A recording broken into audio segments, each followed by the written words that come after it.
Greetings, everybody! In what may be the hottest year in history, scientists have recorded radical changes to the permafrost in Antarctica. The Pandora virus, a so-called giant virus with the largest genome size ever recorded. The crabs also display increased aggression, even towards larger predators. A striking new weather anomaly has claimed many coastlines around the world. NASA is examining these clouds to figure out... We've detected large amounts of an organic composite. So far, the sample doesn't match any of the DNA records we've compared it with. We all saw it. Those creatures coming out of the sea on that oil rig. The president has declared a national emergency. It's obvious that what we're dealing with here is a biological weapon. As of today, we are at war. It's taking their minds. I saw them walk right into the sea. Thousands of people. Thousands. The mist is gone, but the city is dead. The roads are broken. You must join one of the havens. Do not attempt to survive on your own.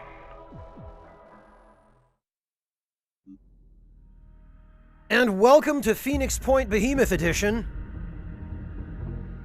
Thank you all very much for coming to join me for what I have a sneaking suspicion is going to be a very interesting experience.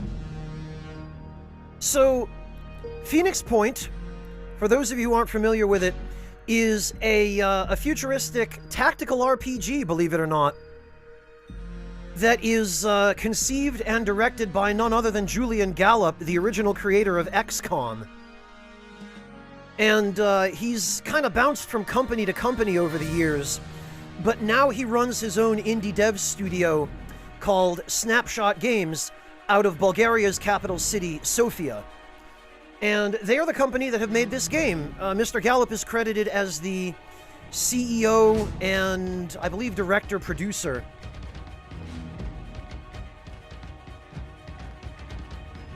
And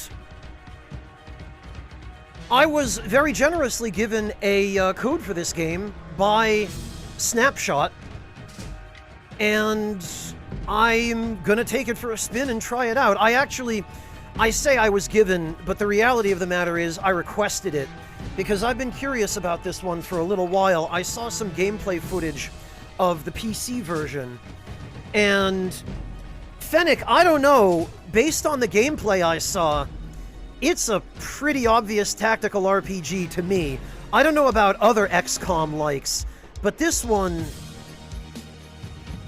I mean, it has an at least partially grid-based movement system, although it also seems to have some freedom of movement as well. It has an almost Fallout VATS-like targeting system, where you can either have your units auto-attack, or you can manually aim their attacks and their projectiles in first person. So it's a really interesting hybrid system, and I've never seen a game that did this before, and I thought I would give it a try. I've been interested to try this out, but Fennec, it's pretty clearly got a lot of RPG elements, if you wouldn't call it a flat-out tactical RPG. But we'll find that out presently, I guess. Once again, this is a sponsored stream in so much as I was given a code for the game. I'm not being paid to play it or review it or anything, but, I mean, just the code is enough, because the edition I'm playing now is the Behemoth edition, which I guess is it includes all of the DLC that they've released prior in the PC version, supposedly, and technically this is a PS4 port, but they have said that they are going to, at some point, I'm not sure if they've implemented them already. I haven't been able to find any concrete information on that. But this version is supposed to get a 4K 60 FPS upgrade for next-gen consoles. And I am playing it on a PS5, so if it has already received that upgrade, I guess we'll find out soon. Hello, Baroness, welcome. Marasat, Nobleman, Sisu, Aver. Who else is here? Devilish, Tramer, Captain Tuna.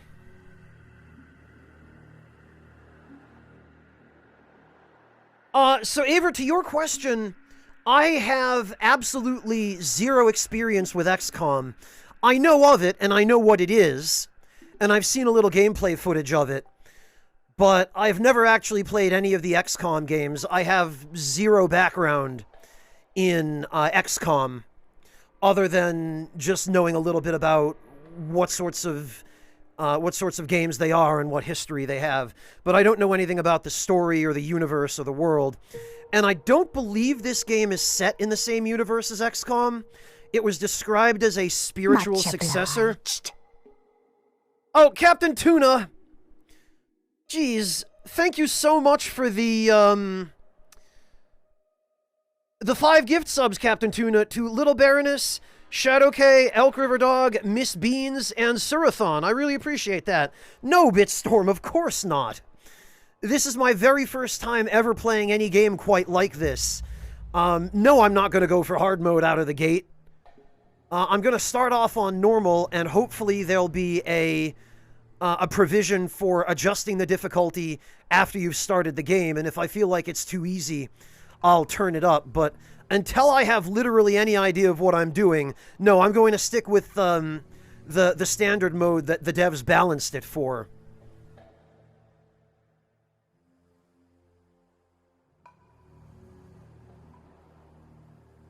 Well, Bitstorm, so I've heard, and that's precisely why I think it would be foolish for me to jump in on hard difficulty right out of the bat with no experience and very little, if any, idea what to expect. The only knowledge I have of what this game has to offer or has in store is that I've watched a very little bit of trailer and gameplay footage just to see what kind of game it was. And based on what I've seen, I think this is something I'm going to enjoy. I have a good feeling about this one.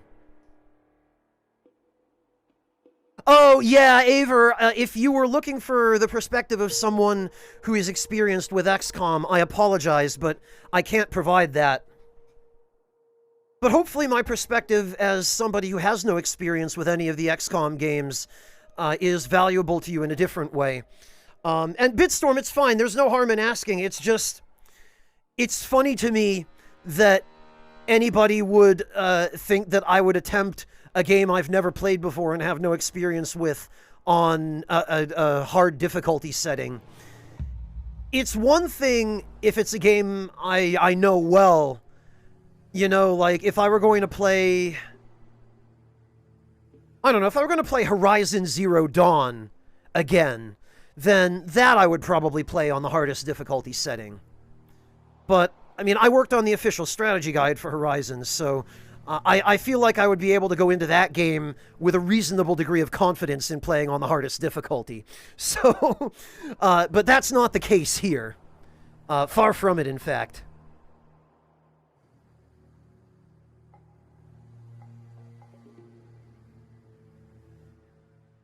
Now, I have adjusted all of the options and whatnot, although I think I might need to adjust them a little bit more because this is still a little loud.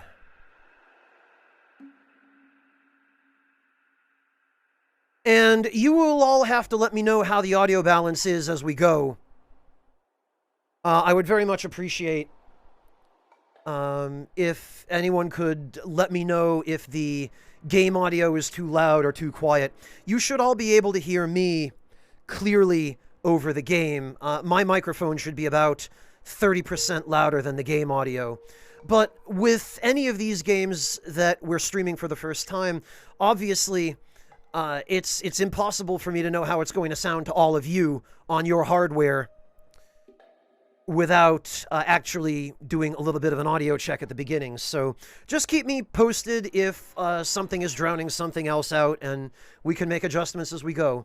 Hopefully this will do for now. And I think everything else is good to go. One thing I am going to do before we start is I'm going to try to familiarize myself with the control scheme. I imagine there probably will be some kind of tutorial that will go over this. At least I hope there will. But let me just have a quick look at it now. Well, yeah, Fennec, it's one thing now on the title screen, but once the game actually starts, we'll have a much better idea of that. Okay, touchpad is to show log. Start, or I guess it's called options now, opens the game menu. Okay. Aircraft menu. Next aircraft. Yeah, one of the interesting things about this game, to me, is that apparently you're not limited to just bringing soldiers into battle. It seems as though you can bring vehicles in as well, and you can command them and operate them pretty much the same as you would a human unit. And I'm a big fan of that. Like, I always enjoyed in games like Disgaea, where you could bring in vehicles into your in-battle lineup in addition to just characters. I'm trying to think of other games that had that. Other tactical style games, and I can't really come up with any. I mean, I guess in the Final Fantasy Tactics series, you could ride chocobos, but that was the closest that series ever really got. Yeah, Makai Kingdom was a great one, Nobleman. The battleship Yoshitsune was fun to use. Oh, that's a good point, Nobleman. Maybe it will. I still can't believe that a tactics game is being made in the Metal Slug franchise. There is a tutorial, Aver. Okay.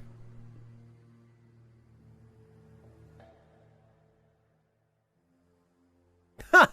Funny coincidence, Devilish. Alright, so you can adjust the speed of time. That's handy. Start and stop time. A feature like that makes sense for a tactical game, I guess. Open bases menu. Previous unit, next unit. Zoom in and out. Okay. It looks like they give you plenty of camera and in-battle speed controls. That's good. Move globe? Objective select. Oh, that must be for like an overall map. Resource info. Okay. Surprisingly, not as complicated as I would have expected. Okay, that's the geoscape scheme. So the tactical scheme. Okay, I see. End turn. R2 is shoot. L2 is the fire weapon menu and free aim. Previous soldier, previous target. Next soldier, next... Okay. I'll probably have to actually get hands-on with this to really internalize it, but I'd like to just try to commit it to visual memory anyway, while I have the opportunity now before we start. Ready item. Enter Overwatch. Yeah, I saw a little bit of gameplay footage that demonstrated the Overwatch system, and that's interesting to me as well. That, I think, is easier for you guys probably to see than for me to try to describe it without having actually played the game yet. I'm sure the game will give us an overview of it. Move, movement marker, free aim crosshair. Okay. Unit info, backpack. Alright. I think I have a basic idea.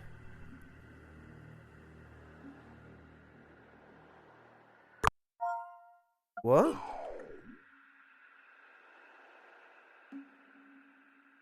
Redeem codes for extra content. What? But I don't want to redeem codes. I want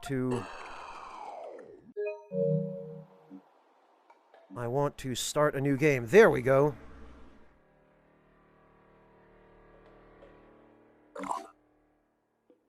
The new XCOM also has a sort of vehicle? Okay. Suitable for new players to the strategy genre. Well, I'm certainly not new to the genre. Standard game difficulty for players familiar with the strategy genre. More challenging for players who want a serious challenge. The ultimate test of your strategic and tactical abilities. I'll pass on this for now, I think. Use promotional skins? Maybe not. But I will play the prologue and the tutorial for sure. Activate DLC. Living Weapons, Blood and Titanium, Legacy of the Ancients, Festering Skies, and Corrupted Horizons. So, yes, I believe these are all of the DLCs. I think I remember reading that there were 5.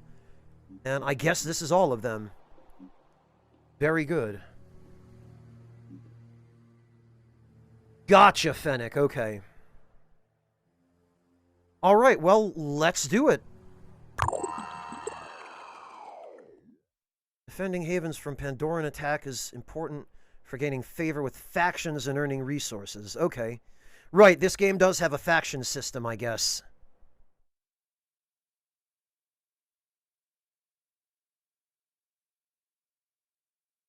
Sitrep is yellow alert. Other refugees are coming from the coast. 400 yesterday. The mist is coming fast. We need weapons, vehicles, and food. If there's anyone that can respond. 8, 3, 7. We listened to the number stations every day.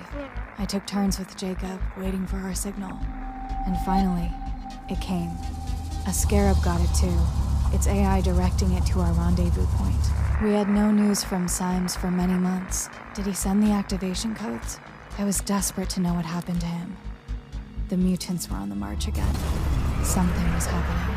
If the mist was back, then it meant that the Pandora virus was mutating again, twisting the human form into new horrors.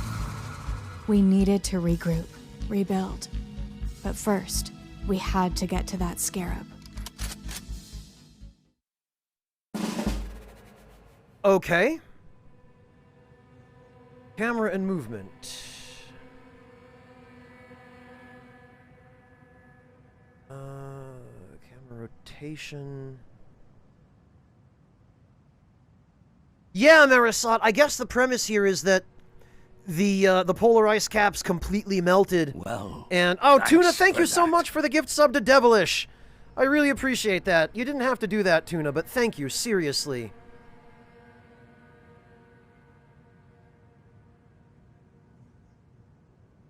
But yeah, apparently the polar ice caps melted and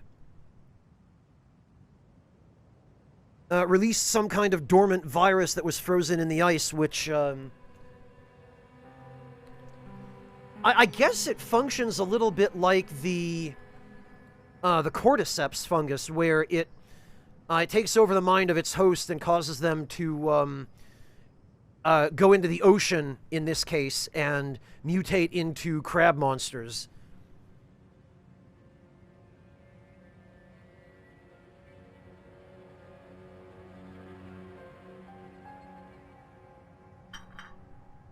All right, let me grab a cup of tea, and we'll dive right in here, as it were.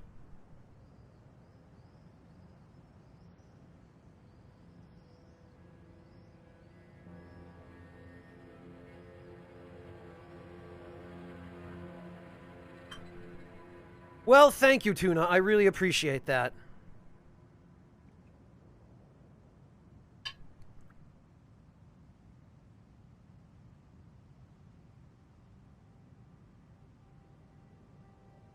Nice, Devilish. I wish I could say I were familiar.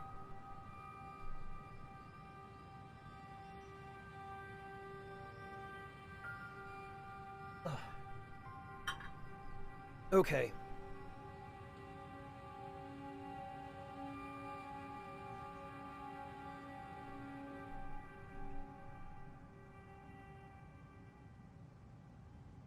Seth Tech, I guess the Pandorans are what the mutants are called, then. Okay, they want us to try the camera. Oh, okay.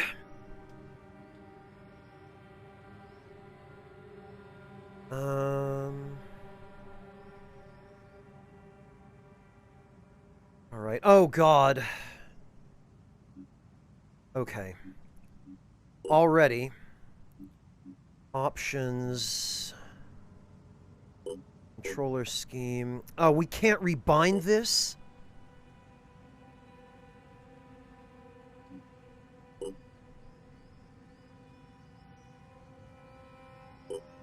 Oh, no. Yeah, Bitstorm, I need an invert X axis for the right stick. I need my camera rotation flipped in the opposite directions. And there's no option to do that. Oh god, that's going to make this difficult.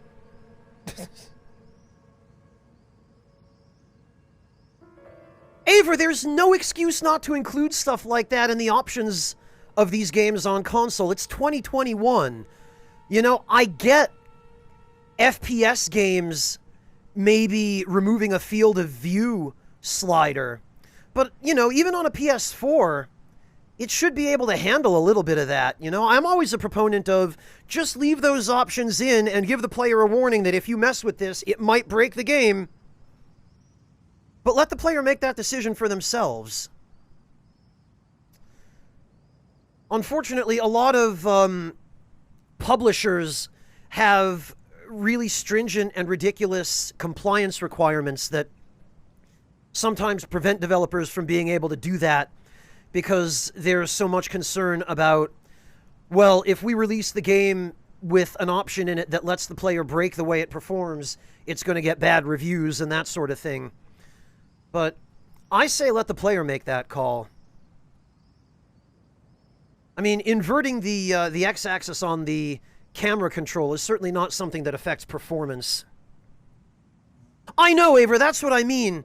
But these days, especially considering that this is optimized for at least the PS4 and that they're releasing a next-gen performance patch for it eventually, if they haven't already, there's absolutely no excuse not to have those customizability options available on modern consoles as well, you know?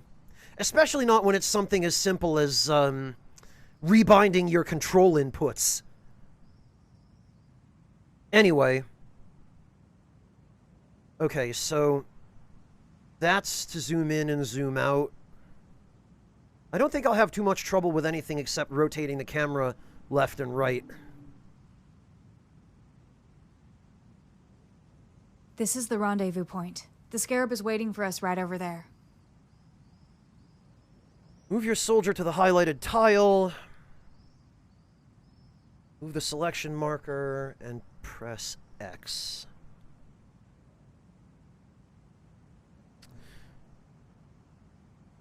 Oh, even the PC version doesn't let you rebind controls, devilish. Interesting. My guess is then, somehow the game made it all the way through QA without anybody on the QA team saying, hey, wait a minute.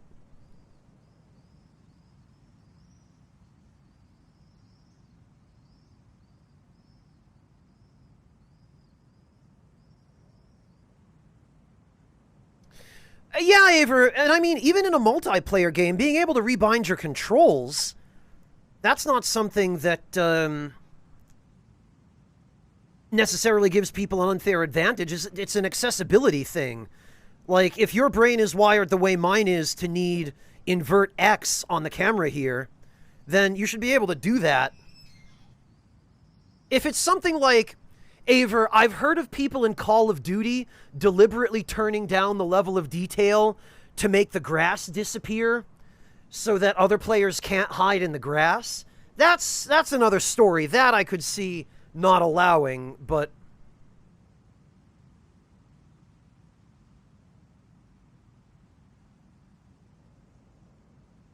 I know about who runs the project, Salt. I know about Julian Gallup. But I didn't realize it was part of his design philosophy that you should never allow the player to rebind the controls.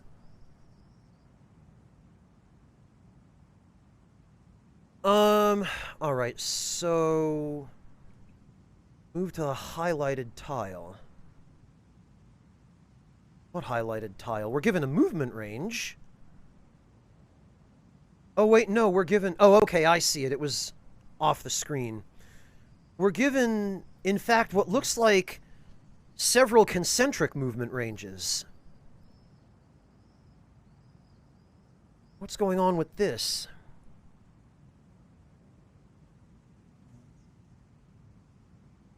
Unfortunately, Aver, that does often end up being the case, where either they're pressed for dev time or they just can't be bothered, which is a shame. Because I played some games that were really great games in their own right, but where my ability to interact with the game and to use it smoothly suffered purely because the game didn't allow me to customize the control layout. Rules for backseat gaming, Aver. That's a good question. Please avoid, like, telling me what to do or where to go, but you're welcome to answer questions about mechanics or systems. Just, avoid story spoilers or, trying to walk me through a particular encounter step by step, that sort of thing. I'll figure out the story and the gameplay, but the systems, I think I can probably use some input from people who are familiar with the game on. Anything non-spoilery, I guess, is fair game, I would say, Aver.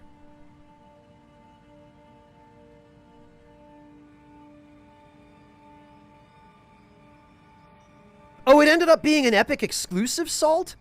Yeah, Salt, the thing with Epic is, yes, it sucks when a game becomes an Epic exclusive. The problem is, Epic pays developers an awful lot more for their games than Steam does. And for a lot of developers, and I can tell you this from a position of some authority, Fennec, because as a content creator who is actually, somewhat serious and certainly is making his best effort to be kind of professional about this, I do have dealings with developers and publishers, and obviously I work on official strategy guides from time to time when I get an offer for a contract that I like or for a game that I'm interested in. So I talk to people in the industry, and one thing I've consistently heard is something to the tune of, well, it was either release our game on Epic or not have enough money to continue operating our studio. Especially with smaller indie studios, Fennec, which is, it's a shame that they get stuck on the Epic Games Store as exclusives, but sometimes that's the only way for a developer to make it financially viable to release their game.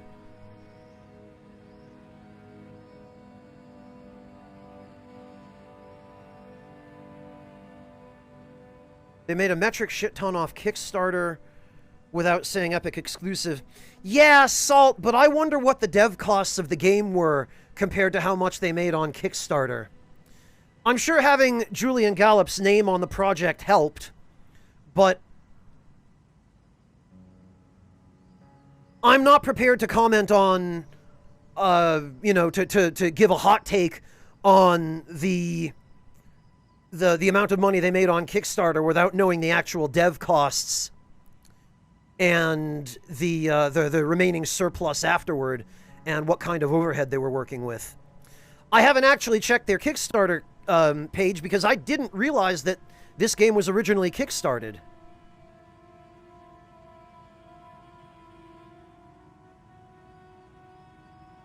Yeah, Bitstorm, that's exactly it. Steam kind of just leaves you to fend for yourself. And even recently, I talked to the developer of a game that's going to be coming out within the next, I think, year and a half. And they told me pretty much the same thing. They're, when I commented to them about their game being released on Epic, their response was, yeah, financial security is really helpful.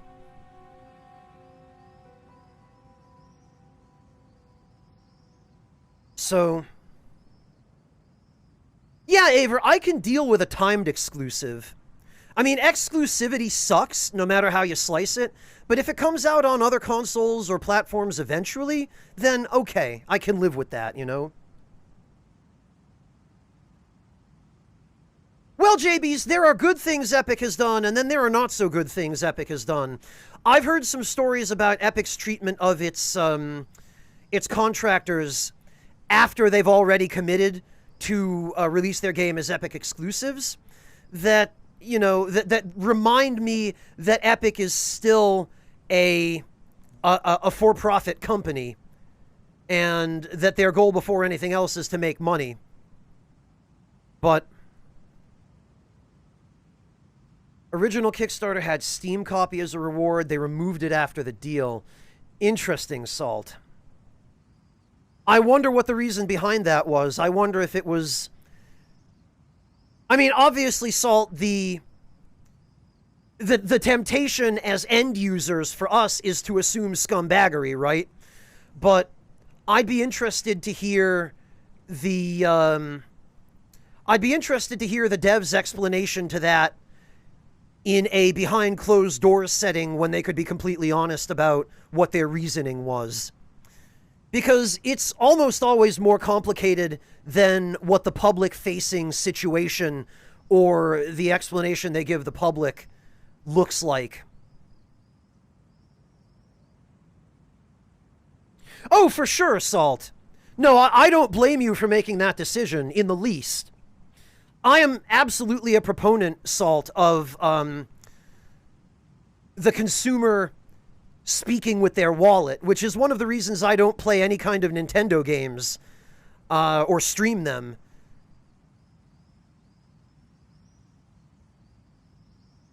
Well, Aver, exactly. That's my point, is I would love to hear that explanation, but I don't expect to ever be able to, so we're going to just be left speculating.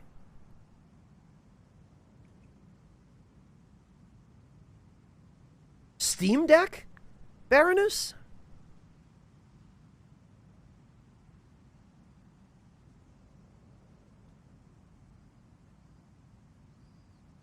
No, Echo Drop. It's a spiritual successor to XCOM by the creator and director of XCOM. What Steam Deck, Little Baroness? You're going to have to give me some context here. I have no idea what you're referring to. Okay, so they want us to go here, I guess. Oh, wait a minute. It looks as though the further from our starting position we move, the lower that segmented bar drops. So I'm guessing that bar must be how many total spaces we can move. Because now that I see how the movement works, it is, yeah, very clearly grid-based.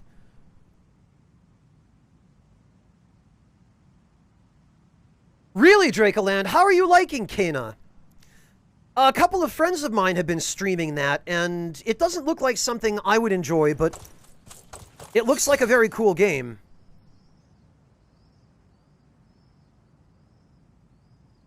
Valve is making their own handheld portable gaming PC. Oh, that thing, Fennec. Okay. I have heard of that, yeah. Yeah, Baroness, if we're talking about Kena, I do remember Marcus saying, I think on Twitter, he said that Kena was a fantastic game, that it had a couple of issues, particularly with I guess a really bad final boss sequence or something like that, but he seemed to really enjoy it other than that.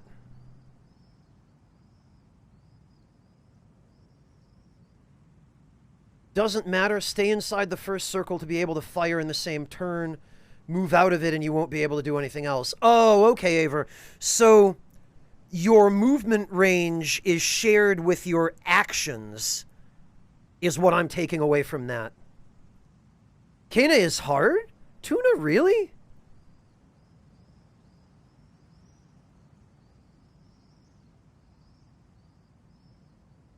It's like playing an animation movie, but the difficulty scaling is weird?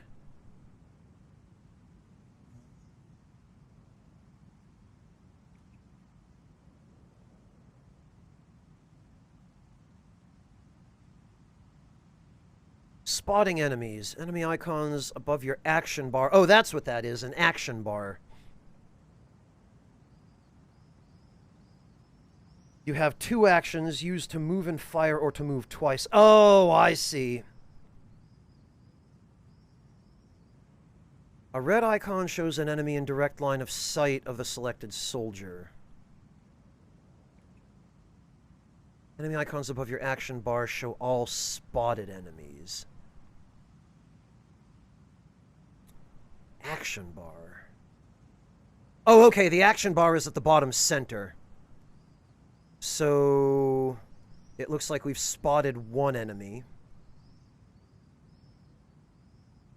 Press R1 or L1 or move the selection marker onto the soldier and press X.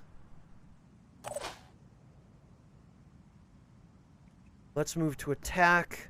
Tiles inside blue area allow soldiers to move and shoot in the... Oh, okay, that's what that is. A blue shooting line will be drawn from the selected tile if an enemy can be shot from it.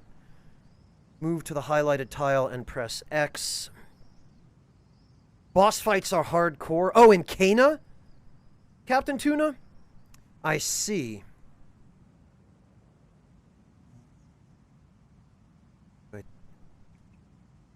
Tiles inside the blue area. I see. So we could, within this area, we could move and still shoot. I guess this is also blue, so we could move here and still shoot? And then if we go further, we can move, but I'm guessing orange means we can't shoot. So they want us to go... seem to want us to go outside of the boundaries of the blue area for some reason. Okay.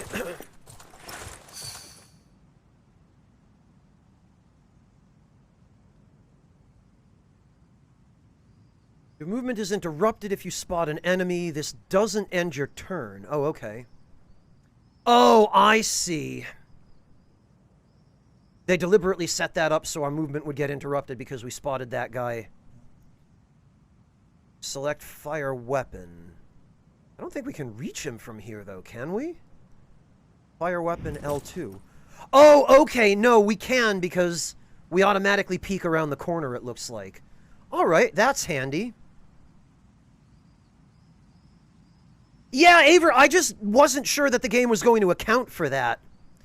I was going to say, if we can shoot from here behind the cover of the wall, that would be ideal. But...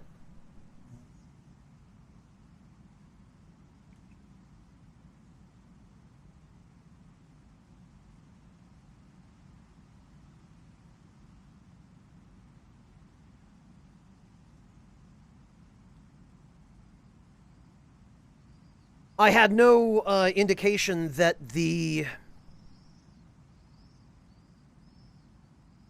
game was going to allow me to actually automatically shoot from cover. But now that I know it does... fire weapon, R2 to shoot. When targeting an enemy, the amount of damage from an attack is shown on the health bar. The whiter the bar... the more certain the damage... the more certain the damage will be inflicted? Huh? This bar is completely filled in pure white, which shows a guaranteed kill. Okay. R2 to shoot.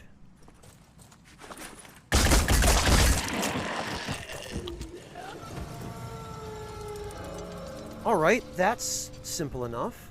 You can end your turn at any time by pressing the touchpad.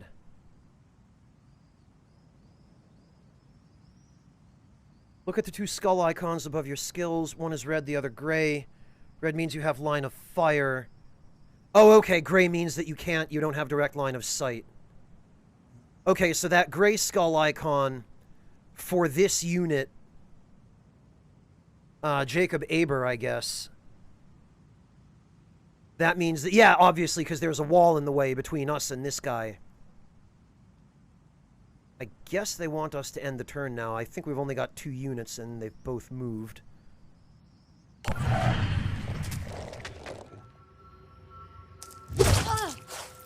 Okay, and unsurprisingly, he can attack over a short wall. And it looks like he got 3 actions because he was able to move in, attack, and then back off. Oh, actually, this is interesting. It looks like you can highlight parts of the environment. So I wonder if this game has destructible environments, or if you can find loot in parts of the environment. Shoot an enemy in free aim.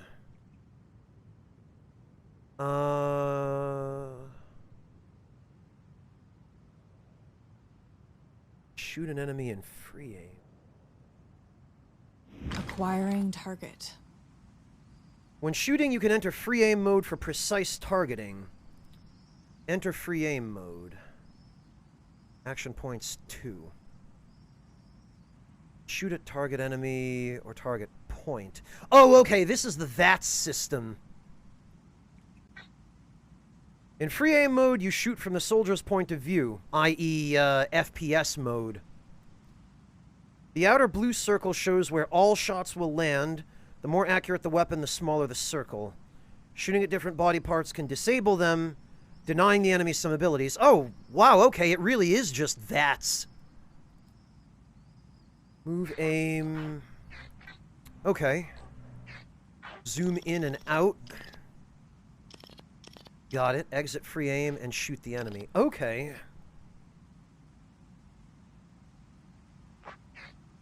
Well, Salt...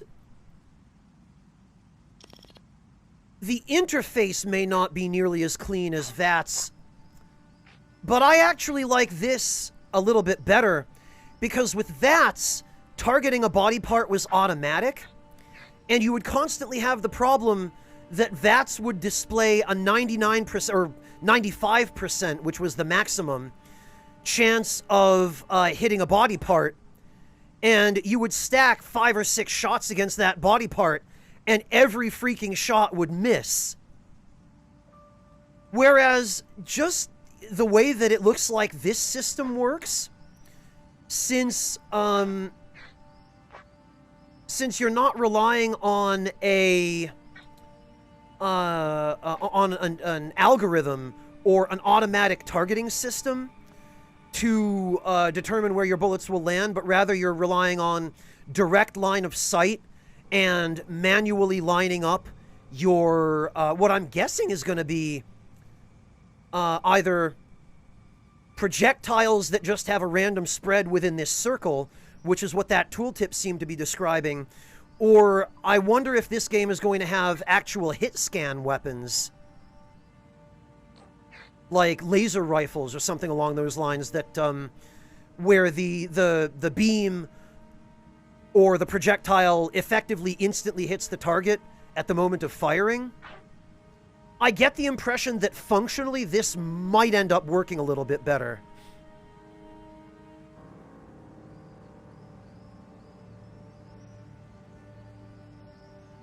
Shaded circle shows the area where all of your yeah, I think I get that, Phoenix. So the outer circle is guaranteed to contain all of your shots. The inner circle is, I guess, your main targeting point, or... Let this play out a bit. It'll get wonky real quick. Bigger body parts start blocking shots? Salt, I have to ask, how long ago was it that you played this? Hey, Tatsumi, welcome! Tatsumi, you must be just about ready for bed by now. I hope I'm not keeping you up, but thank you for dropping in. It's good to see you.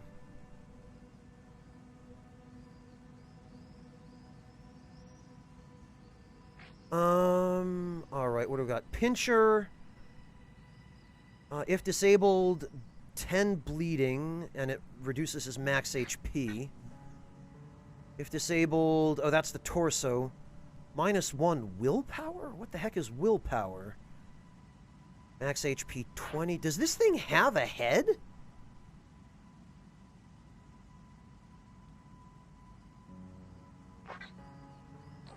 torso. Pincher. Pincher. Oh, head. Okay. Oh, but it's facing away from me. So if I try to aim for its head... Alright, well actually, we're going to aim over here then. And that way, maybe a few stray shots will reach the head. But we're a little more likely to nail its center mass, I guess. Well, I sleep weird hours too, Tatsuni, that I have the benefit of being able to work at whatever time of day my sleep schedule allows. Having a 9 to 5 is difficult with a sporadic sleep schedule.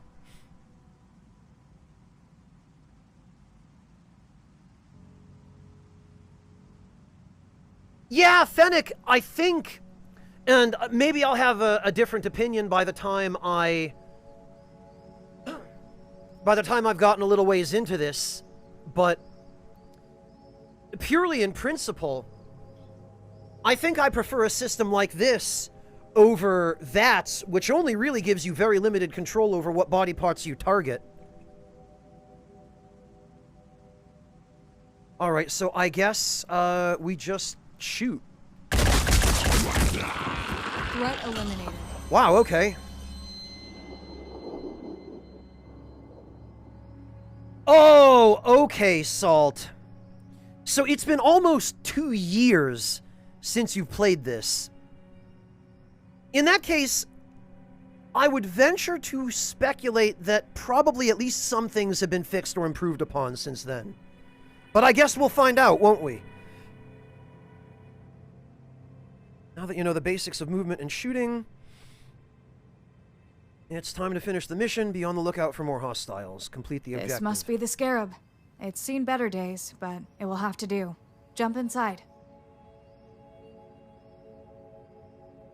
Vehicles are a special type of unit that can transport Phoenix operatives. To enter the vehicle, move a soldier to the entry marker next to it and confirm boarding. Okay. Enter the vehicle with both soldiers.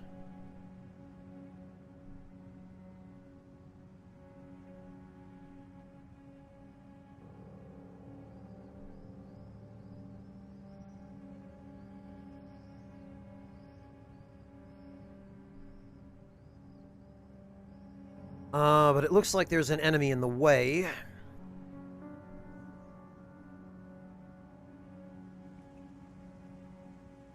Okay, yeah, there's an Arthron.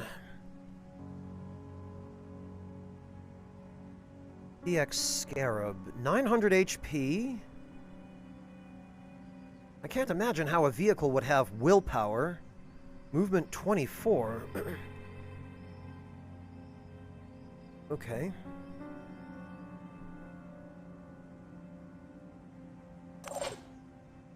Alright, so...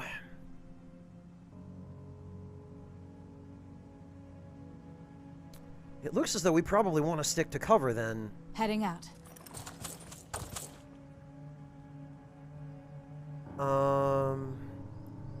Is there something else we can do with our action points? Unit info.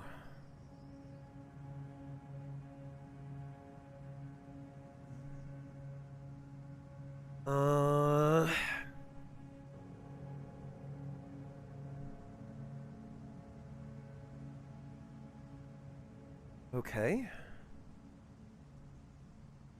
Oh, she took some damage to her arm from that, Alright, it looks like armor has health. And I'm guessing that means it can be destroyed. Hey, Xiaoti, welcome! I'm doing alright, thanks. How about you? In Warhammer 40k, every machine has willpower. Yeah. That sounds like Warhammer, Captain Tuna. Alright, so what other actions can I take here? Weapon... What is this, a magazine? So it looks like all we can do for the moment is just move and attack. In which case, I guess, okay, well, I guess we're going to... Oh? Oh, okay, there's another one over here. I got it. I was gonna say, we will just stick to cover. Moving in quick. Oh, sorry to hear that, Yelty, but congratulations on your second shot. Alright, I guess we'll just pass the turn then. Oh, okay. I didn't realize he'd be able to move quite so far.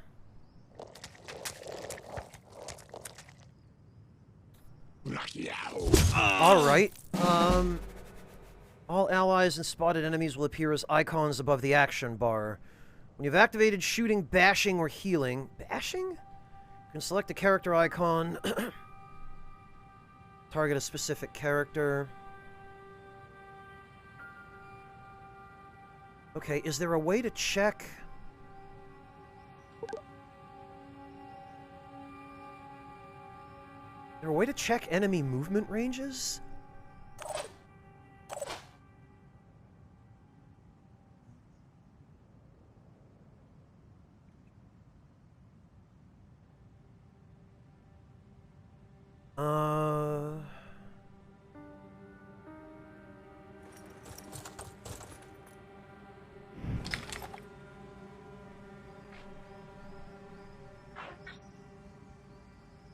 Okay, I guess we'll go for the head there.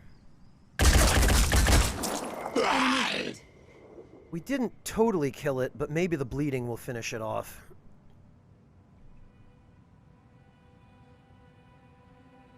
Heading out?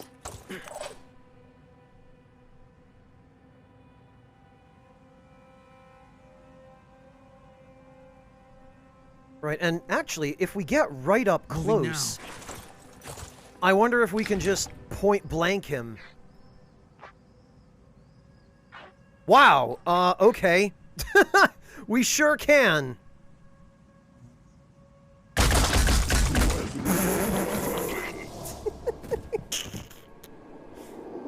Alright, well, so far this system works exactly the way I thought it would.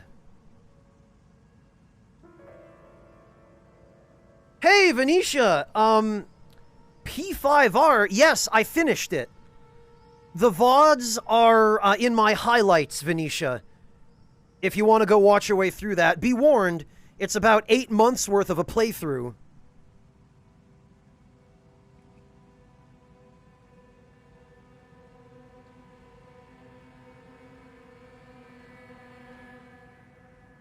Let's do this. Alright,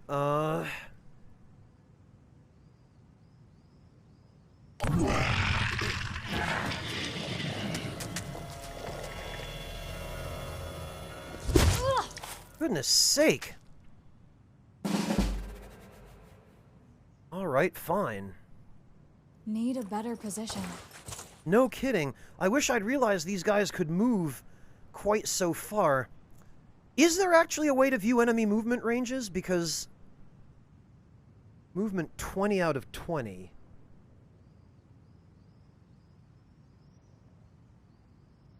Venetia, P5R was an almost universal improvement over vanilla P5. Final boss sequence included.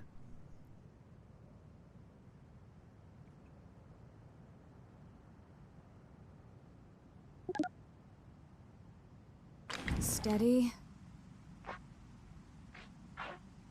Oh, wow, okay, and I guess the closer we are, the smaller that circle is. Pretty sure that was a kill.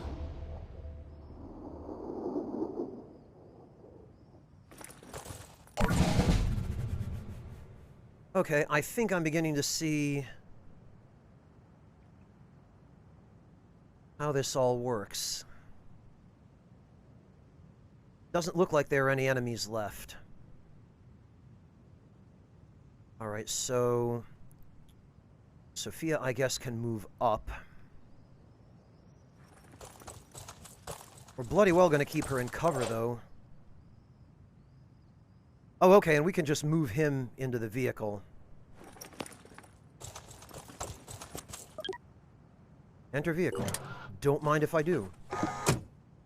Your active soldiers are out of action points. Do you want to end your turn? Yes. Okay, well, I'm not too keen on how exposed this position Dashing is, to the but... coordinates.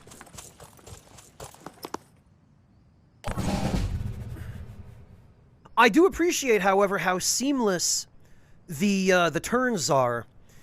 In tactical RPGs of yore, typically every time you ended a turn, you would get a big doofy notification covering the whole screen that said player turn or enemy turn. I appreciate that it's much less obtrusive in this game.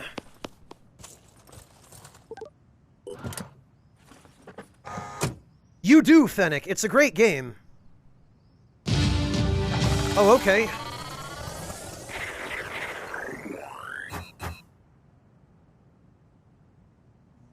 No, but they both got injured. Blast it. I hope that doesn't carry over. Skill points pool?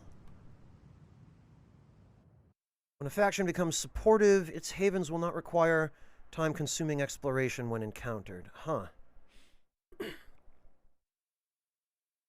Oh, you did, Fennec. Okay.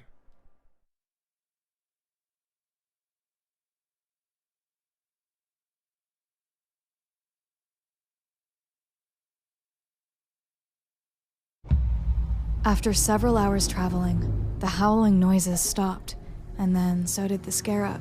Great. I did a quick survey around our position while Jacob talked to the AI. There was an abandoned government reclamation station nearby. These places are usually good for scavenging supplies and equipment, but they often attracted desperate gangs. We're playing Neo The Scavenger AI gave again. us the reason for our stop. An emergency rescue signal from another Phoenix operative. We had a location too, right in the middle of that station. The Scarab made it clear that we should attempt a rescue before continuing with our journey.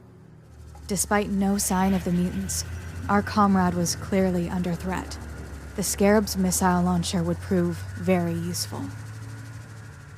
Okay, this just got very visual interesting. On the building. The Phoenix operatives should be close by. There are hostiles up ahead, so stay vigilant.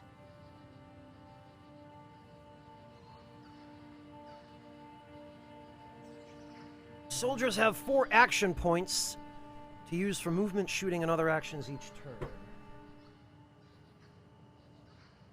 These actions can be performed in any order.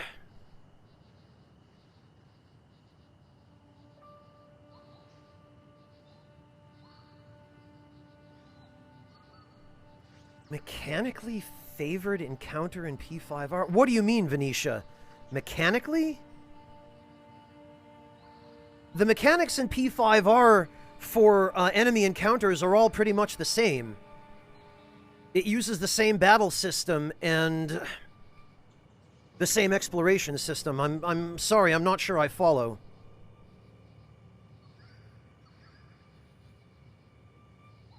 Alright, so what? They want us to... Oh! Scarab is a heavily armored vehicle that can transport your soldiers. It's equipped with a powerful missile launcher. Select launch missiles from the action bar to learn about it. Okay.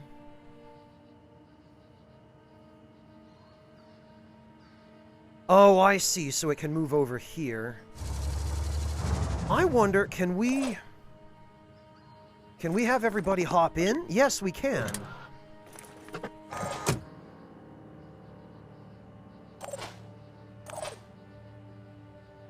Well, let's try this out then.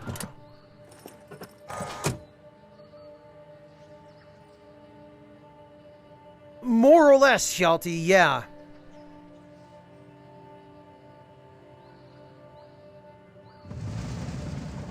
Okay, it actually has pretty decent movement range. A soldier can spend 1 AP to move a number of tiles based on their speed.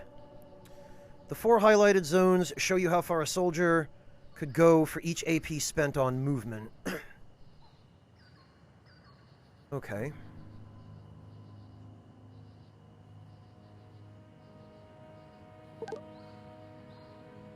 Oh, it's a bandit. I see.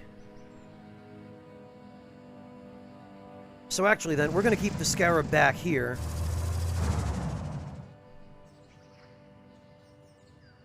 And we're going to wait.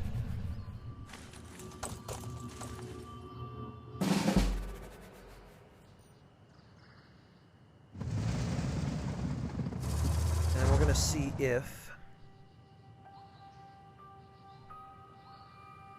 Where did that guy go?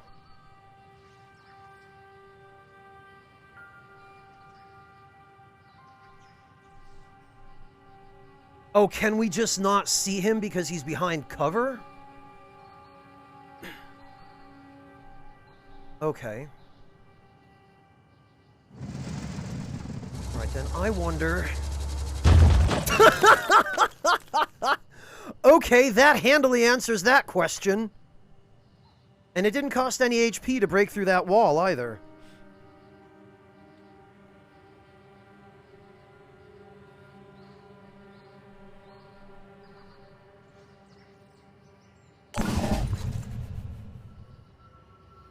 Ally located. You found the operative who sent the distress call. Friendly characters are marked with a white circle. Move a soldier inside this circle to recruit the character and take control over him. Okay. Come get some. Kowalski, don't try and tell me that if you were given an opportunity to drive a tank, you wouldn't use it to drive over a bunch of cars and fences and storage sheds and other soft structures. Now what I'm really interested in is... Select a target point for the Scarab's missile blast and press X to launch. Any characters caught in the orange blast area will be injured unless they have cover from terrain. However, targeting is not precise. Missiles may land away from your desired target point, especially at long range. Oh, okay.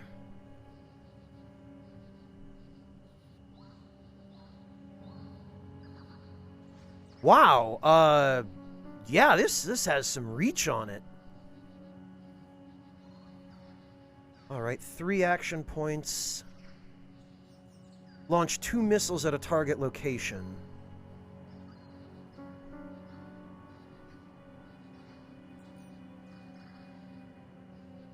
Well, this might be slight overkill, but I'm a fan of overkill. Oh, we can't manually... We can't enter first person to fire these, though.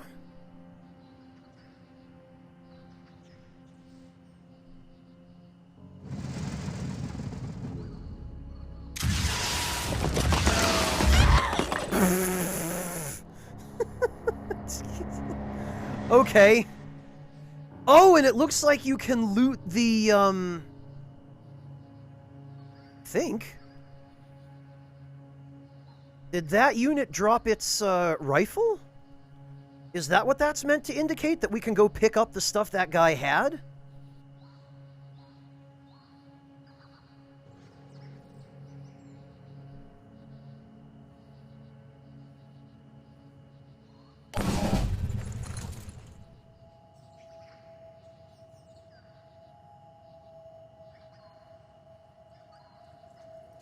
There's still an atom left on that guy? On what guy, Salt? Take cover. These hostiles are carrying firearms, so don't leave your soldiers in the open. Taking cover next to obscuring terrain will grant your operatives some protection from the bandits' fire. Lines drawn from the selected tile to a hostile unit indicate your soldier can shoot the enemy from there. Blue lines indicate the operative has enough AP to move and shoot in the same turn. Yellow lines indicate the soldier has line of sight, but not enough AP to attack. Okay, that's good to know. Well, obviously, Fennec, I figured that, but...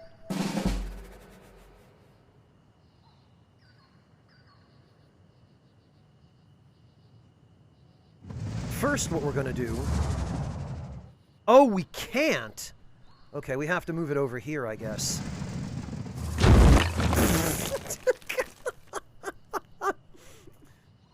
I love how this vehicle just from softwares the terrain as it drives over it. I'm almost disappointed that we're not hearing that royalty-free pot-breaking sound effect as we drive over these Jersey barriers. Oh, come on, Salt. We've got plenty of other targets to fire rockets at. It looks like, with a little bit of luck, this might prove to be an explosive barrel.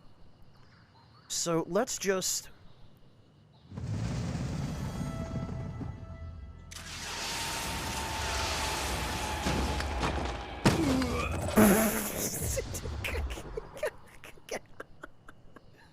Oh god, I love it. It's so dumb.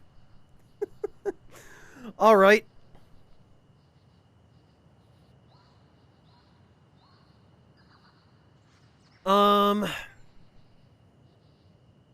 So how do we get somebody to disembark from the...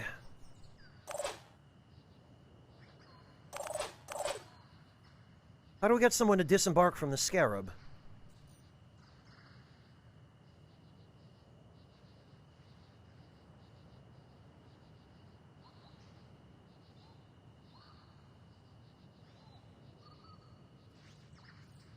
Ability with the door icon. Oh, hang on. Fire weapon, Overwatch, reload, exit vehicle. Thank you. Fennec, I didn't realize that you could manually select commands from down at the bottom. Okay, so what we actually need to do here is... Where'd that guy go? Where the heck did he go? He was in here a second ago.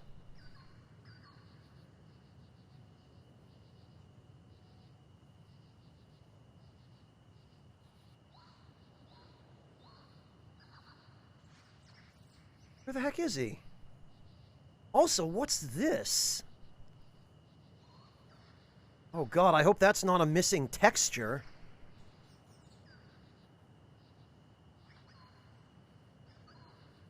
Oh, we can't even see him without line of sight, Romulan? But it literally just showed us where he was. Okay,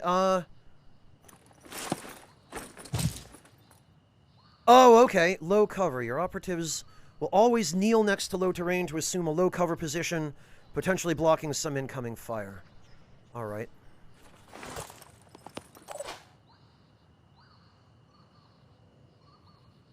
I guess we'll just skip the turn, because I don't want anyone being any more exposed than they absolutely need to be. And I'm fairly sure the Scarab should be able to handle a little bit of small arms fire. I mean, look at this thing. It's clearly an armored vehicle.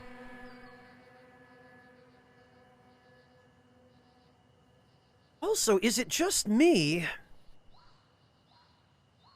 Or it looks to me as though the Scarab's legs can fold underneath it, and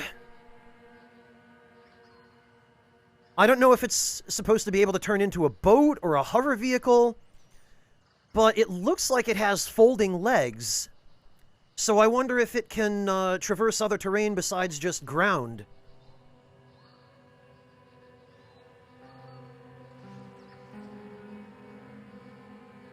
Really, Sagari, that's weird. Because the rest of the tower is loading. It's just that whatever is up there has a null texture. Which is really weird. I hope that's intentional. I can't imagine the game's been out this long and they forgot a texture in the tutorial. Alright, well, Omar Ashur recruited. Your squad has a new member. Omar is a heavy class soldier, proficient in heavy weapons and armor. Okay, I like that. It just lets you know there's a chest. That's not a missing texture? Okay, if you guys are sure. He can deal massive damage from short ranges and withstand attacks, making him the ideal frontline operative. Okay, I do like heavy units. Let's go. Back to the Scarab, then.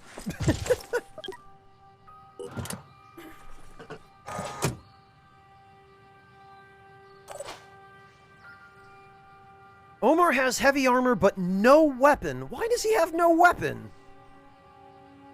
Seems like a really silly thing to forget to bring to a battlefield. Hey, Monotone, welcome! Monotone, my friend, I have to say, if you've been enjoying playing Warhammer with Mantis Man, you might want to stick around for this.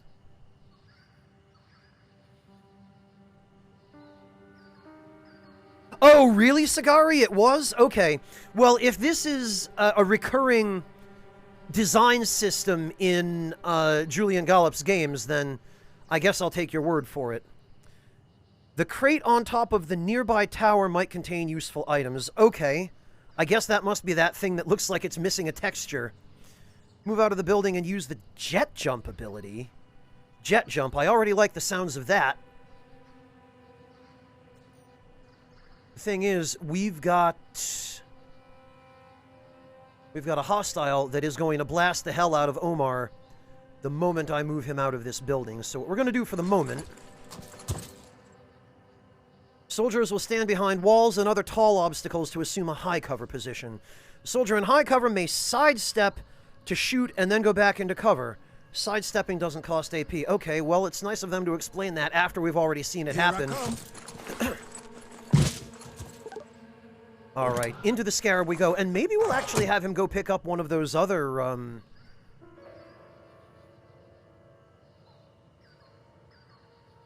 Okay, yeah. We're going to use the Scarab and minimize our risks here.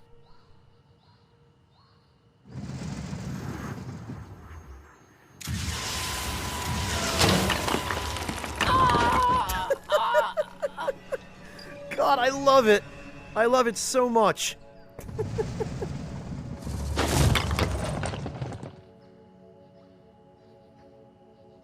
Now, can we...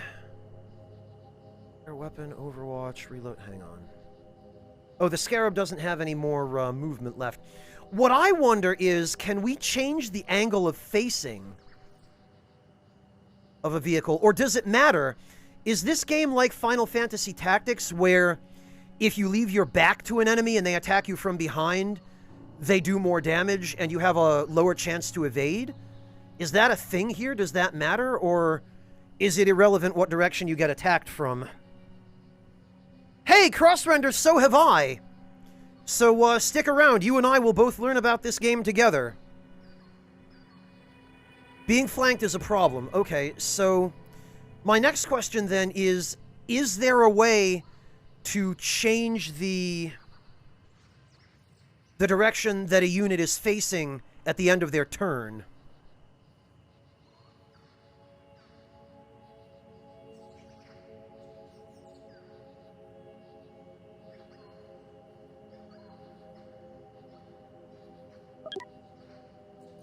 Okay.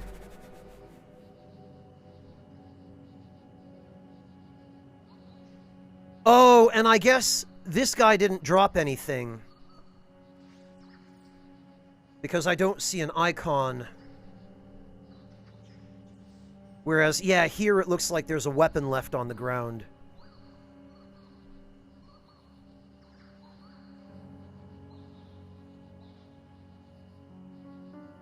Oh, well, that, obviously, Sagari.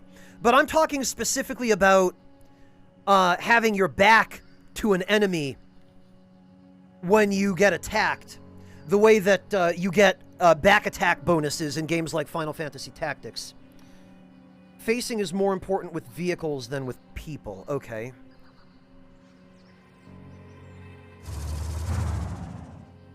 So then how do we...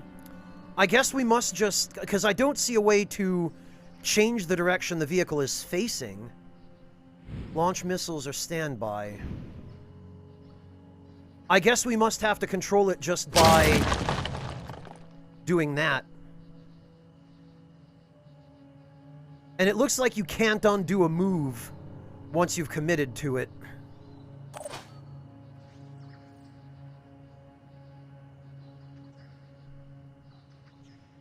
Alright, so let's have Omar exit the vehicle. And And what? How do we pick that up?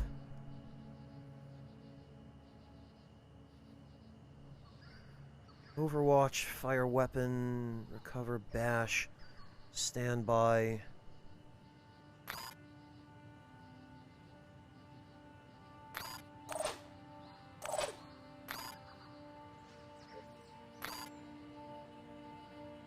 Medkits are powerful tools that can restore hit points and remove status effects like bleeding and poison. Oh, this is Jacob, I was gonna say.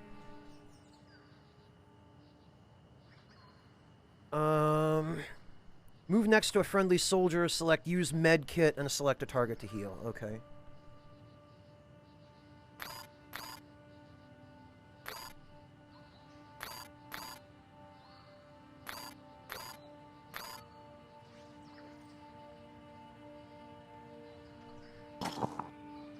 Backpack. Oh, okay. On the ground is an Ares AR-1.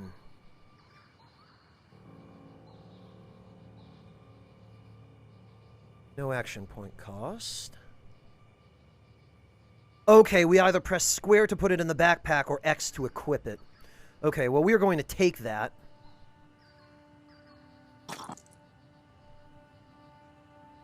And then we're going to have him hop back in the Scarab.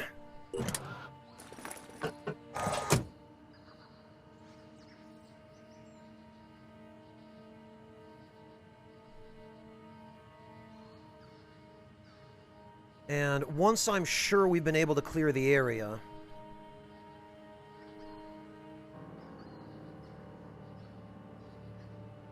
then and only then. Oh god, look at those physics janking out. I love it. Okay, so I guess in order to determine the direction that the vehicle is facing, we basically just have to... Oh, we can't... Okay, we can't go any further forward.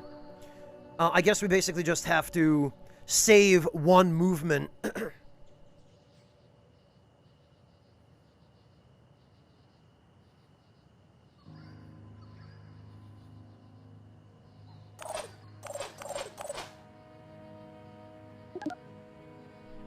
Rormelin, where do you see that?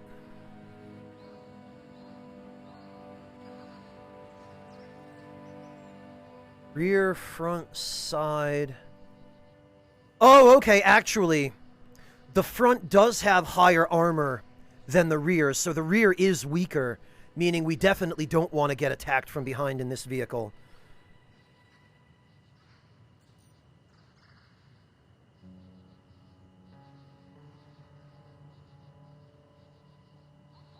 Psychic immunity, daze immunity, poison immunity. Oh, okay.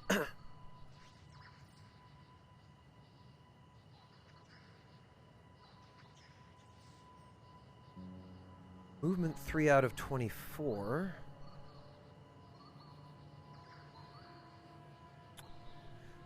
I don't see a remaining ammo count, Rormelin.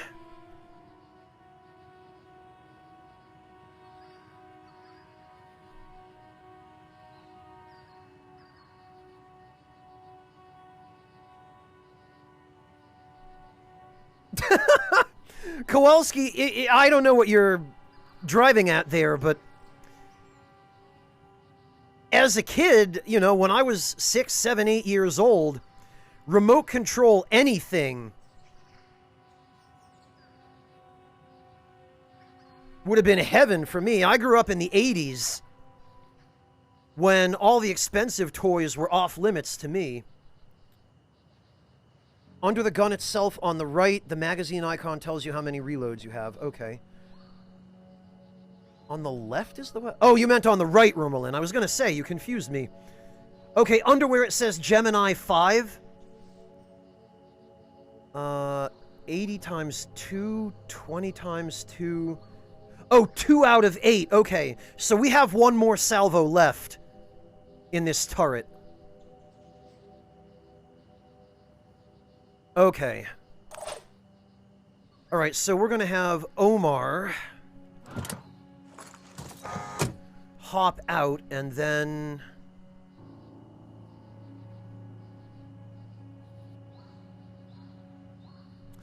Oh, okay, I see.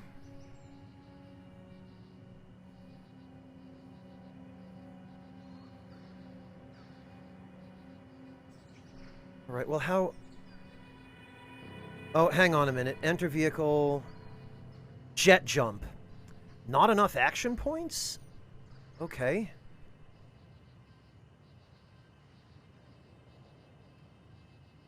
Oh, because I guess exiting the vehicle took action points.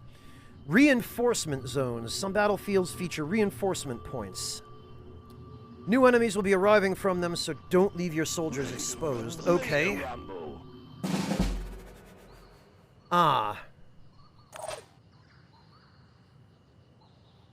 Jet jump. Heavy torso armor comes equipped with jet packs, allowing soldiers to fly over obstacles and reach very high points. Use the right move to move the camera to reveal the highest level of the tower. The jet jump ability uses 3 AP. Okay, so I guess we select jet jump. Ah! Blast it! Okay, that's not how jet jump works, I guess.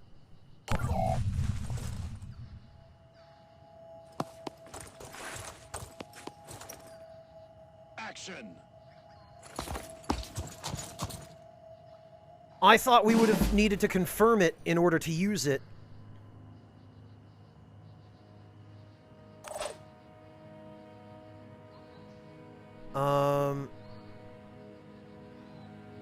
Jet jump. Okay, so we want to...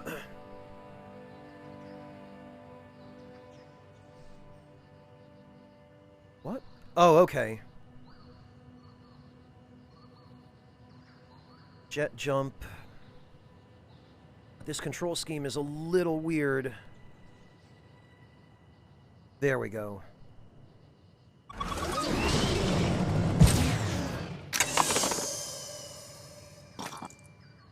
Okay, opening crates. Crates usually contain useful items. Move the big gun and autocannon to the top ready item slot and pick up the ammo and med kit. Weapons and med kits can only be used if they're in the soldier's ready section. Okay, so this goes to equip.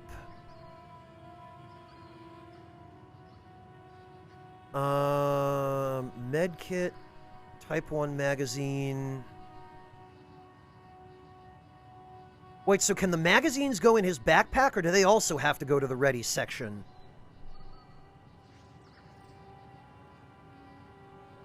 Zanzibar, I don't know if you caught it in the stream title, but this is the PS4 version. And I hate mouse and keyboard anyway. I can't play any games with mouse and keyboard other than, stuff like Neo Scavenger. Stuff like this, I can't. My brain can't make sense of mouse and keyboard inputs for this. Oh, ammo can go to the backpack. Okay. And the med kit goes to equip, I guess?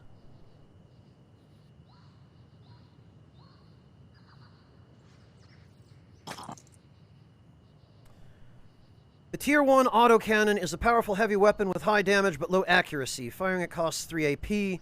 Use it to deal with nearby enemies. Okay.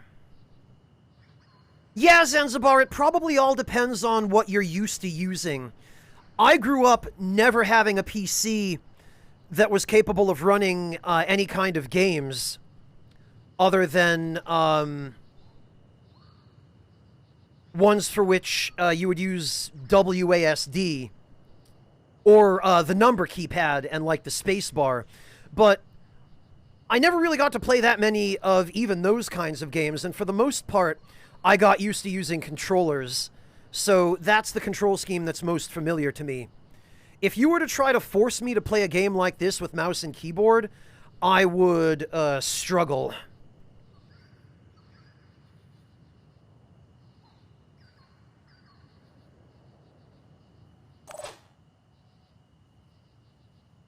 Alright, so does Omar have any...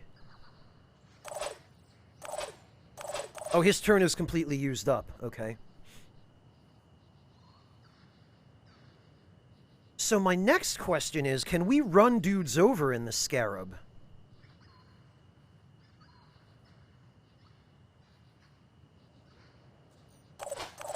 Alright, actually, what we're gonna do is...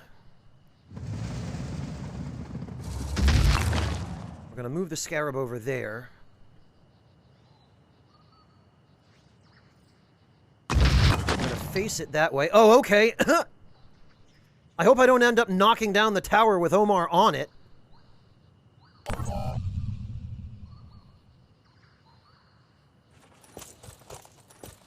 And we're gonna force these guys to come to us.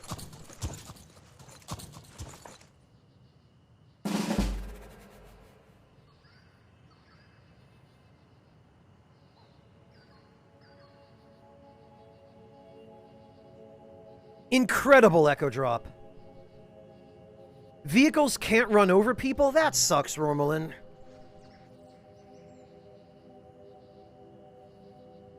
Oh, very good, Kowalski. What do you plan to use it for? Have you made a kebab or some heroes? One vehicle can. Huh, okay. Tactical tip, reload. Your weapon is out of ammo. You'll need to use the reload action to fire it again. Reloading is only possible if you're carrying an ammo magazine of the correct type. Reloading costs 1 AP if the ammo is in your backpack, and 0 AP if it's in your... Oh, okay. Monotone tzatziki is a yogurt-based sauce that originates in Greece. If you ever get gyros... I'm astonished you've never heard of it, Monotone. Hang on, we need to rectify this.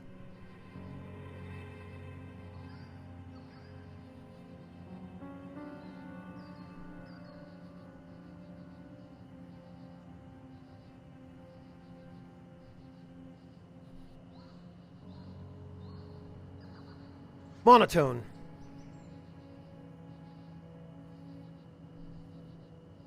And Magnus, I'm sorry, I might have missed you come in. If I didn't say hi to you, I apologize. It's great to see you.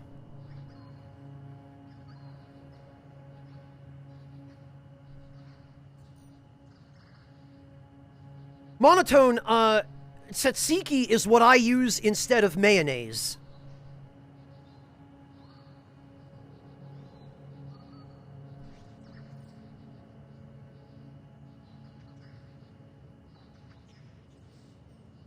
Not that I typically ever look for substitutes to mayonnaise, but... Oh, Monotone, you poor, poor soul. Monotone, let me enlighten you.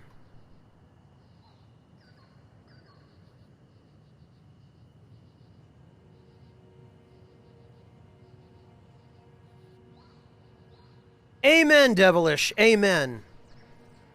Yeah, and much more appealing and flavorful as well, Aver.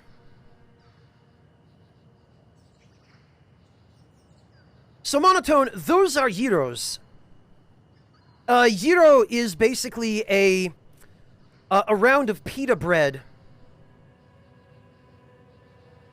inside which is wrapped typically some kind of meat.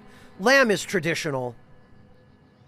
And lots of nice fresh vegetables, a little bit of feta cheese on occasion, and usually some kind of sauce. And tzatziki is one of the traditional sauces for these.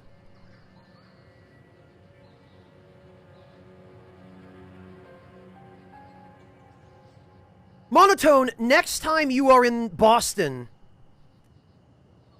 let me know, because once I start traveling again, you and I will have to... I'll take you to a gyro place. Right, Salt? Echo Drop, you're perfectly entitled to be uncultured.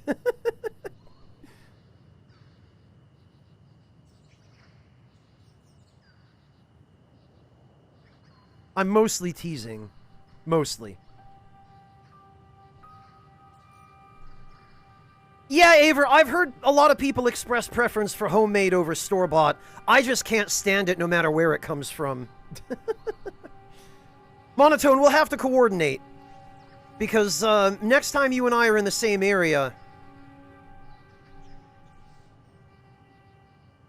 I'll take you someplace for gyros, and we'll enlighten you.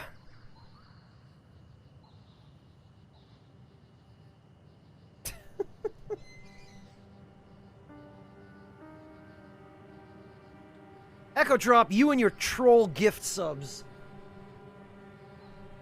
One of these days, man.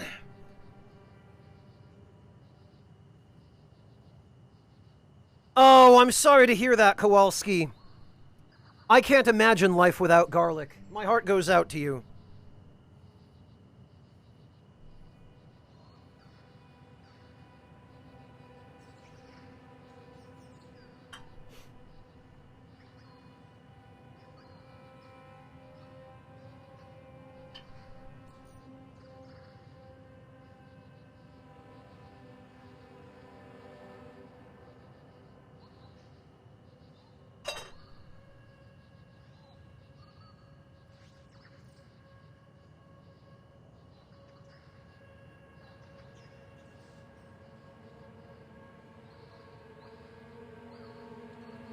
And to you, Salt. I'm so sorry.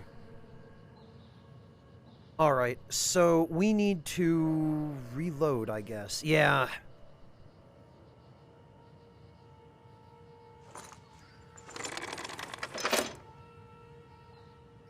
Okay, and it looks like he doesn't have nearly enough...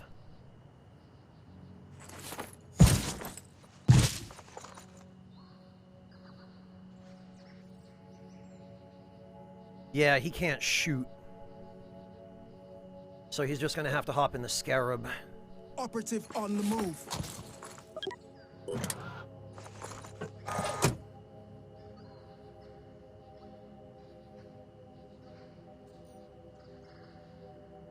And once again, we're gonna force these guys to come to us.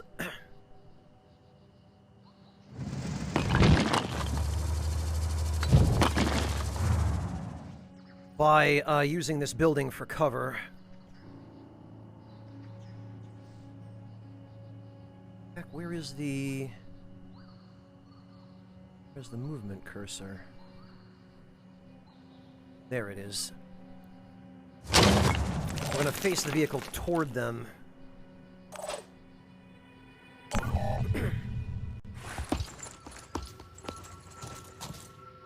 Oh, it looks like they've got a heavy as well.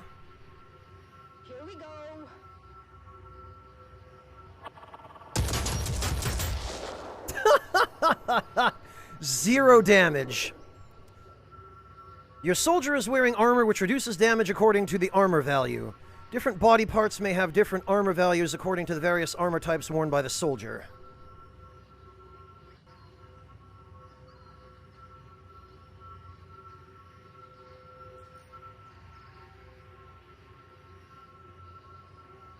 Echo Drop, Tzatziki would be a fantastic substitute for aioli with pommes frites. Different body parts may have different armor values according to the various armor types worn by the soldier.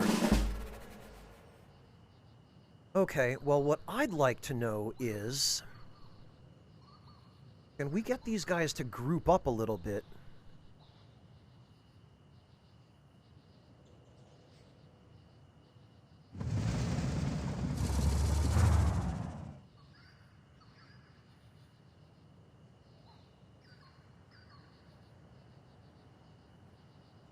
Oh, you know what? Actually, there is somebody back there. So what I think we're going to do is we'll eliminate the furthest threat first. Yeah, there we go. We'll launch the missiles right in this door.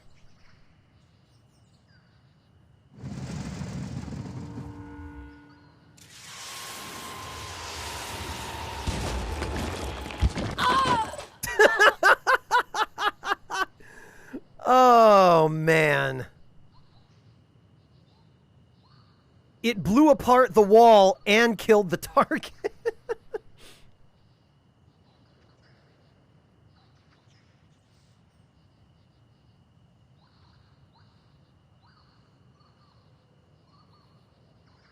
Shelty, pommes frites are slightly different than just French fries.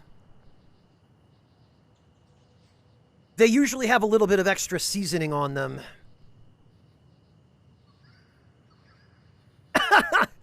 Really, Magnus? The games are that hard, huh?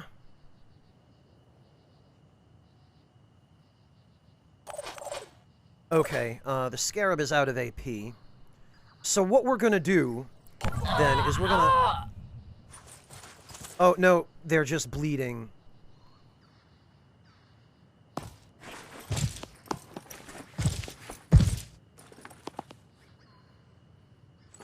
Oh, okay, I thought there was somebody else around there. And that's how you do it. Scarab out of ammo. Unlike firearms, vehicles don't have a reload action. Your vehicle's weapons will be reloaded after the mission. Okay.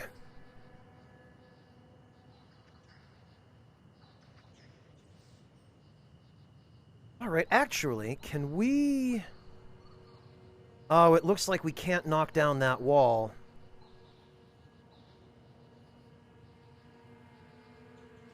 Alright, what we'll do instead, then, is...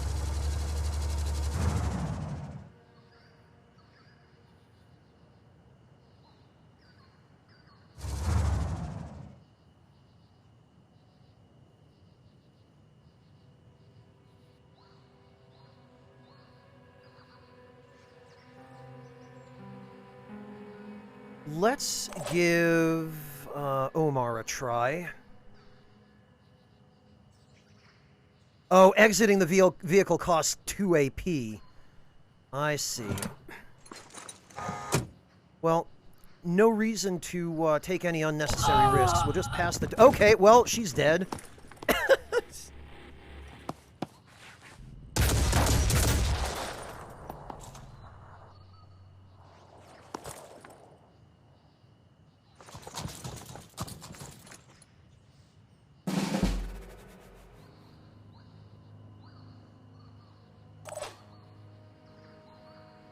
Alright, now what if...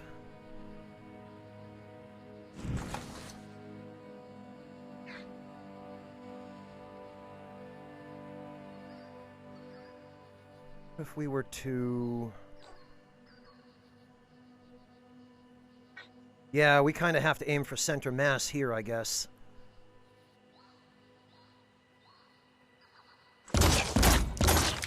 Just like target practice. This character is dazed. They will only have 1 AP and 50% accuracy for 1 turn, then return to normal. Soldiers get dazed when they take a lot of shock damage from melee attacks or heavy weapons. Okay. Well, I guess we'd probably better start disembarking people.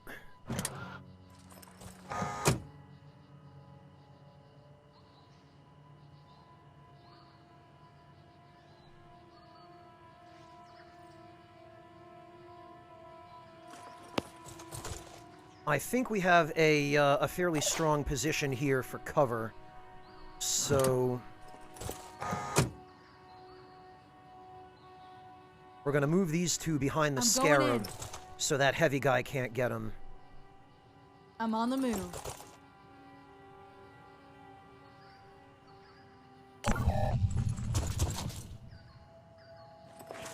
And he can't attack because he's dazed.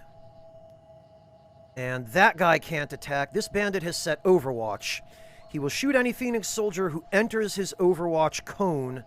Don't allow this to happen. Okay. So his Overwatch cone must be this direction. Therefore, we're going to want to come in from here.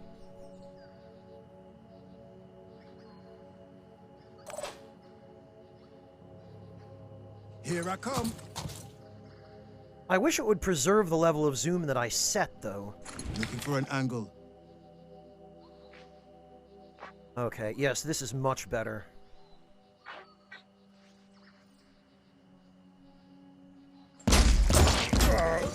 Nice. Hostile eliminated permanently. I mean, elimination is fairly permanent. You're gonna get in now. What? How? Okay, well... that didn't help.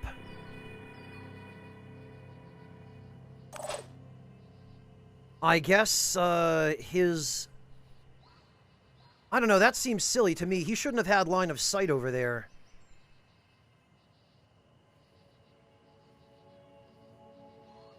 Oh, maybe just barely. Okay, it looked like I should have been safe, but...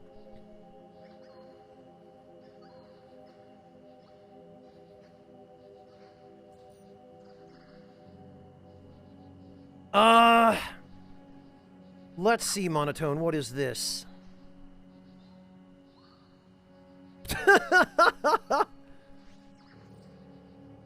Look at this doofy-looking dog.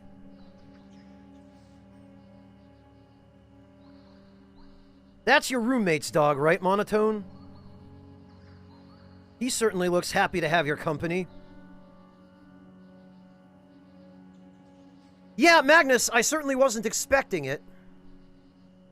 All right, let's do... I'll be right there. Oh, there's no valid target. What do you mean there's no valid target?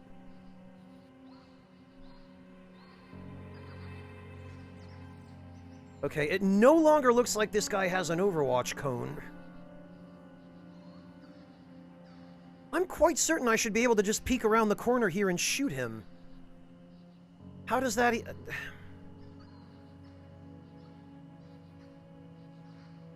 No, I guess they didn't, Salt. Swap weapons, he has the med kit in his hands. Oh!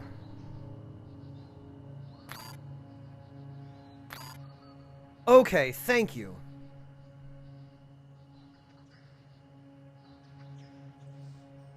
Finger on the trigger. I was gonna say... Thanks, guys, for clarifying that.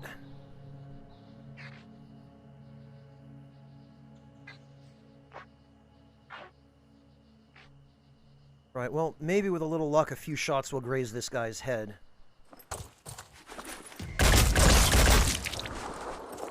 Ugh.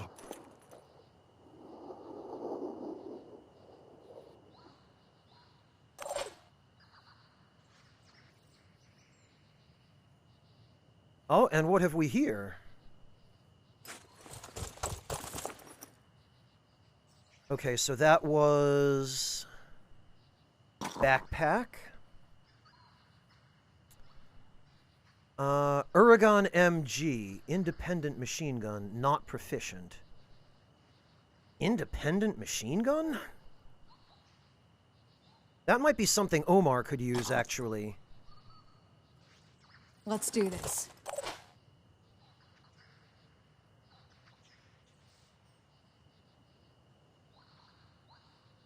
Oh, I bet he does, Monotone. Poor guy. He gets left home all day, I'm sure, when the two of you are in school. Oh, Independent is the faction. Okay.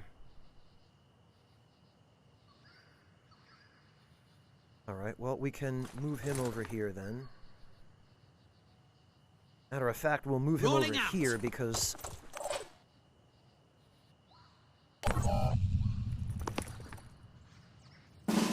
Oh, that guy's setting up Overwatch again, huh?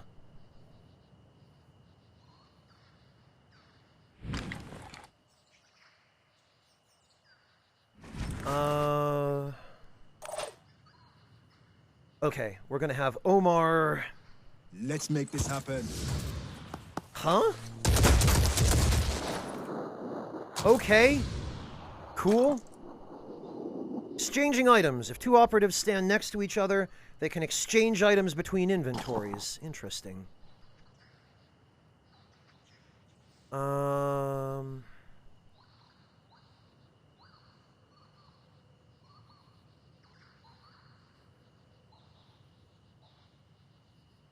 Tier 1 autocannon. Damage 60.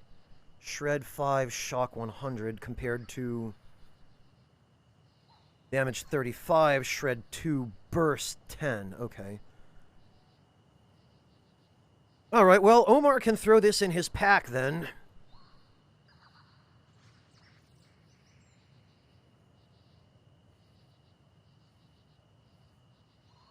Wait, why does she have a weapon she's not proficient with?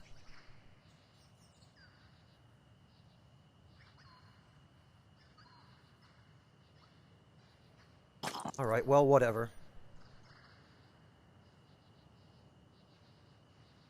Repositioning.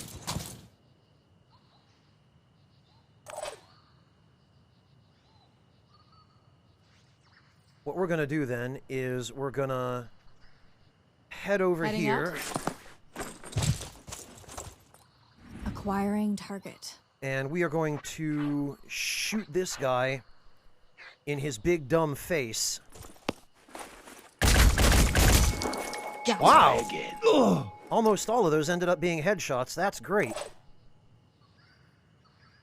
And then we're going to head over here.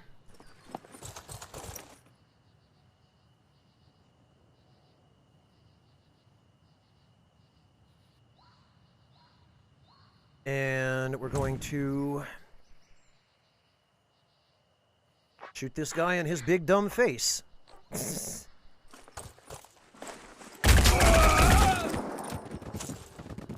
Omar, is it? Glad you found some gear, cause you're gonna need it. Now you're part of my squad.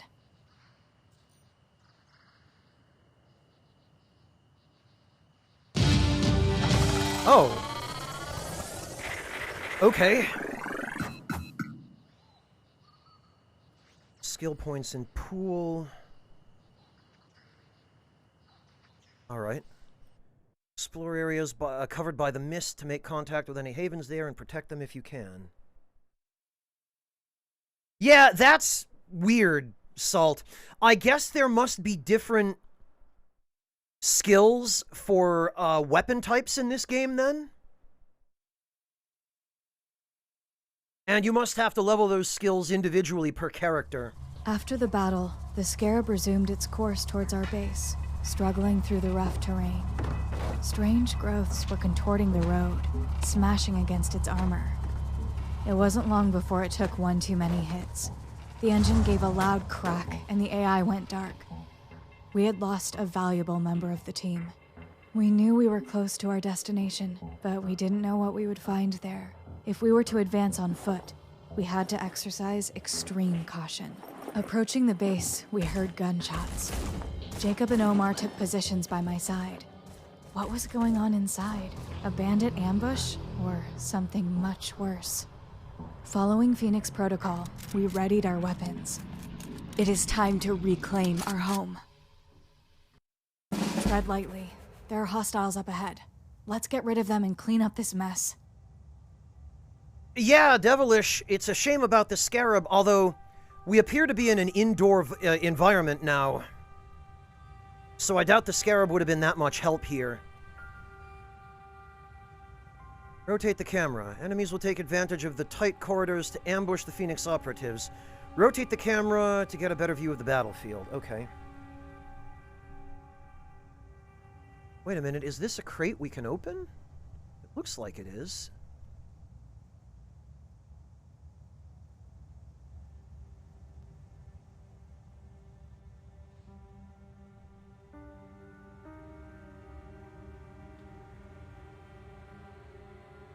Oh, okay, so that's outside.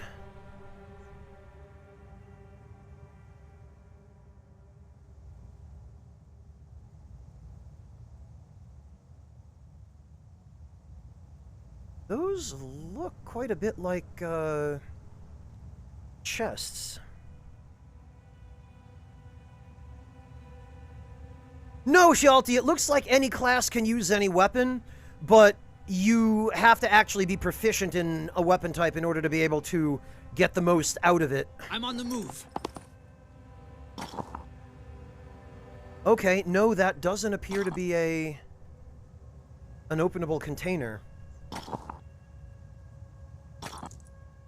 Wait, so all of these openable-looking containers are a lie? Oh, that's gonna be... ugh. That's gonna mess with me. Like, this one here looks super openable.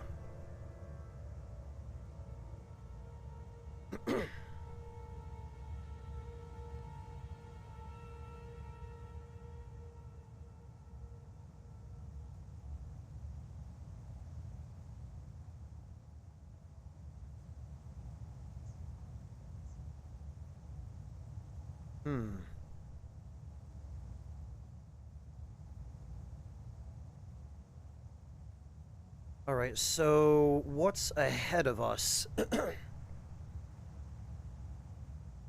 I hope so, Salt, because it would definitely be helpful to have a clear indication of what is or is not interactable.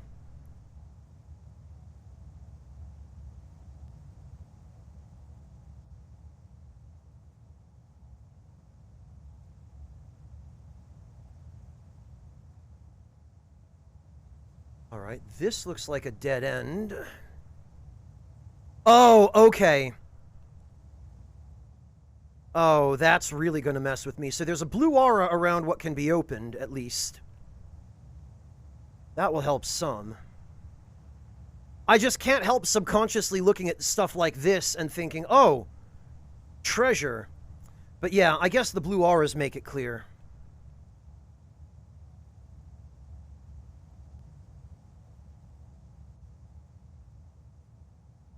Okay, so there's a closed door. Oh, what's this?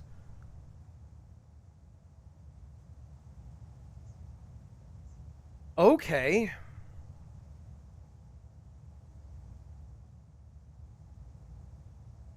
We've got some kind of a, an aircraft.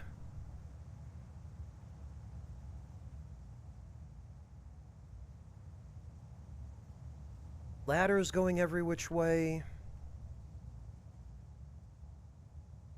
Oh, okay, I see. And you can cycle between floors with up and down on the right stick. Alright, this looks like a fairly complex layout, actually.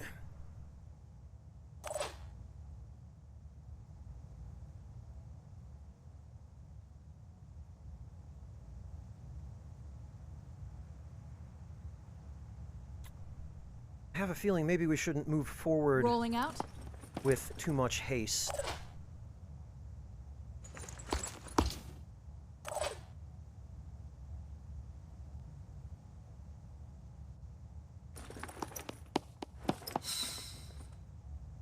Tactical tip, poison worms. Poison worms are small, but don't let their size deceive you. When close enough, they burst in a poison explosion affecting nearby soldiers. It's best to deal with them from a distance or set a short-range Overwatch cone and gun them down as they approach.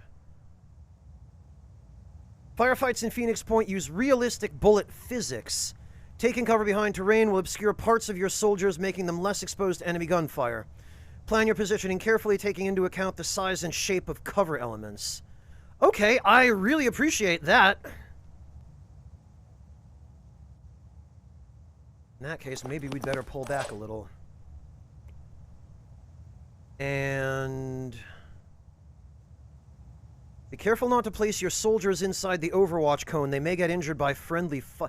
Oh, friendly fire is a thing here, huh? Overwatch. Select a target position to direct Overwatch attacks against enemies that enter the trigger cone during the enemy turn. Okay, so what we need to do here then probably is move her over here.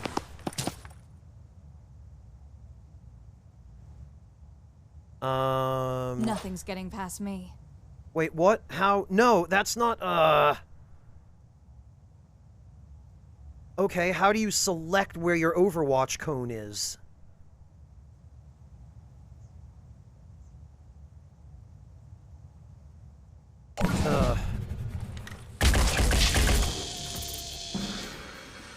No visual, but I can hear commotion coming from the hangar. We must investigate. Location beacons. Hostiles detected. The sound of gunshots suggests that an ally is under attack. Location beacons show the location of an unknown entity, enemy, neutral, or allied, in parts of the battlefield which can be heard but not seen. Okay. You're going to get it. Normalin, but how? I have no idea how to adjust the cone. I selected Overwatch and it immediately auto-selected an area. So how do I manually select an Overwatch target?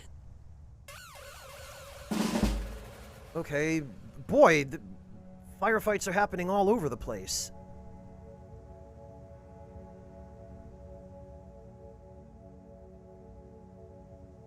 Alright, this is Jacob. So So Omar can hang out over here. Alright, how does Overwatch work? Cone width.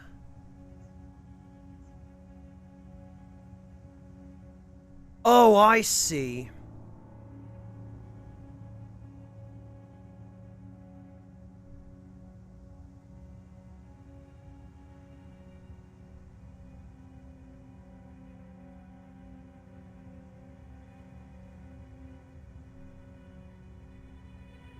Think? So, like this? And then this should hit the poison worm that was over there.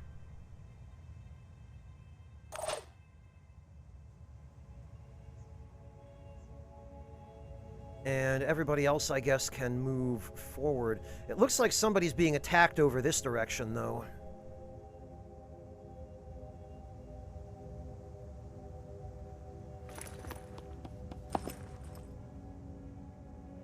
Okay, so...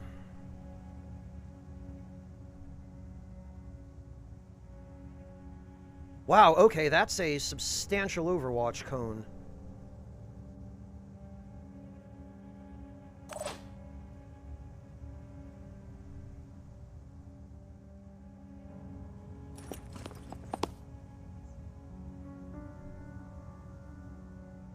And I guess we'll... Actually, we should probably, because I know there's a poison worm in here. We should cover that. Area covered.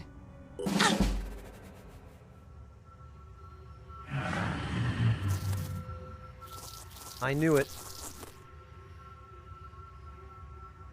Okay. Oh, it waited right outside the... Okay, well, fine. You know what?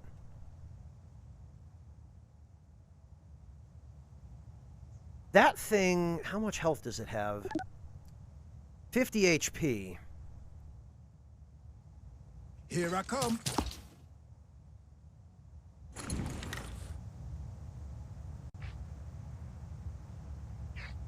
Okay, well...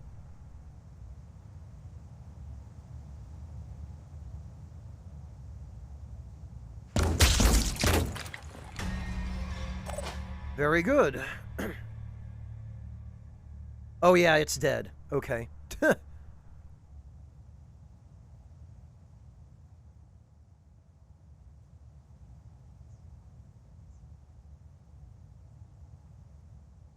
Really, Salt? I think it's a neat addition.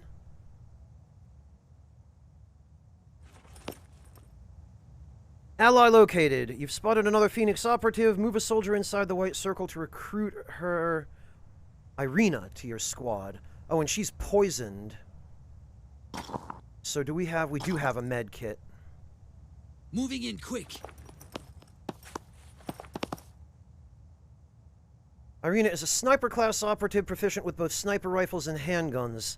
Snipers are excellent for disabling specific Pandoran body parts at long range. Okay, can we use a med kit? Not enough action points. Can we...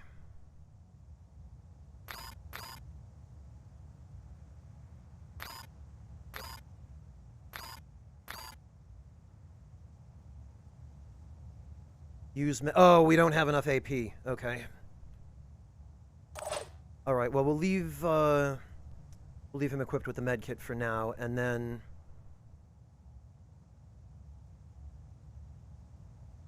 we'll move Sophia over here, and we'll cover the hallway ahead.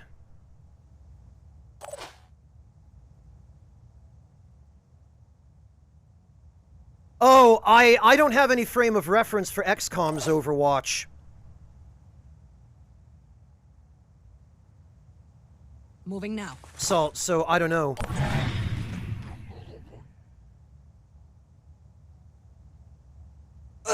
We've got a poison worm situation. Somebody get a med kit. This operative is poisoned. They'll lose hit points equal to the poison value each turn. The poison value will reduce by 10 each turn. Heavily armored soldiers such as Omar are better protected against poison attacks. Okay. Alright, I think I've got Jacob with the med kit set up, so... Use med kit on... Okay, on Irina. What's our plan?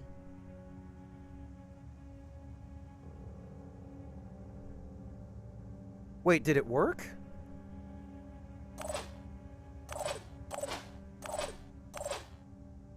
Jacob, L2, use medkit.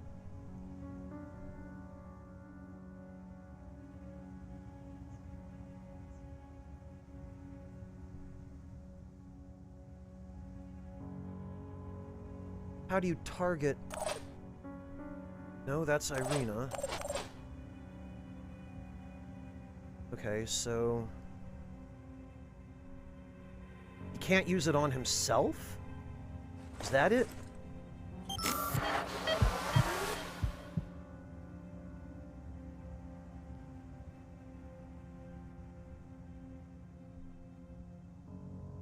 Yeah, Romulan, but it wouldn't let me select a target.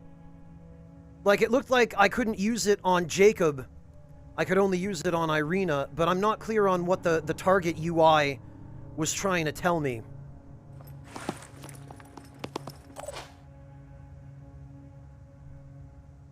Right, what do we have going here? in.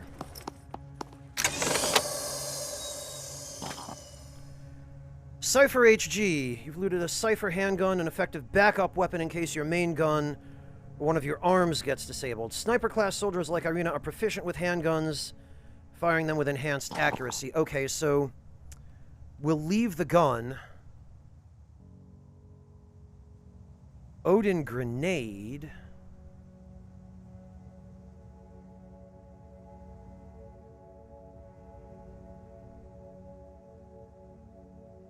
Okay, that's a med kit. Cypher handgun magazine, and a grenade. Okay, so... Actually... We'll leave all of this stuff. And we'll just have her cover the hall.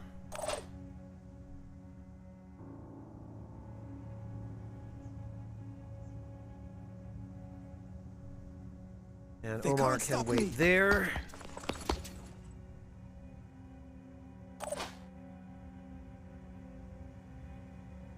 Irina, I guess. Oh, she can't quite reach.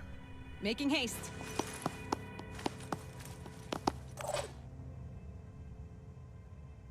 Okay, and everybody else is done.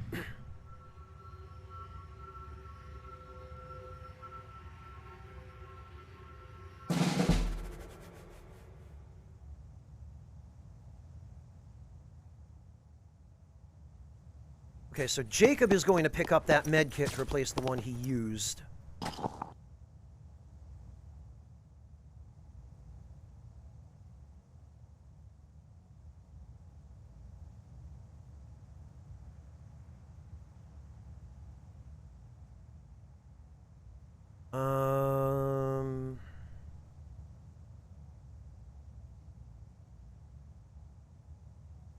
Yeah, that'll go to equip. Not enough AP? Okay. I guess he'll just wait then. Receiving. Sophia, I guess, can...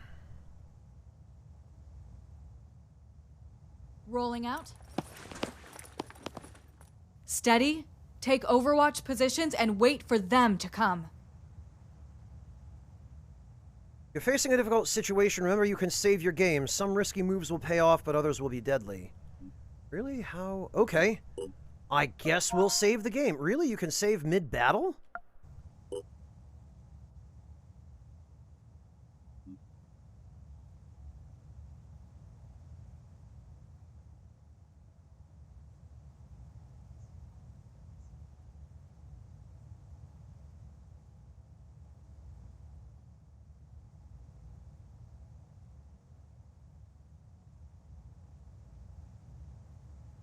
Magnus, I have no familiarity with the goth music scene, but...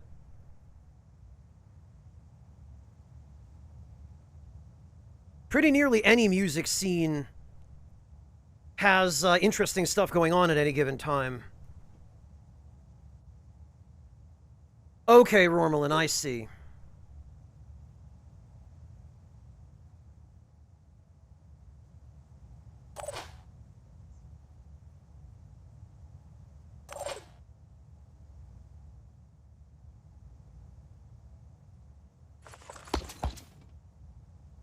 Okay, I'll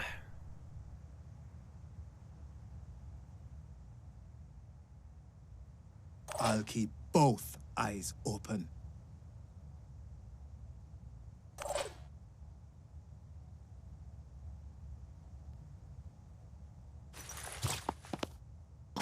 So I guess we were meant for Irina to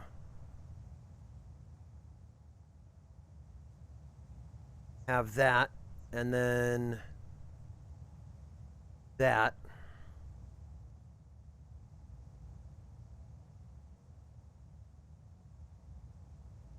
We'll leave the med kit and the grenade for Jacob, I guess.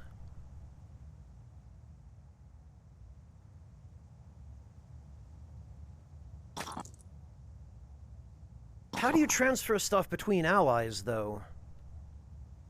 Oh, I see. You just backpack or throw away. Oh, we can't transfer stuff to him that's equipped, though. It looks like we can only transfer stuff that's in the backpack.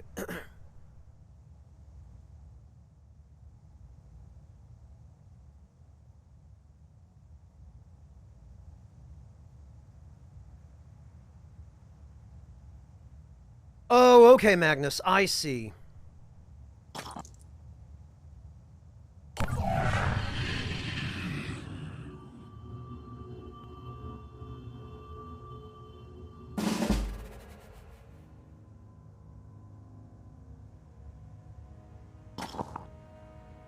Alright, so Jacob is going to take the med kit.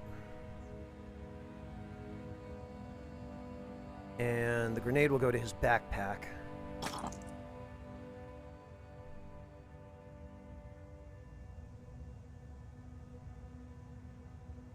I'm on the move.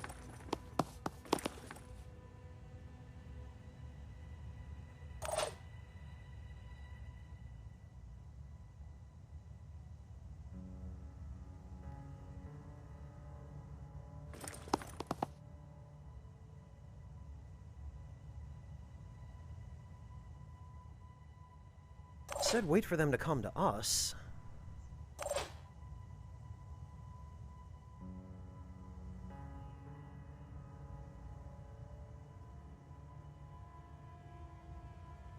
Operative on the move.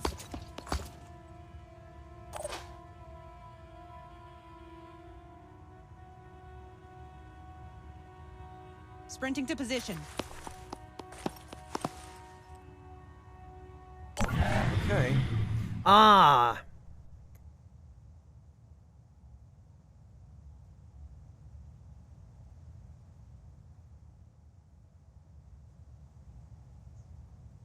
Okay. That takes an awful long time for one enemy to move.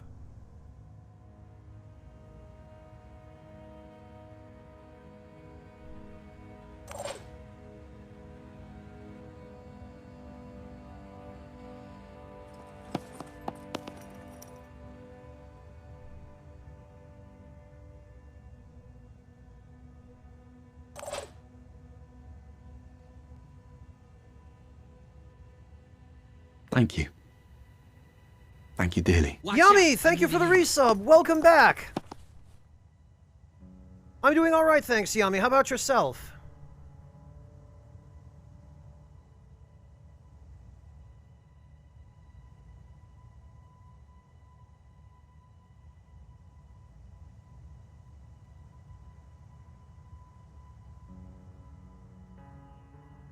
We want to make sure we're not going to catch anybody in the Overwatch cone.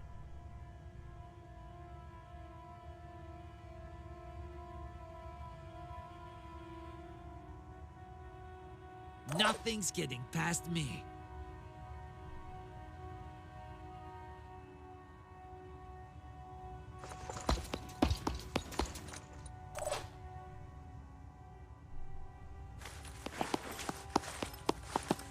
Oh, well, good morning, Yami.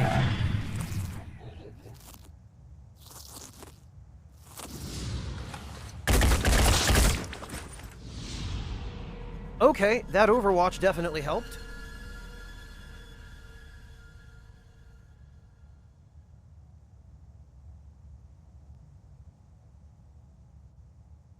No, Yami, you said you just woke up.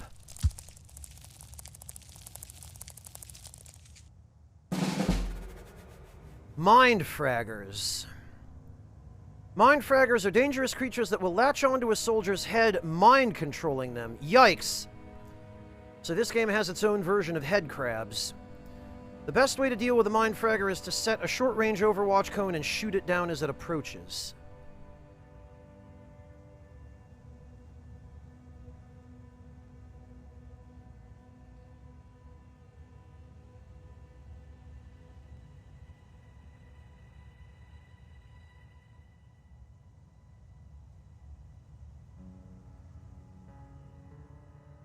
Okay, or we could just, you know, shoot it.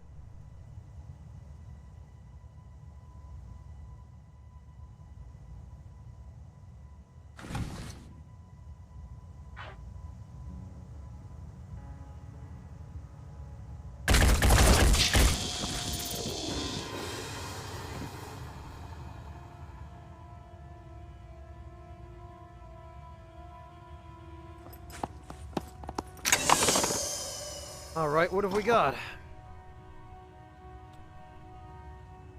Another Odin grenade. 10 shred, 50 blast, single shot, 16 effective range, 2 AP, 1 hand to use, weight 1. Okay, we got a couple of them, actually. Ares AR magazine. Okay. And another med kit. Zanzibar, I don't think you would want to shoot them off your soldier's head. Because then you could kill your soldier.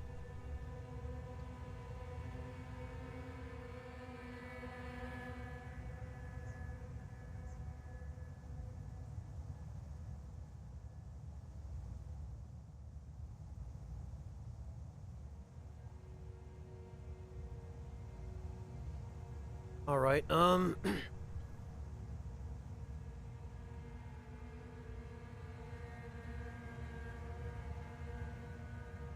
It's been good so far, Yami. My only complaint right now is that they don't let you have any customizability over the controls.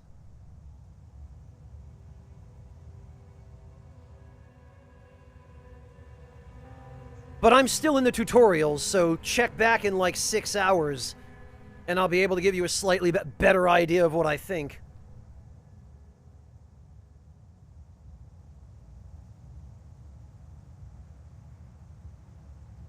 Zanzibar, it seems like almost everybody in chat who is familiar with this game hasn't played it since early release.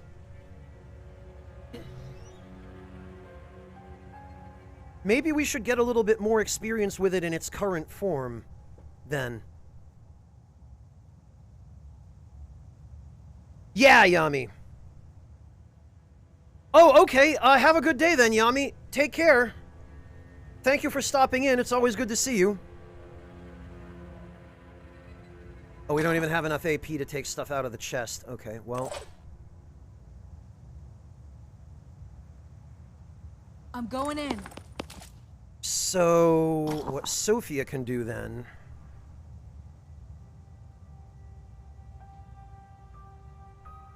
is she can take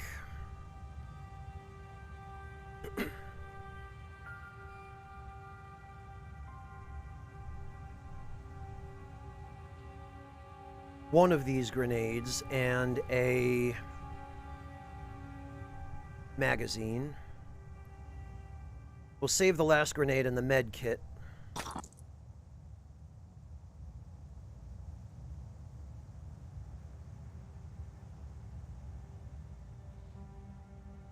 Rolling we'll move her out. up a little more.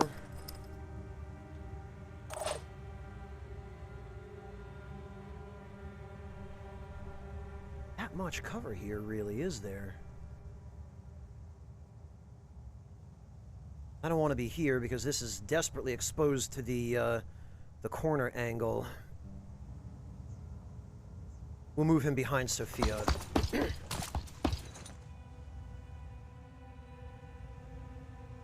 Oh, I see, Zanzibar.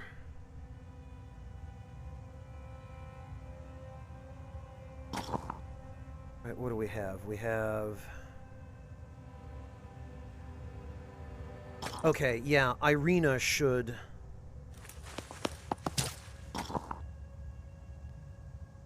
She should take the... grenade, and she should take the med kit.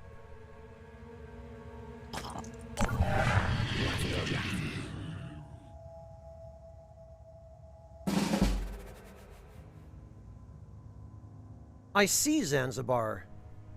Any special reason why? Is there something different about the aliens that made them less enjoyable to fight?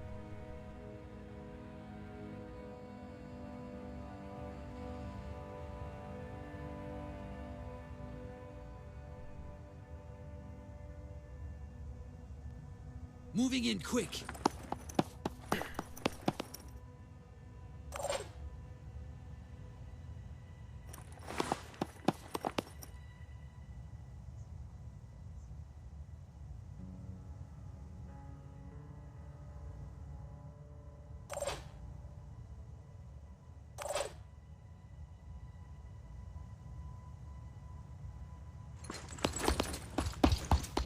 Here they come. Ah, did we see somebody? Ah, Mind Fragger. Okay.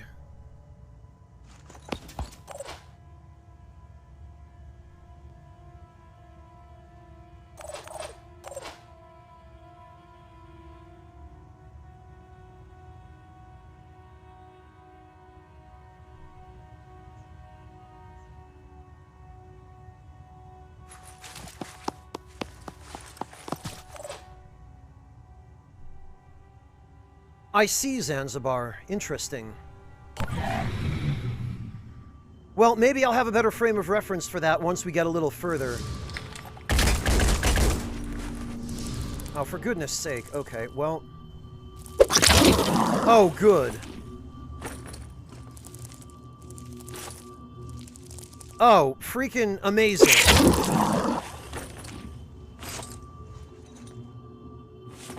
All right.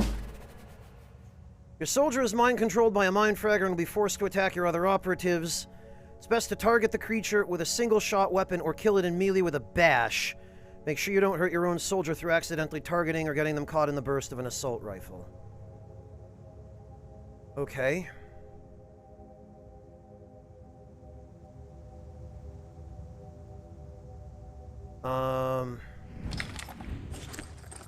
Bash. Hit enemy with held item.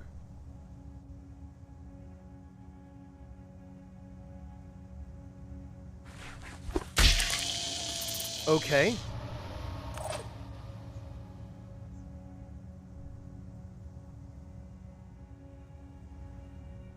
Oh, I see.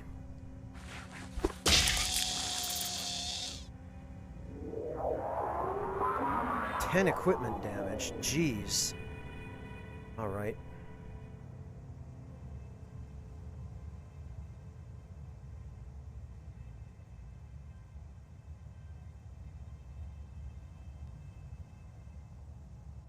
I'm on Overwatch.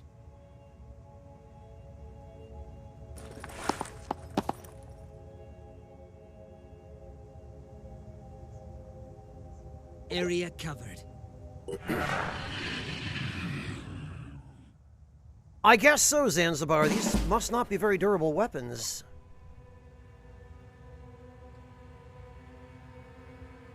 Alright, so it looks like on the floor above us there's... Aha, there's an item. We can't get through this door.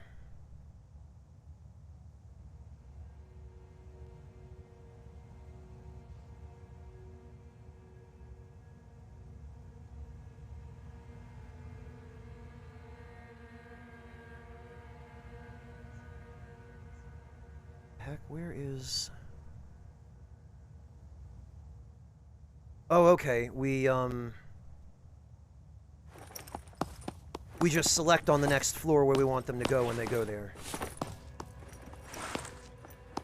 The door is shut, so we'll have to use those ladders. Go, go, go!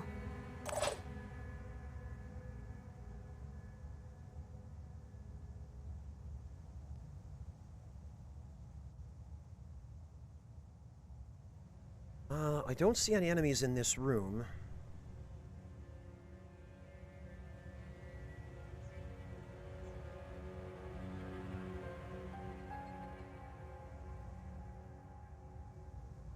Moving in quick.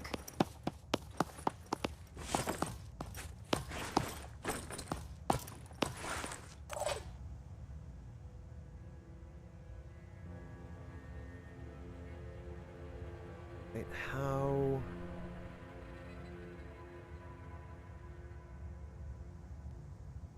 Ah, okay.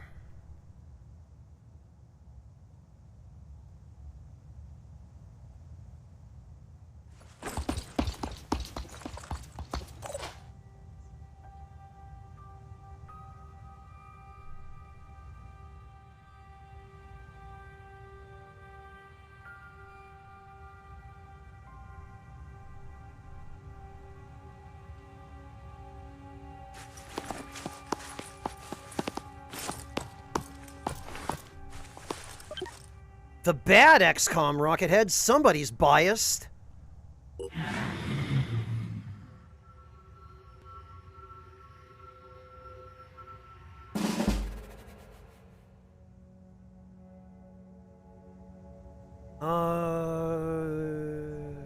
Okay, that's closed.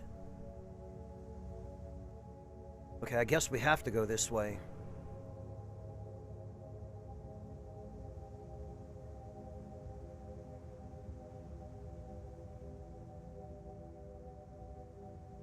With turrets on vehicles, nobleman, maybe. I don't know how to get in here, though.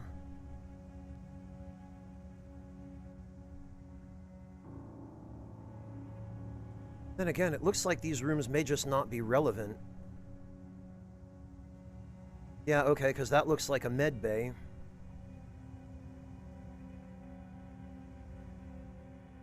Oh, and that's a kitchen.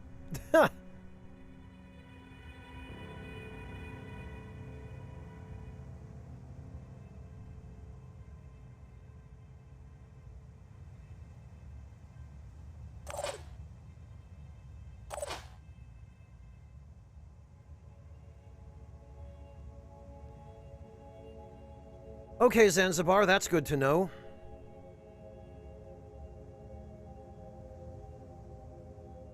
I guess we would want to...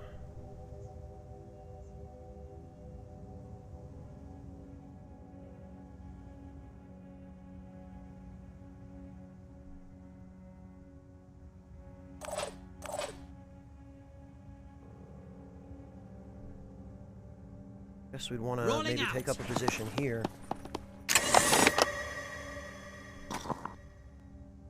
What do we have? Another grenade, a tier 1 magazine, a med kit, and another med kit.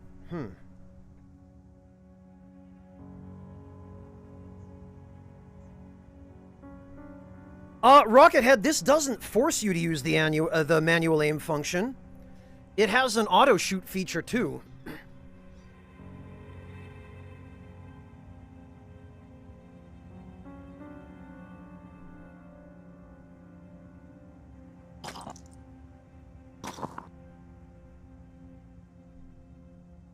I don't know about patch, Rockhead. This is my first experience with the game, but it seems like everybody who's come in here with a hot take on it so far hasn't played it since it came out.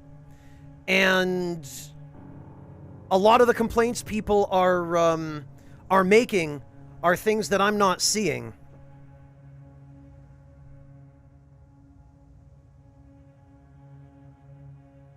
So, I don't know.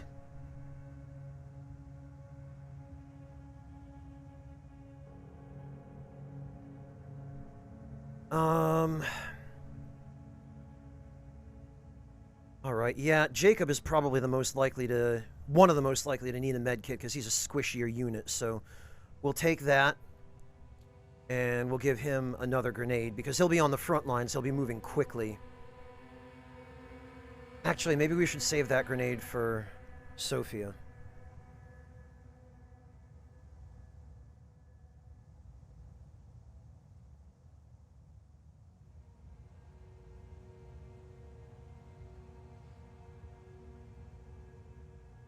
Sure, Bitstorm, it's worth bringing up.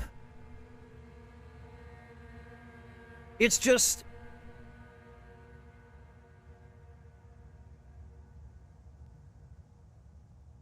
it's to everybody's advantage to avoid spreading misinformation, so...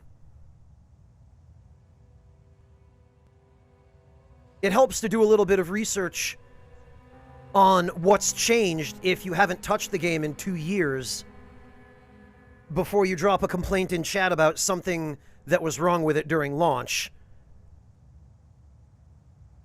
Then again, maybe it's worth asking somebody else in chat if something that was wrong with it at launch is still wrong with it. But I can't answer that. Someone else is going to have to, because this is my first time playing it. And I know nothing about it other than who makes it and what it's a spiritual successor to.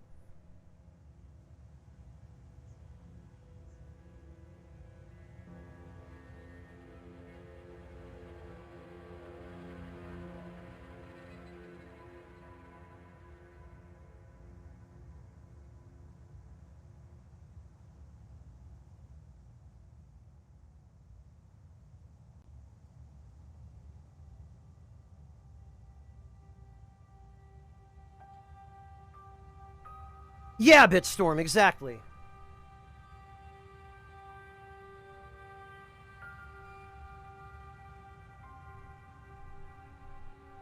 And then again, Bitstorm, there's the matter of legacy syndrome, right? Where somebody who is a big fan of XCOM might look at this and be really disappointed in what's changed or what's different. Whereas for me, playing it with a completely blank, clean slate, I'm not coming into it with any particular expectations. So I'm just looking at it as a self-contained experience for what it is, rather than for what came before it.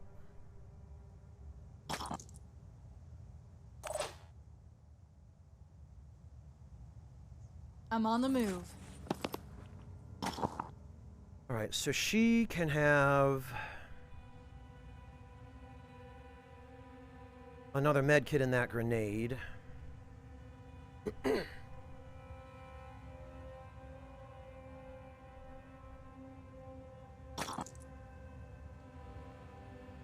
And she can move up to the door there, I guess.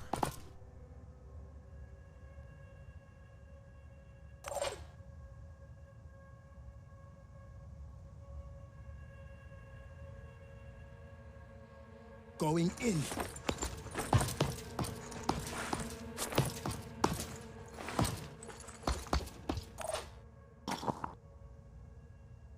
And he's going to need...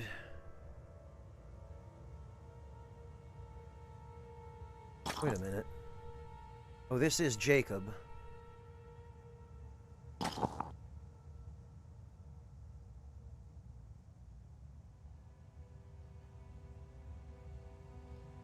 Okay, we'll give that to Omar then.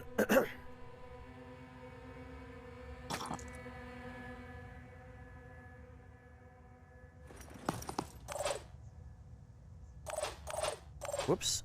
Okay, and Irina, I guess, can...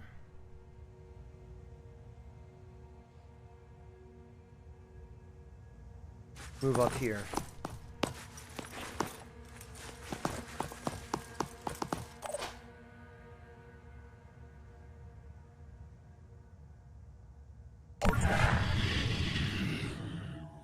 Huh?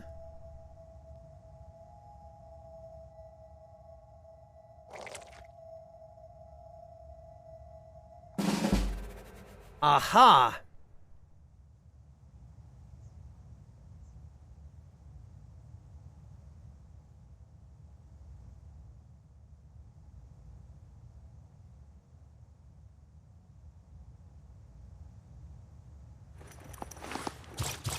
Okay, so we're going to have to set up some Overwatch here then.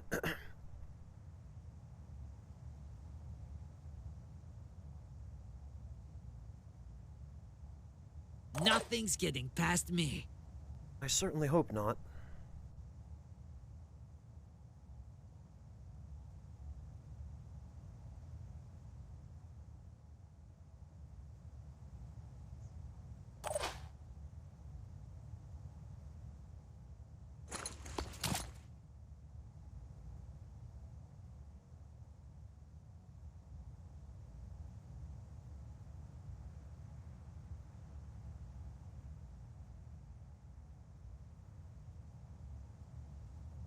On Overwatch. Let them come. Let's do this.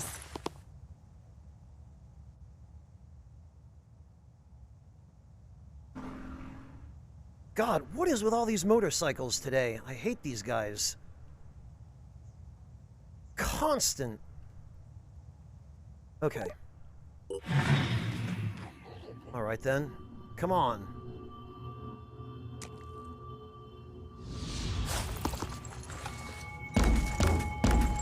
Really? Omar? Seriously? What a kill! Just like 3 feet over the enemy's head.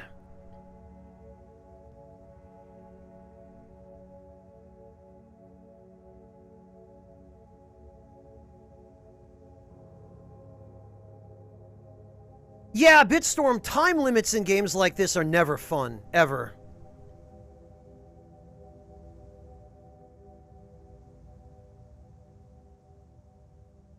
The whole point of a tactical RPG is that you take your time and use tactics.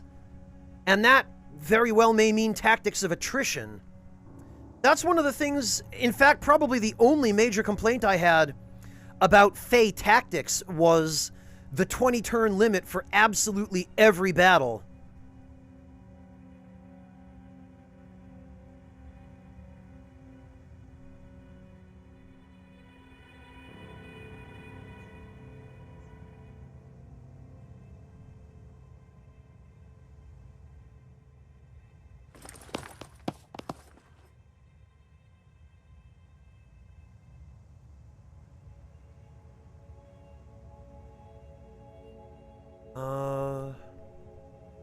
Yeah, you know what? What if we just made this entire room an Overwatch cone?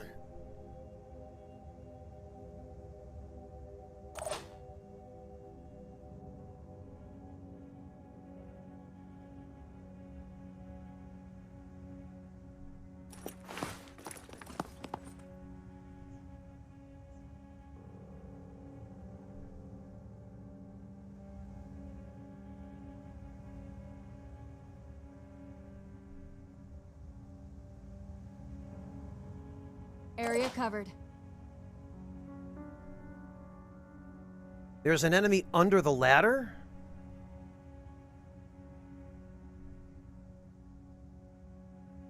Oh yeah, I see a couple of them over here.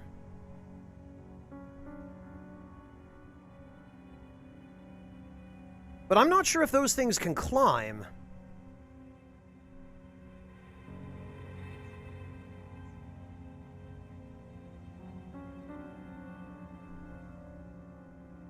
Oh, down there.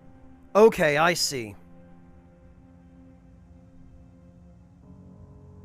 Alright, well, what we can do then is we can... Whoops, come on. We can throw an Overwatch cone over that way. I'll keep both eyes open.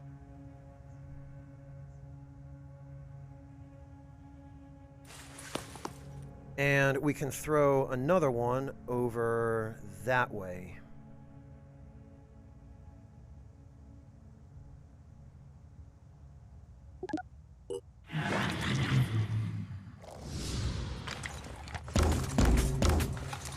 Man, Omar, you are useless. Gotcha. Near point blank range. And he can't hit the broadside of a barn.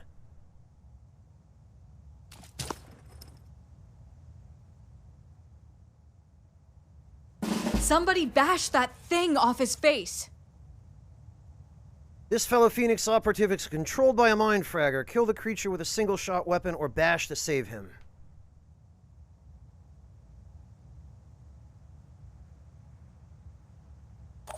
Bloody hell, Omar, come on, you had one job.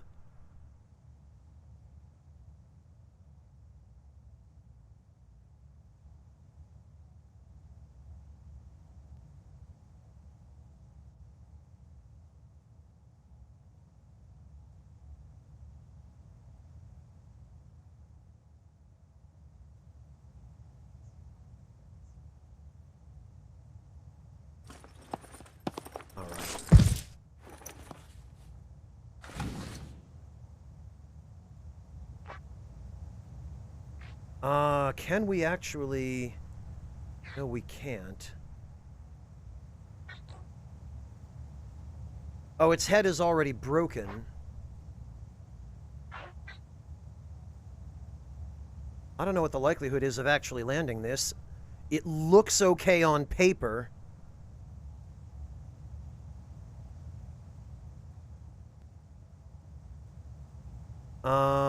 Yeah, it looks like he might bleed out, Rormelin. That's a good point.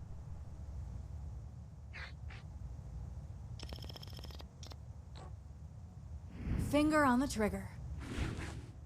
Alright, hang on.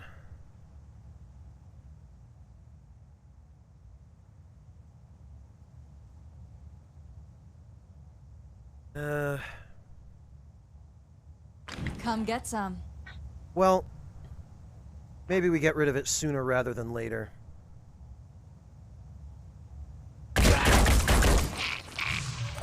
Well, we did hit him. I'm honestly kind of impressed that that worked. I was afraid the terrain would get in the way. Okay, so what we're going to do is we're going to have him just hop right down here. Let's do this. Oh, I appreciate that he was able to jump over the railing and not have to run all the way there. We're gonna slap that legally distinct head crab off of this guy's face.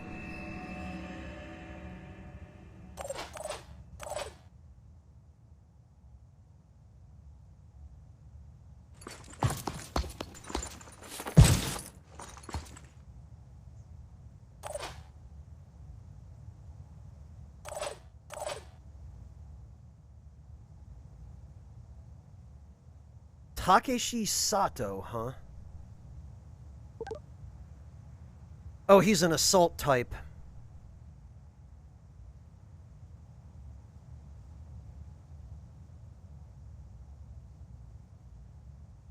Now under player control. Okay, well...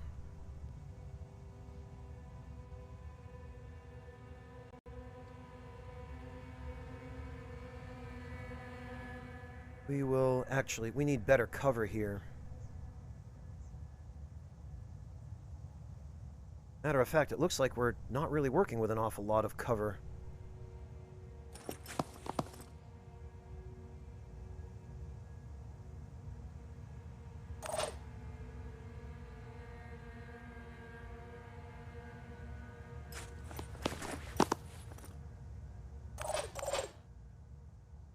And I guess Irina can pick up a position... I don't know, as a sniper, it seems to me that we would want Irina in an elevated position. So maybe we just move her out here, because...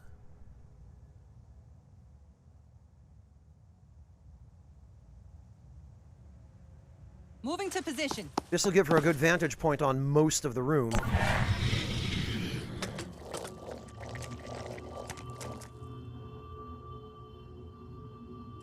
Ah, okay.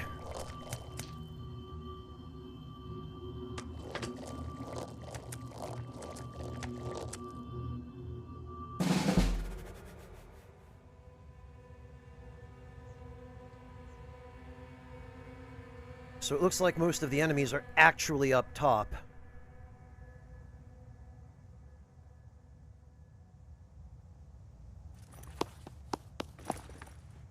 Acquiring target. This looks like it'll do okay. We could even get a little bit better... a bead on the center mass here. There we go. One down.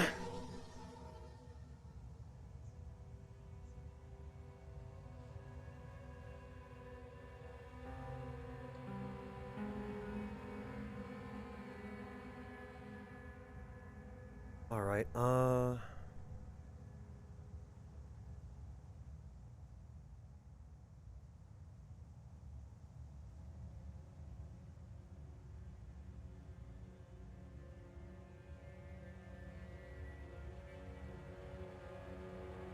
Let's go. I guess we'll have to have a couple of people come back up.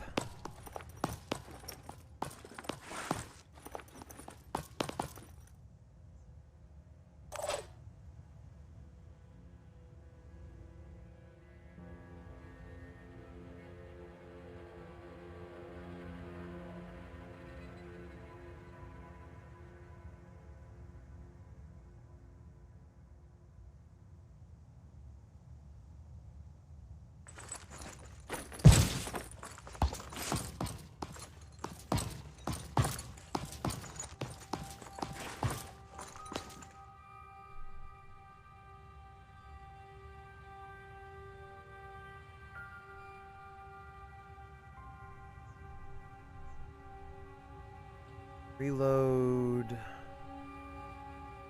Switching ammo. Okay.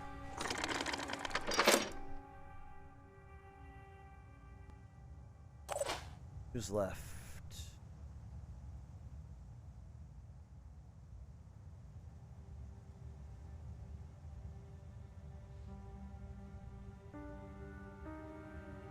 Okay, maybe we can...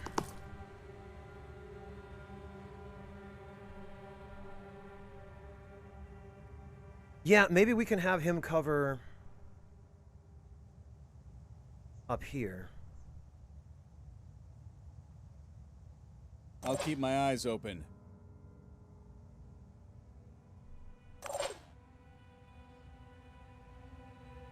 And Irina, we can...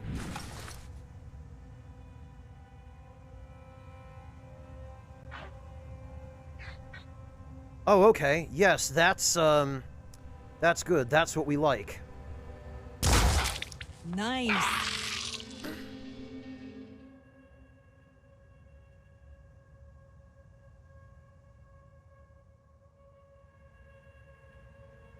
Moving now.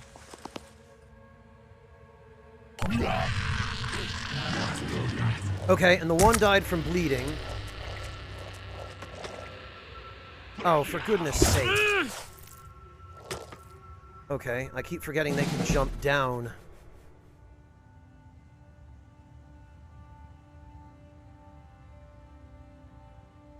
Alright, you know what? What if we went right behind him? And what if we shot him right in the butt? Like right in the middle, right up there.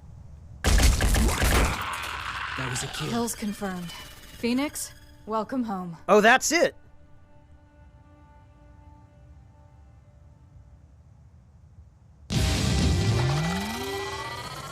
Reclaim Phoenix Point. Oh, and a whole bunch of people leveled... Well, a couple of people did. Skill points pool 5, huh? The reclamation of Phoenix Point was just the first step on our path ahead. Okay, Zanzibar. A desperate fight against an overwhelming foe, and only a handful of friends to help. But if this base could withstand the attack, then so could we, and so could Symes. If our leader was somewhere out there, we had to re-establish contact, no matter the cost. All right, so I guess that's the premise. Have a good one, Zanzibar. Enjoy your brunch.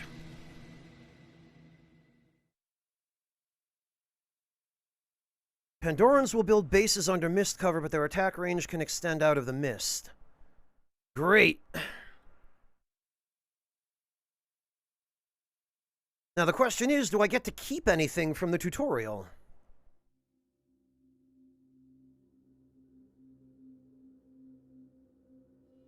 The Phoenix Project was founded on October 24th, 1945. The Second War to end all wars was over, but there were those who understood that we could no longer afford to think in terms of nations and empires. For a time, the Phoenix Project successfully navigated the political conflicts of its era. That was our golden age.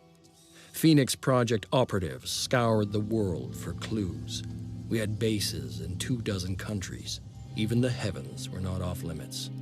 But out there, on the far side of the moon, began our downfall.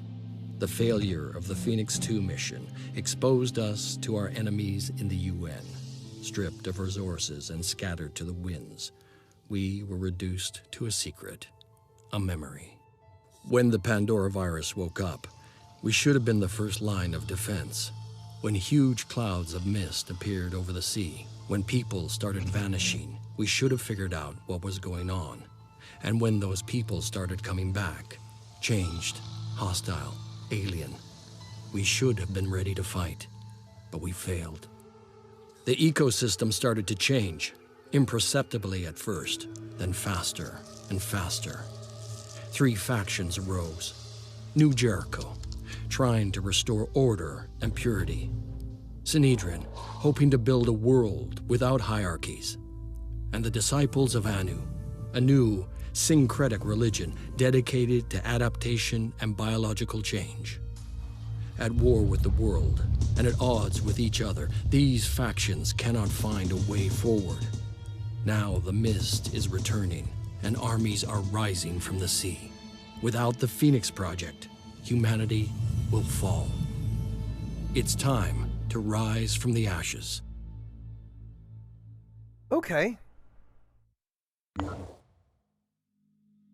The geoscape shows the world and all locations and sites of interest. In the beginning, all you know about is your base, Phoenix Point. Move globe, zoom in, out. Okay, use the controller buttons to navigate. Go to the bases menu with R2. Base info. Phoenix bases. Your base is your stronghold, containing all facilities as well as vital resources such as food, materials, and tech. Phoenix Point is in bad shape. You need to repair your vehicle bay before you can launch your Manticore aircraft, and it will take some time. Start repair of your vehicle bay. Select the vehicle bay and press X to open the facility menu, then press Repair Facility button, then return to Geoscape. And advance time with square. Okay, hang on. Let's save the game.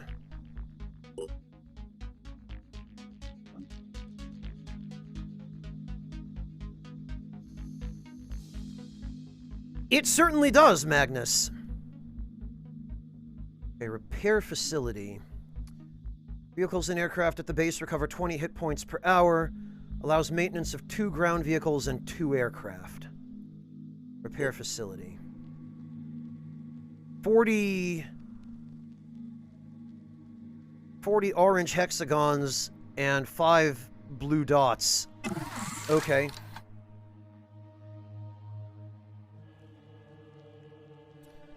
Satellite uplink. Power consumption 2. Scans an area around the base, locating sites of interest. Pandoran colonies attacking humans. Attacking havens from within. Scanning range will be instantly detected.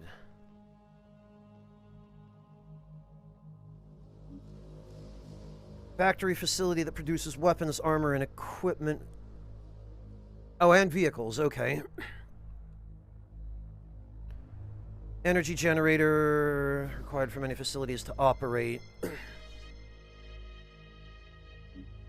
Research lab, an AI-controlled facility for all research projects. I wonder if that's like Metal Gear Solid 5, where you set them to develop different pieces of equipment.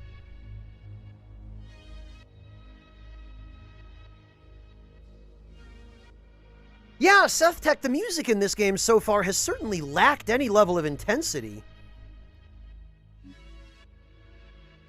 All soldiers at the base, even if assigned to an aircraft, will recover 2 stamina points per hour for each living quarters in the base. Okay, and I guess these other slots must just be we can build stuff there.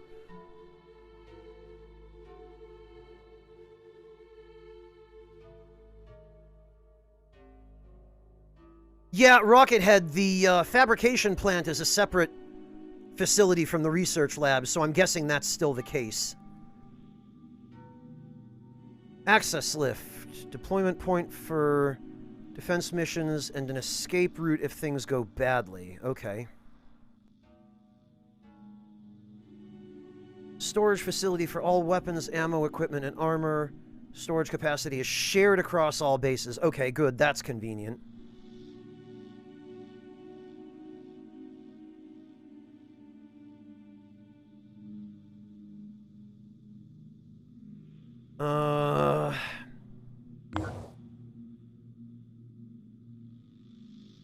Okay.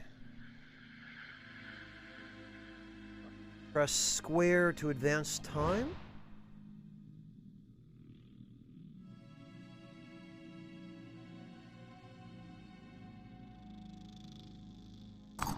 Oh, okay. Before you send out your squad to explore, you should equip your soldiers and level them up. Select the Personnel button. Personnel.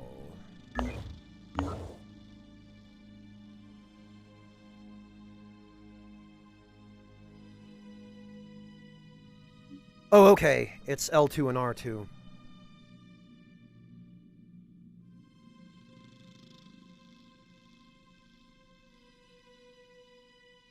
Ah, okay, Rocket Head. Interesting.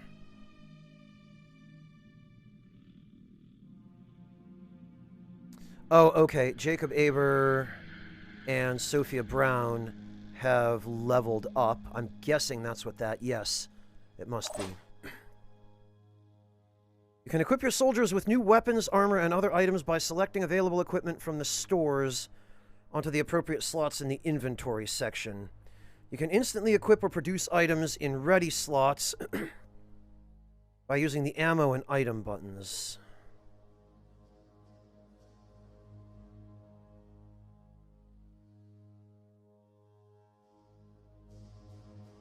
Okay. The armor section shows the armor the soldier is wearing for legs, body, and head. The mounts section is used for special equipment that can only be attached to the corresponding piece of armor. Huh, okay. Soldiers can increase strength, willpower, and speed, as well as acquire new abilities by spending skill points. If a soldier has used all personal skill points, they can use the Phoenix skill points, which are common for everybody. Interesting, that reminds me a little bit of the experience orb in Valkyrie Profile. Soldiers can only acquire abilities for their current level or lower. Upon reaching level 4, each soldier has the option to specialize in an additional class. The second row of abilities represent personal aptitudes the soldier is born with. Okay. So each unit is to at least some degree unique.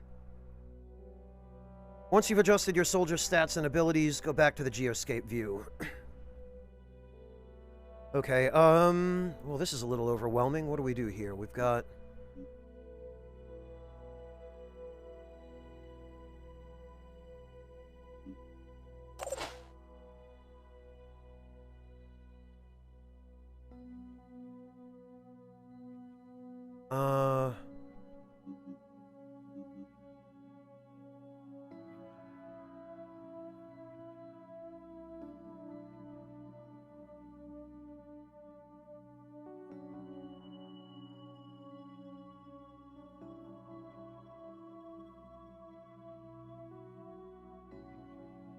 how do we...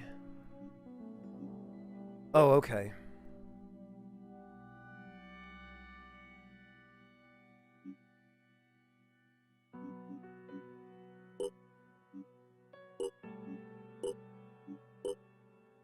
Wait a minute, what happened to those guns I picked up in the tutorial? Do I not get to keep those? Hello, Marty, welcome!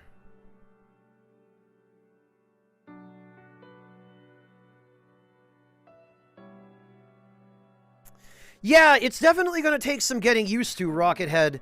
It's not only a little bit difficult to read, but more than a little bit difficult to navigate.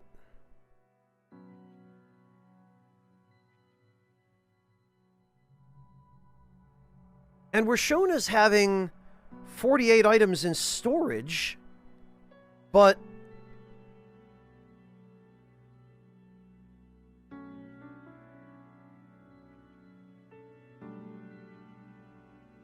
we're only shown 3 items here.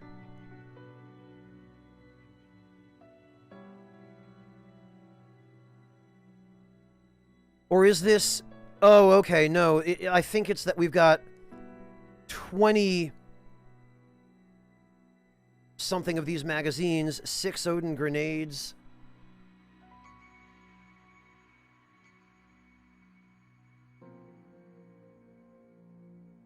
I have no idea, Marty. I'm playing the PS4 version, and I was given a code for the game by the developer, Snapshot. So I don't know what the deal is with it on Steam. I had to specifically request the PS4 code because I am 99% sure my PC is not capable of running this.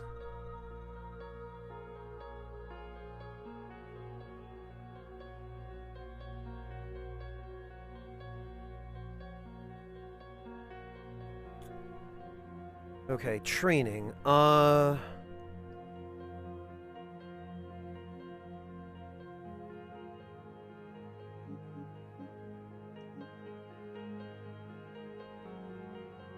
Move up to half your movement range, limited to 2 uses per turn.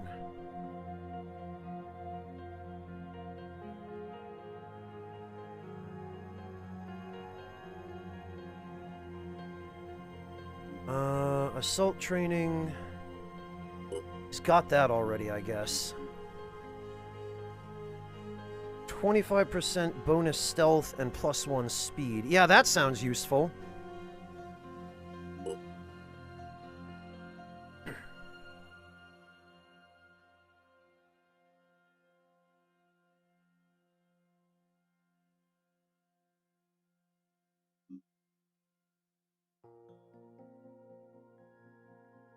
Oh, we could learn this if we were willing to use Phoenix SP. Okay, what about customize? Oh! Okay, can't customize body type. Oh, these are all unique because these are story characters. Okay. Well, we'll leave these as they are then.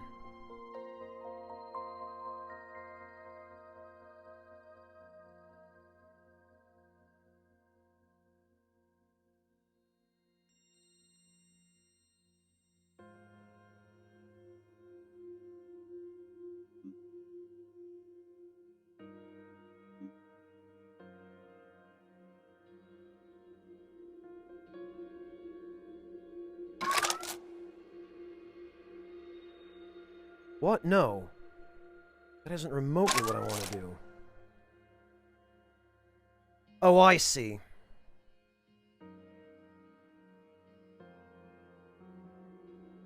Okay.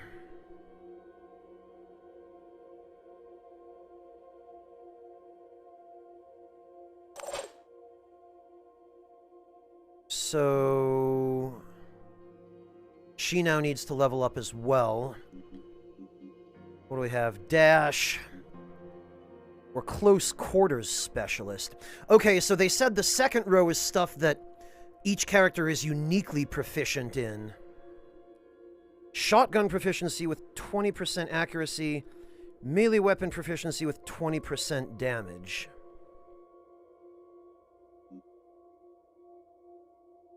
Biochemist.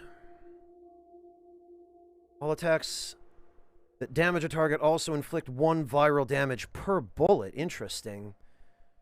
Shoot back at an enemy when it attacks, provided the soldier is using a direct fire projectile weapon with proficiency, and the enemy is within half perception range.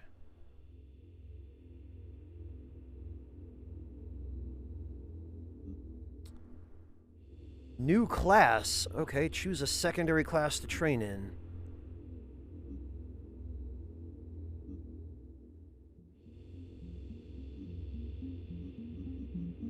The secondary class must be for this bottom row, then. Alright, well, I don't know how much this helps us, because we don't have any close-range weapons at the moment, but...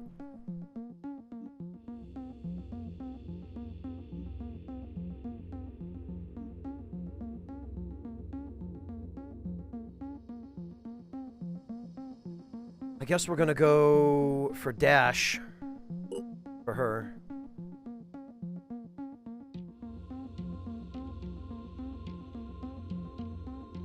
I'm sure it can, Rormelin, and I do like the concept of multi-classing. As long as the multi-class doesn't get severely gimped in some way.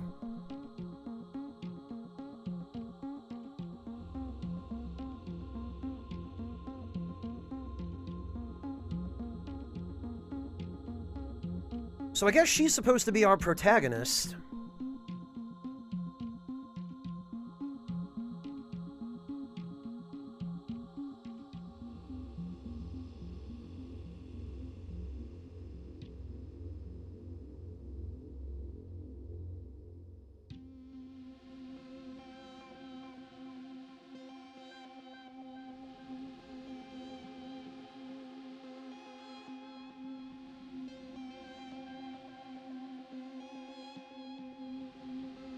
The armor pattern slider doesn't actually seem to change anything.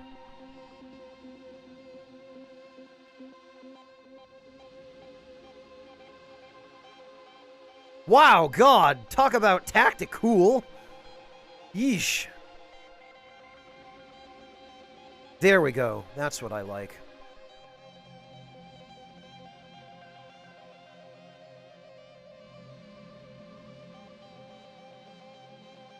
So you can go full-on garish gun shop customization job if you want.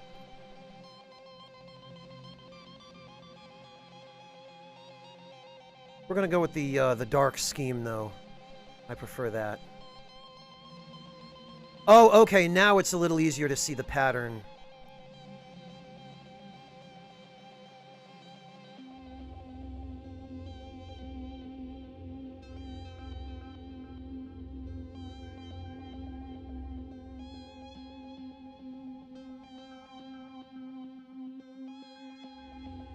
Maybe.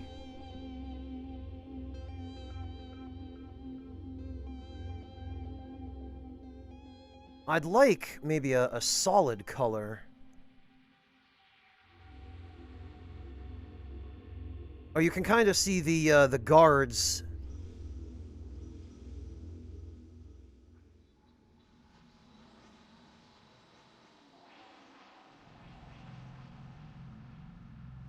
Okay, armor pattern 8 looks all right.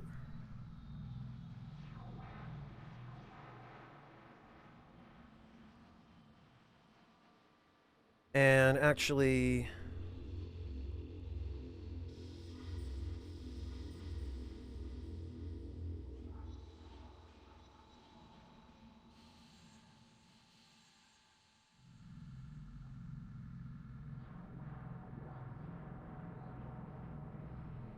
Oh, wait a minute. No, armor pattern 10, it looks like, is just actual armor. It's really hard to tell because the plating on these... Okay, armor pattern 1 looks like the plain pattern.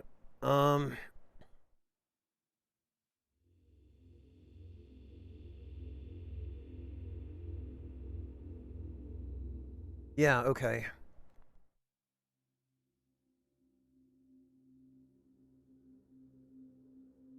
Yeah, pattern doesn't seem to affect an awful lot, all things considered. Armor pattern 1, that's fine. Oh, I see, yeah, it changes little accents.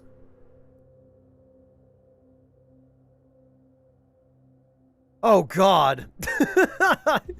Yeah, imagine walking onto the battlefield in this.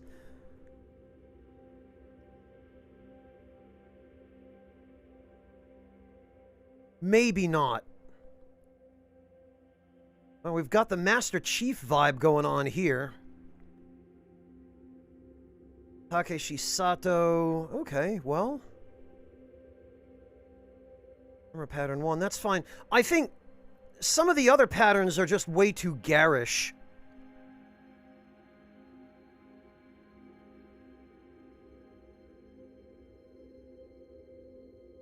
That's a little better.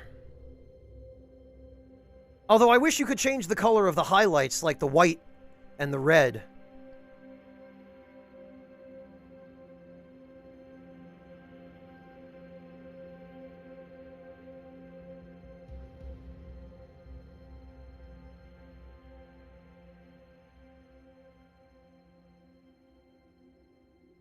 Yeah, that also is a little better. A little.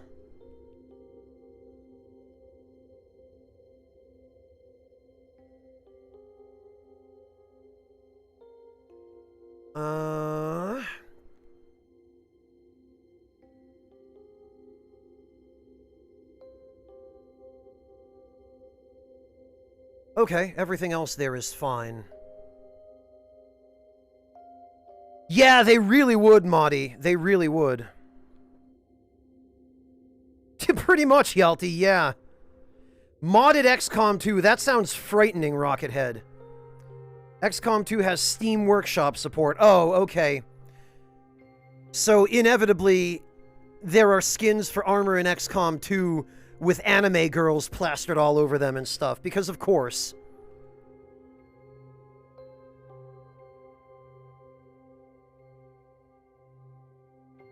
That I don't know, Monty Rob. I'm not intimately familiar with the history of Snapshot Games, other than that I do know Julian Gallup used to work for Ubisoft.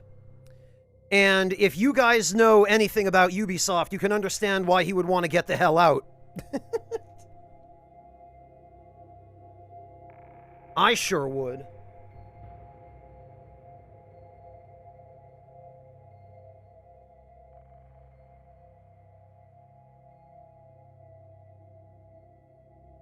The anime girls are the armor. Oh, okay, Romulan. Well, that's not inconsistent with the Steam Workshop.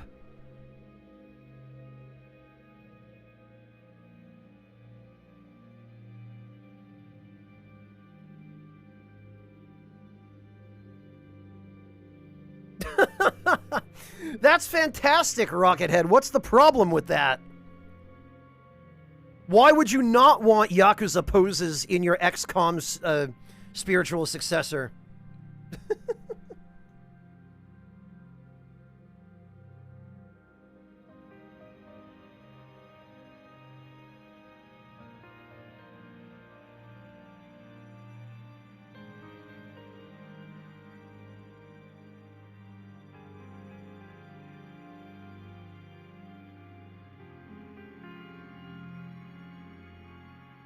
Titanfall skins for the mechs, of course. A Kaon character voice pack in XCOM 2's workshop. Incredible, Monty.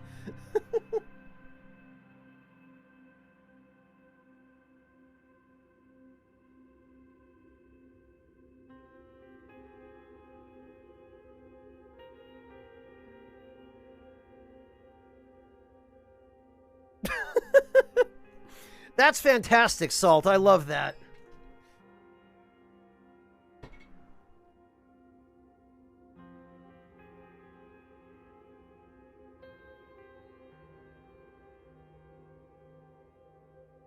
There's a total conversion to make the enemies into the Galactic Empire from Star Wars. Of course there is.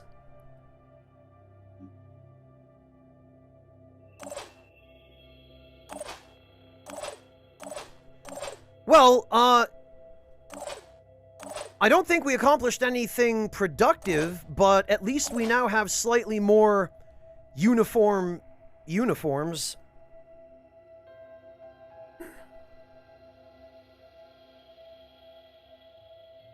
Attributes and service record. Oh, okay. So each unit has their own stats. Very interesting. Favorite equipment, enemy kills. Okay,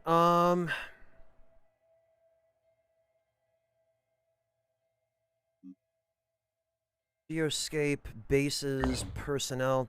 The Manticore is your aircraft for transporting soldiers and exploring the world. The aircraft's crew is shown in the aircraft bar in the bottom of the screen using their soldier class icons. Send your Manticore to the unexplored site. Move the cursor to the location with the left stick and press X, then move. Okay,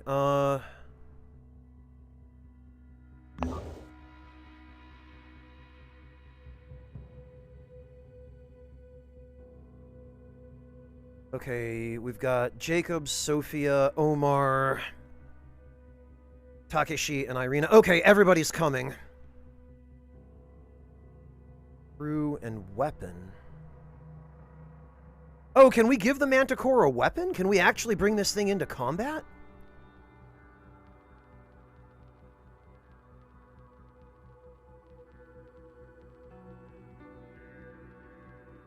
There seems to be a prompt for us to cycle up and down. Okay, no, we need to check everybody's loadouts. Edit unit.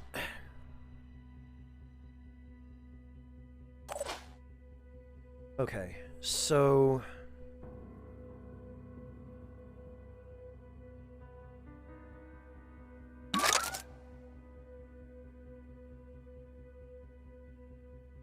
Ah.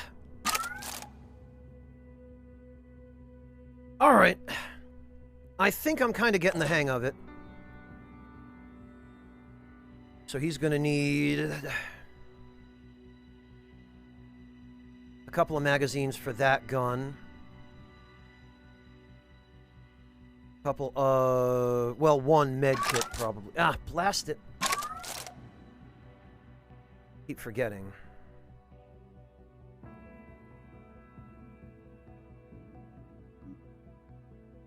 Manufacture.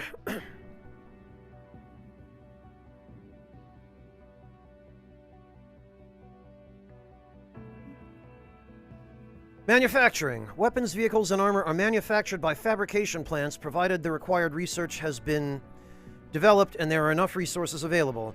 Items take varying amounts of time to produce. To speed up the process, build more fabrication plants. Manufacture a med kit.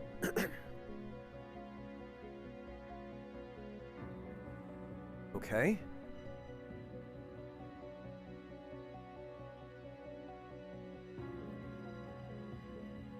Manufacture. Manufacture a med kit. Manufacture a med kit.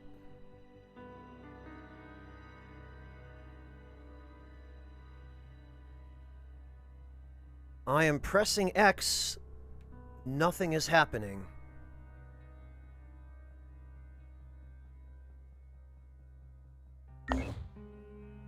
Satellite scanning.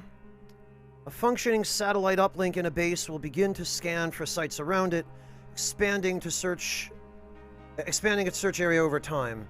Sites will be revealed with the question mark symbol. Use your aircraft to explore them and find out what they are.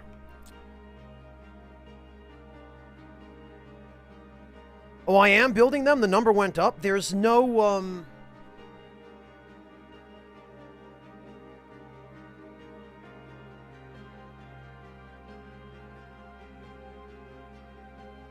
there's no confirmation noise or indication at all that, that they were being built, Bunny. No feedback.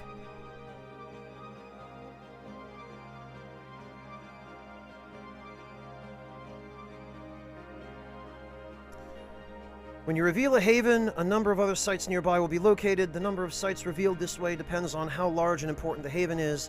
It will tend to locate other havens belonging to the same faction. Some general exploration sites will also be located this way. Yeah, really easy to waste resources, Bunny. It wouldn't be so terrible if the game gave you actual confirmation, like a sound or something, to let you know that you'd built whatever it is you're building, but it gives you no feedback whatsoever. Congratulations for completing the tutorial. The tutorial from here on, it is up to you. Phoenix Point is a game about making hard choices. You have to use your limited resources freaking great.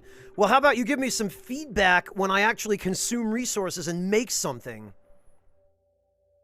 Carefully pick your battles. You will not be able to take every mission, save every haven, or gather every resource. Instead, you must decide which losses you're willing to bear and which cannot be accepted, and then act accordingly. If you try to do everything, you're likely to fail. Think strategically, however, and you will succeed. Good luck. Okay. Now let's find out what happened to the Phoenix Project. Research the Phoenix archives.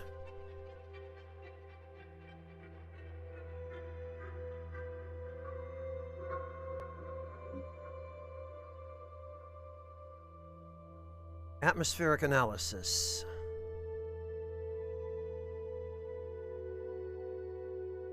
About 2 years, I think, Marty, yeah.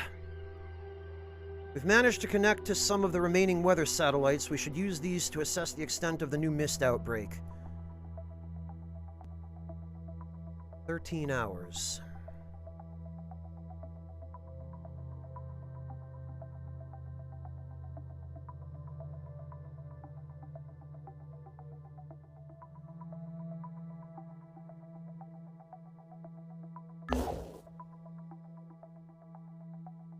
Okay.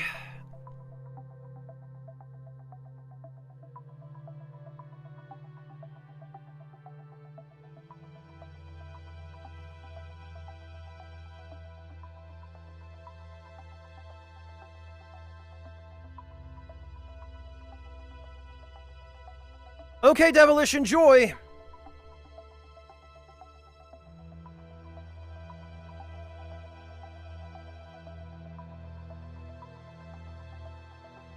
Alright, so it looks like Phoenix Point Base is located in North Africa.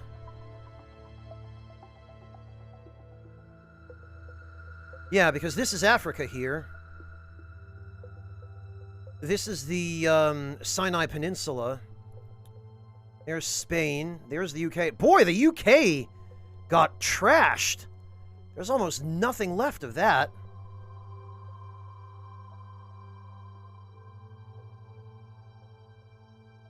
Western Europe looks like it got pretty trashed, too. Let's see, there's Australia. Looks like Australia's still there. New Zealand is still there from the looks of it. Where else,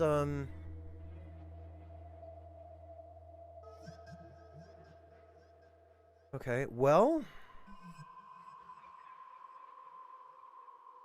North America is mostly still there. I love how this map doesn't account for the Panama Canal. Looks like there's not a lot left of the Caribbean islands either. These are the Great Lakes right here. There's Alaska.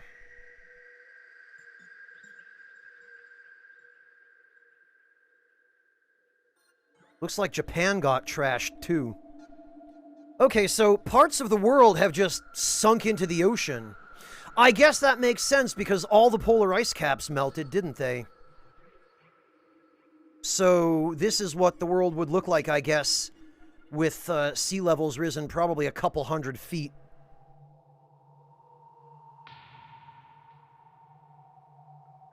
Yeah, no more Florida, Bunny, but that makes sense, because Florida's mostly right at sea level.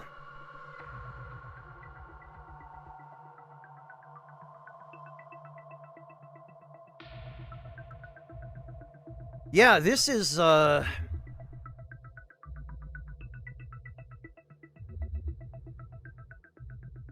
this is rough. Okay, well, let's finish equipping everyone, first of all. Yeah, freaking 20 medkits that I didn't mean to build. Bloody hell.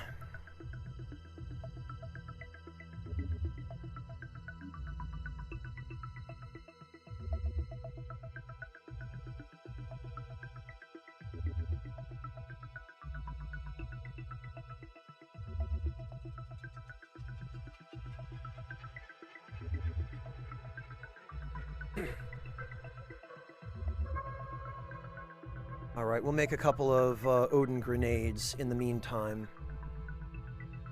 And...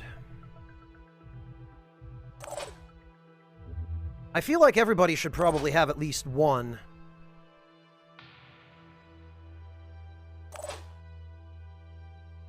And the units that are going to be on the front line should probably have a couple.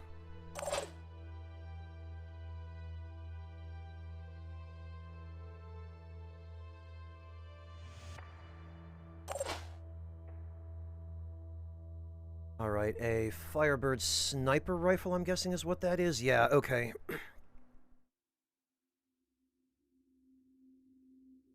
So she does still have the Cypher handgun, but for whatever reason, it looks like the...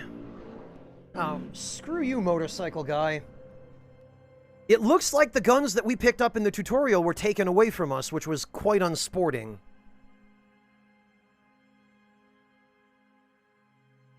Remove the magazines from the equipped row and put the grid... Oh, okay. Thank you. Do we not need to have the magazines equipped? Rormelin, really?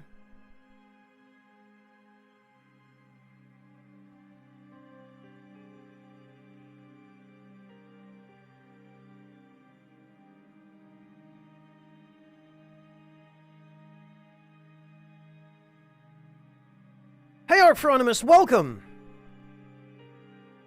It's not been bad so far. I've got a couple of issues with it, but those issues aside...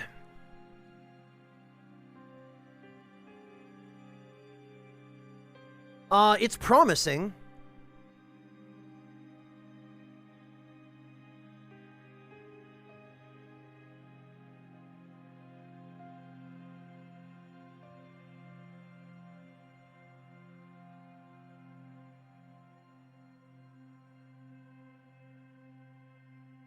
Yeah, the UI is definitely a little bit wonky, Bunny Hedger.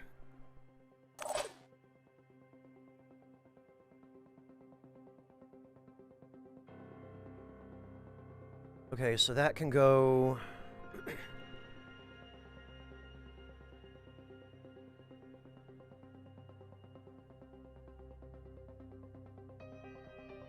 that can go in. The grenade can go in as well.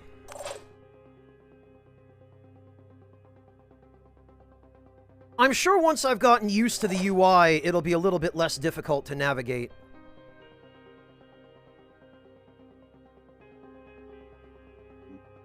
Alright, so let's go to the geoscape, and then I guess we can...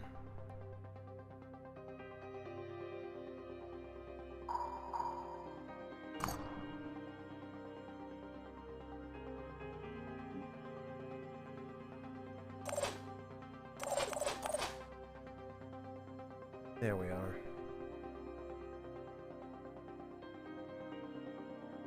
Whoops. Those can go there. And it would be good for her to have a backup as well.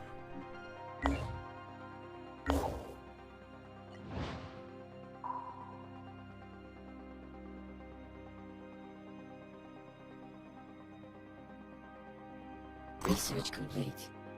Atmospheric analysis. Reprogramming of our satellite systems has revealed the extent of the new mist outbreak.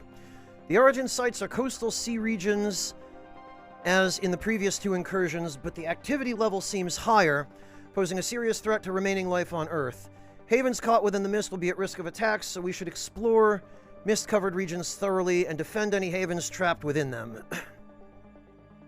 Our geoscape monitoring systems have been updated with current mist coverage.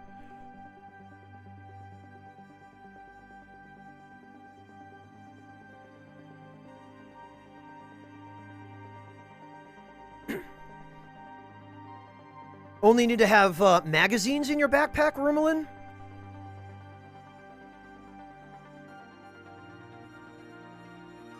Yeah, okay. I see that. Dreamer Neon, let's see if this game got any fixes. That I do not know. This is my first time playing it. I didn't play it at launch. So anybody in chat who did play it at launch is going to have to answer that for you based on what we're seeing. It was completely random whether the character would step out to shoot from cover and then you would... Oh! I haven't had that problem yet, Dreamer Neon, and I've been playing for a good couple of hours. Mind you, I only just got through the tutorial, but I have not seen that happen yet. The mist represents the progression of the Pandora virus as it spreads throughout the globe. The Pandoran mutations will attempt to build colonies on areas of land covered by the mist, which will then attack nearby havens. To meet this threat, you will need to produce equipment. Select the manufacturing button. Manufacturing. Oh, it would have been handy to be able to find this a little earlier.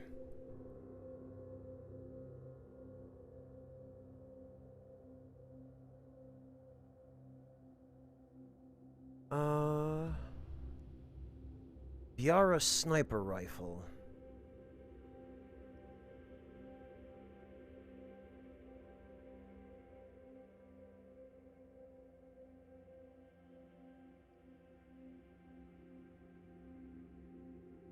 Udar HG. Oregon machine gun.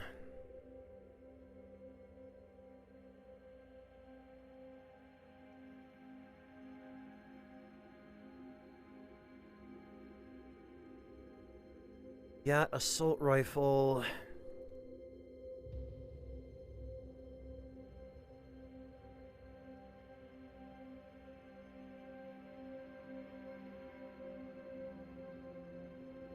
Okay, Hjalti, have a good one. Take care.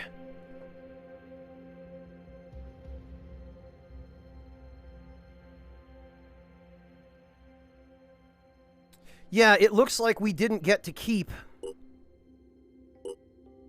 any of the,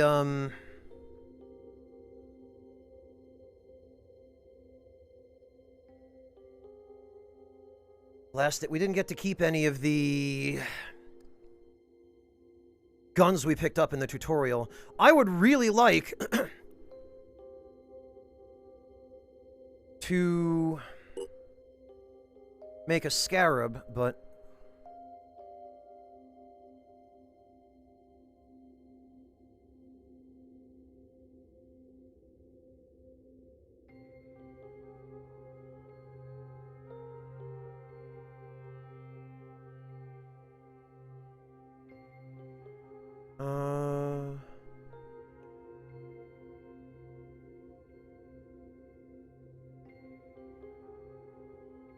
heavy body armor, huh?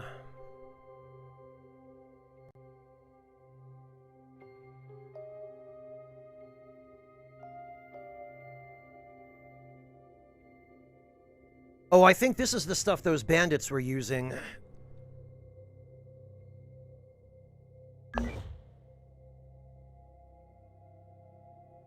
Okay. Oh, and we've got the encyclopedia here. Actually, when an individual round or weapon strike hits a target, it applies a damage value. The armor value of the body part hit is subtracted from the damage value.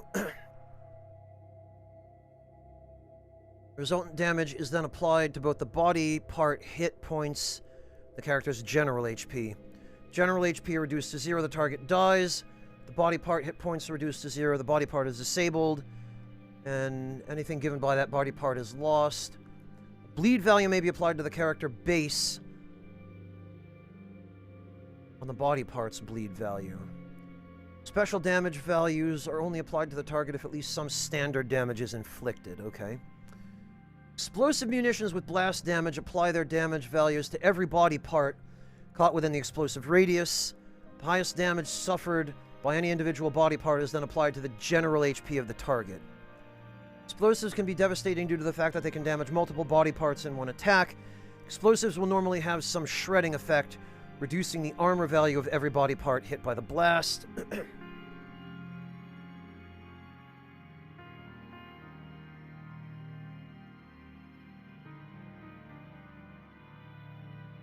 Yeah, Dreamer Neon, it seems like that's better now than what it was at launch from what people are describing. But stick around and watch a bit and you'll get a better sense for it. Mind you, I tend to move through these games fairly slowly, especially when I'm doing a first playthrough, as I am now. Shock weapons can cause a target to become dazed. Armor of the hit body part is subtracted from the shock damage value. If this is higher than the target's current general HP, the target is okay.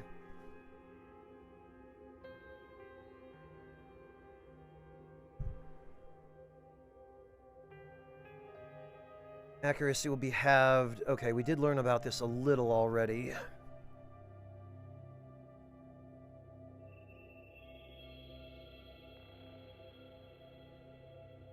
Daze status doesn't stack.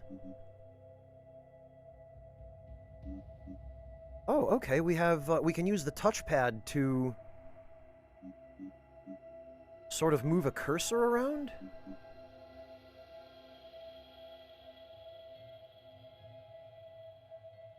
Okay, shock damage on an already dazed character is wasted, I see. A weapon inflicts standard damage. The poison damage value of the weapon is added to the target's current poison level. Poison can accumulate from multiple attacks. At the start of the affected character's turn, its poison value is subtracted from general HP. Then the poison level is reduced by 10. For multiple turns, the poison level will fall to 0, but the victim may die if HP reaches 0 first. Okay. Acid damage. I feel like I should at least read up on damage types.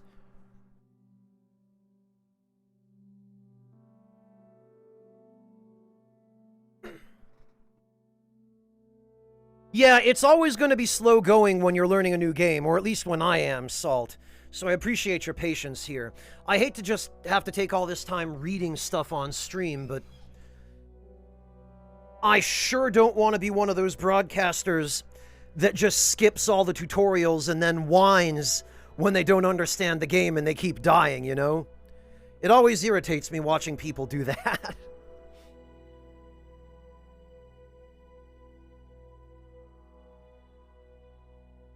Okay, Dreamer Neon. Well, I appreciate your patience too, then. Weapon with acid damage will add the damage value of the acid level of the hit body part. Acid can accumulate on body parts. They're hit multiple times. At the start of a character's turn, acid will eat away at the body part. First, the body part's armor is affected and reduced by the acid value. If there's no armor left on the body part, then the damage is applied to the body part HP and to general HP. After all acid damage is resolved, the acid value on each body part will reduce by 10%. Or by 10, rather. Okay, if a weapon inflicts some standard damage, paralyzed damage is added to the target's paralysis value. Paralysis can accumulate in a target from multiple attacks. The target will lose AP based on the proportion of paralysis to the character's strength. For example, if the character has a paralysis value of 10 and a strength of 20, it will lose half of its action points, leaving 2 AP per turn. If the paralysis value exceeds the victim's strength, then it will be completely paralyzed and unable to do anything. Okay. Paralyzed value decreases by 1 per turn, and victims will slowly recover their AP. Improved med kits, technicians, and Aspidas remove 50% paralysis when healing. You'll need to paralyze Pandoras in order to capture them for live research? Okay. Holy hell. Okay, virus damage. If a weapon inflicts standard damage, then it adds virus damage. Virus damage can accumulate from multiple attacks. The start of each affected character's turn, its virus value is subtracted from will. Oh, okay, virus attacks will points. Then the virus level reduces by 1. Over multiple turns, The virus level will fall to 0, but the victim will panic if his will points fall to 0 first. Okay. Standard medkits have no effect on virus damage. That sounds dangerous.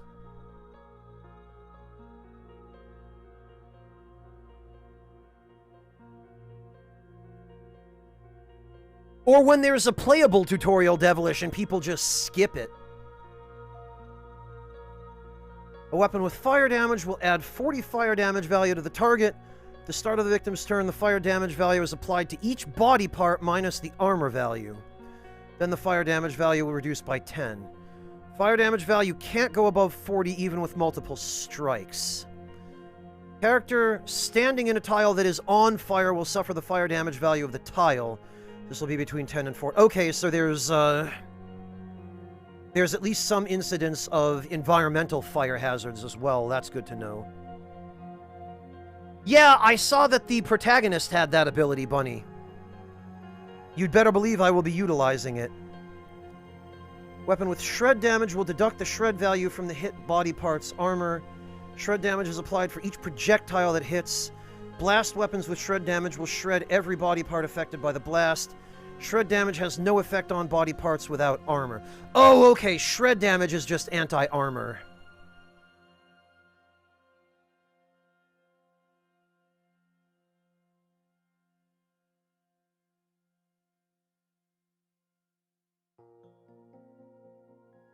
Koistick, I get the impression the average and mixed reception comes from people who were fans of the original XCOM games and wanted something closer to XCOM. Although I also get the sense that this game was a lot more rough around the edges when it was first released. And I think the mixed reception goes back to right around release when it had a lot of bugs and some somewhat more serious issues, which to some extent, from the sounds of things, what people have saying in chat, sound to have been resolved to at least some degree. A weapon with pierce value will ignore armor up to the pierce value before applying standard damage. Okay. For example, a gun with damage 50 against a target with armor 30 would normally do 20 damage. If it had a pierce value of 20, then the armor's effectiveness would be reduced to 10. The target would suffer 40 damage. Okay. Pierce has no effect against targets with no armor. Okay.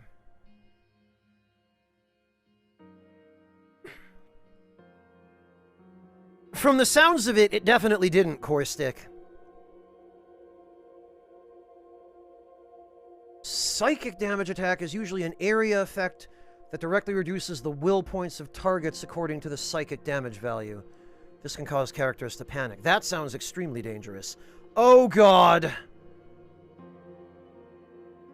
Status effects.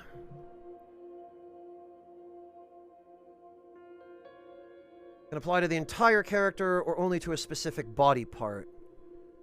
Status effect of a unit can be seen on the health indicator above the character's head.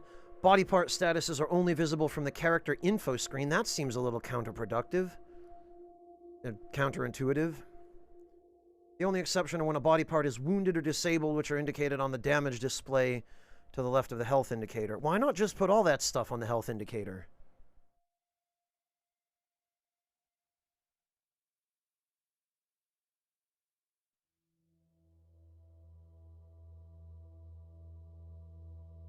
Oh, Neon, it sounds like somebody didn't supervise the marketing team.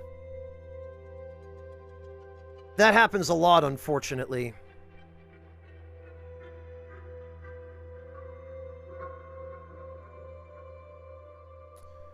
Okay, acid, bleeding. We've already gone over most of this. Frenzied. Speed increases by 50% and immune to panic. Good. Unable to move until goo decays or is removed.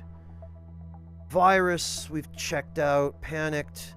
Unable to move for a turn while recovering will. Poison. Preparing. Pandoran Sentinel and Egg only. Preparing to activate special ability on next turn. Berserk. Mutog only. Mutog becomes wild, attacking friend or foe. Enraged. Damage dealt and speed are increased by 50%. There's a 10% chance the Mutog will go berserk at the start of each turn. Alerted, enemy only. Enemy is aware of your presence. Tired, caused by entering a battle with low stamina. -1 action point each turn. Oh, okay. Tired and exhausted are successively worse permutations of the same thing. Paralysis, dazed, Overwatch, Sonic. Dazes the target if the target's will points are less than the amount of Sonic damage.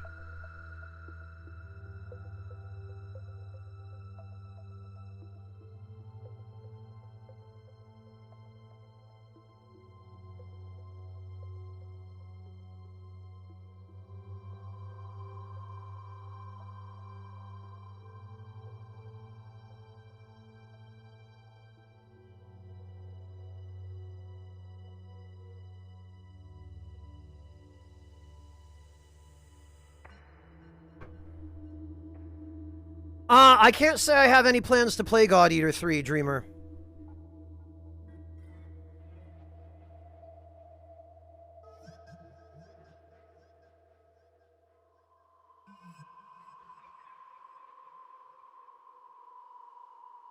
Alright, are there any other advanced havens?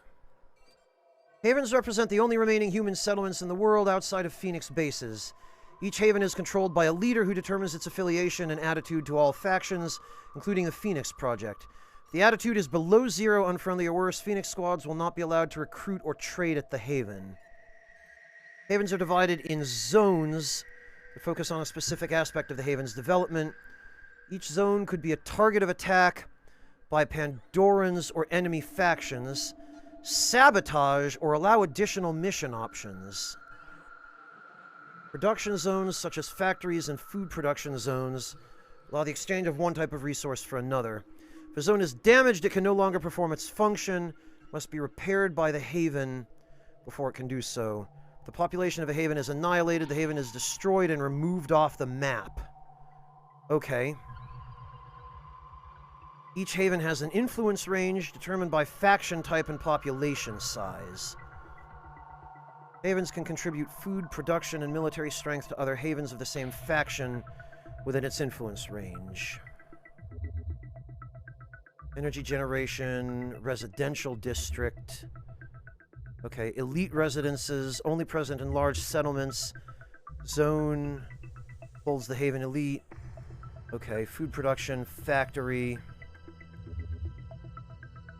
Research center. Training center. Elite training center. Okay.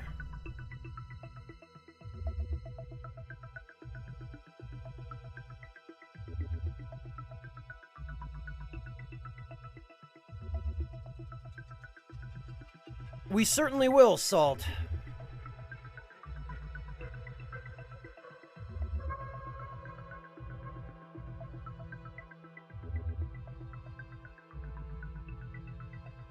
All right, I think that's enough for now. Vehicles. Actually, I should check vehicles.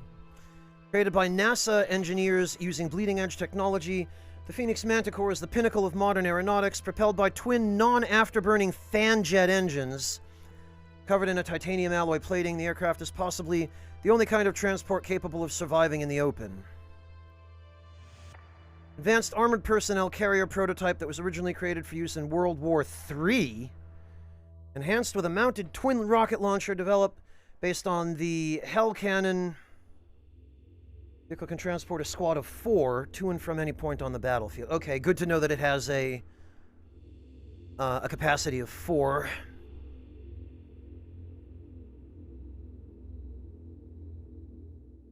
Oh, these don't even have descriptions, it looks like.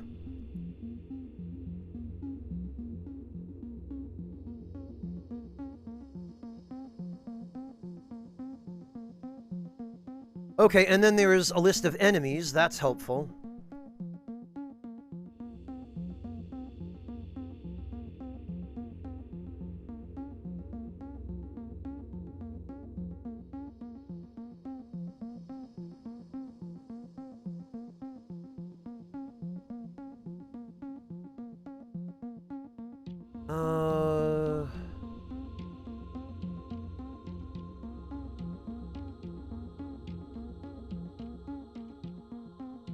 Pandoran Nest.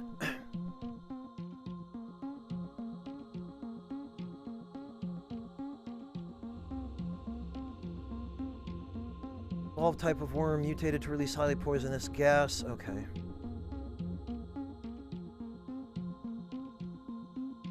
Triton Strangler.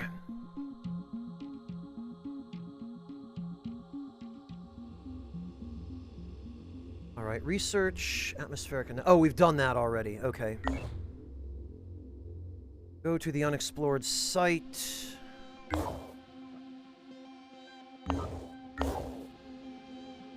All right, hang on. Phoenix Point. Unexplored site.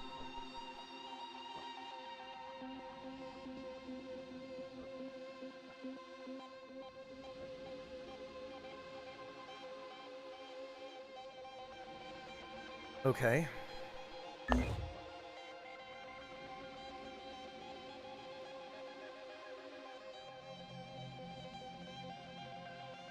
Complete research Haven recruitment protocols?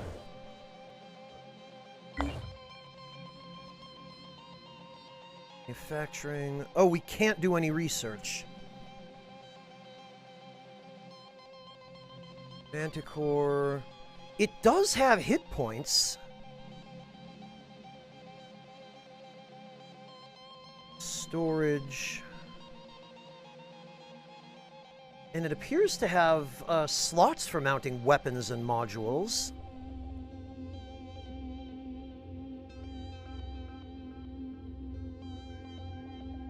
Huh. I wonder how you equip this. Whoops.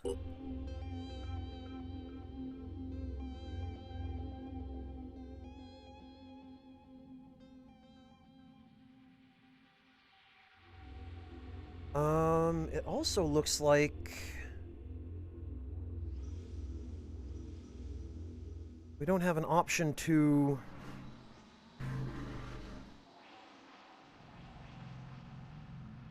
Okay, that's the crew.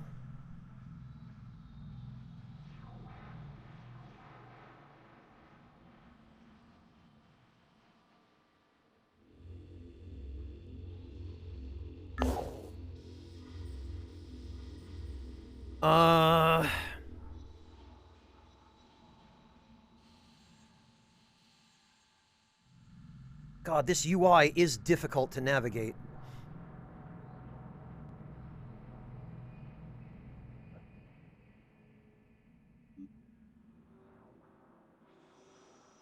Oh, what can we build? We can build a research lab, a satellite uplink, an energy generator, living quarters.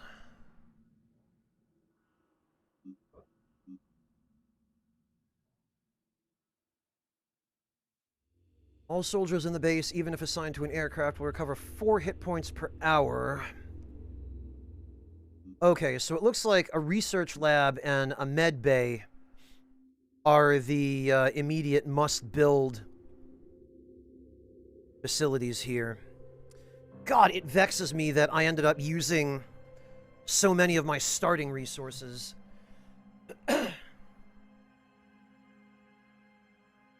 Without even realizing I was using them.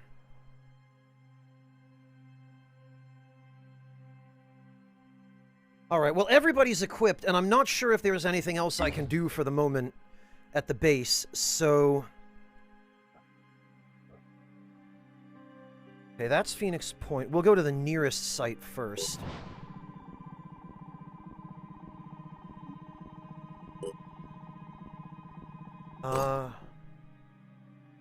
Oh, okay, explore.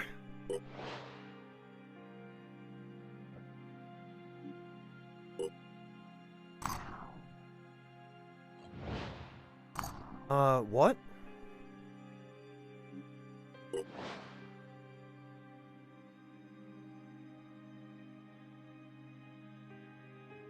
Oh, it takes time to explore it, I see.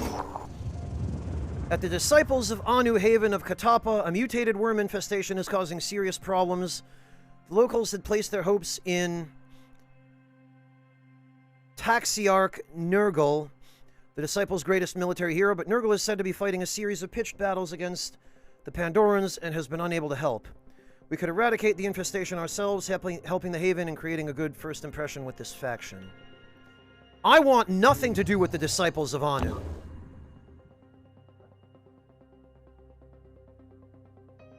I want absolutely nothing to do with them.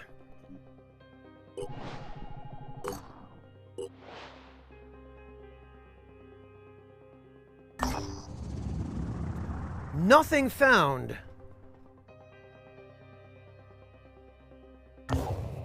Well, that's great.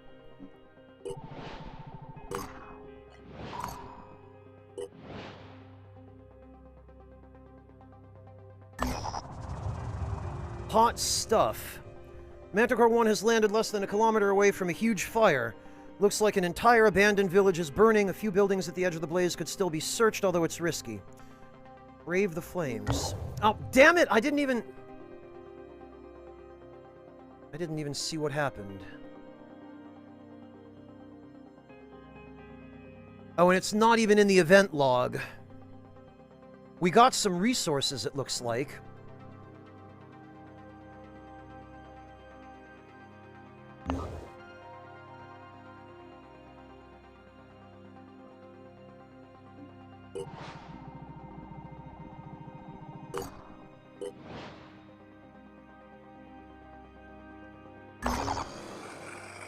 Scavenging site. Take as many items from the crates as you can safely manage and evacuate your squad. Continuous attack. Enemy reinforcements will arrive continuously from areas marked with this symbol. Light level night, threat level low. Okay. This seems like a good tutorial. Squad slots used, 5 out of 5. Okay. You can only recover items carried by evacuating soldiers or vehicles. Well, if that's the case...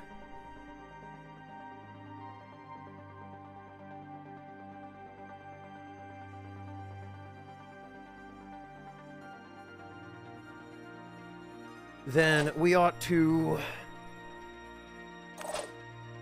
make a little bit of room.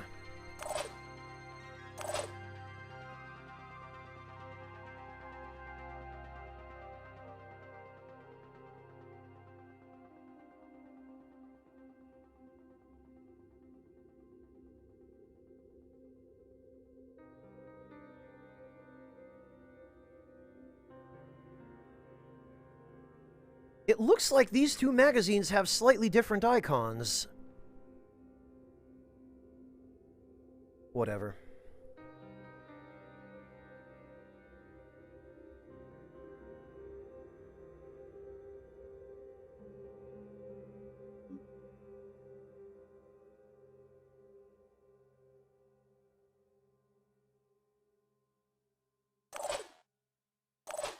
Okay, this'll have to do.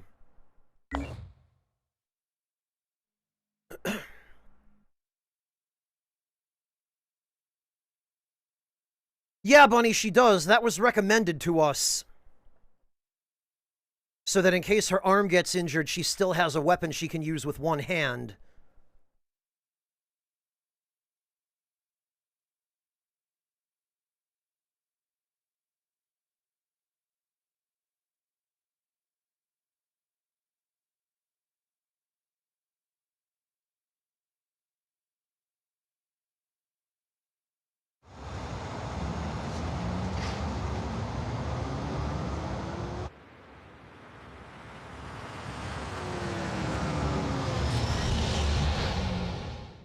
Those crates contain valuable material, so grab everything you can.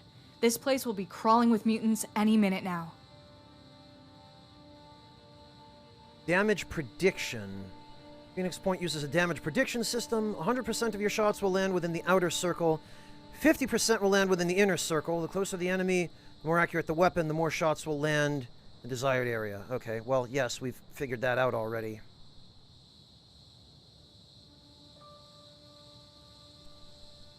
Oh, this looks like an evacuation zone.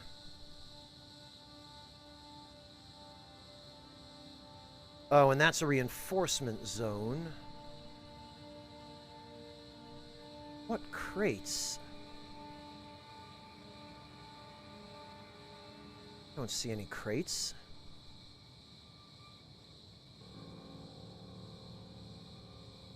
Oh, one crate.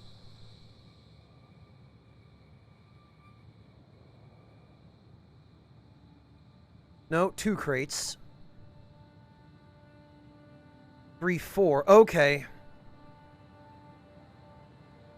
And then there's something up on top of this building. I get it.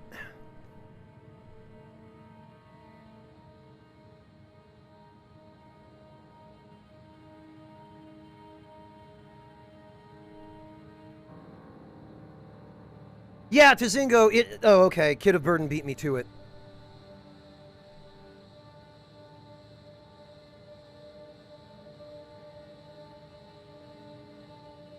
Alright, well...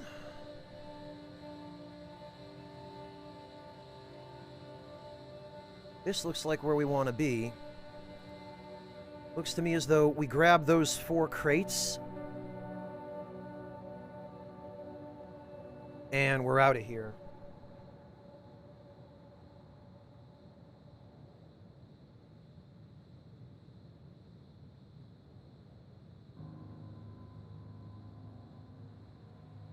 Oh, amazing, Bunny. Right, well, let's get everybody into this building. So we've got some cover.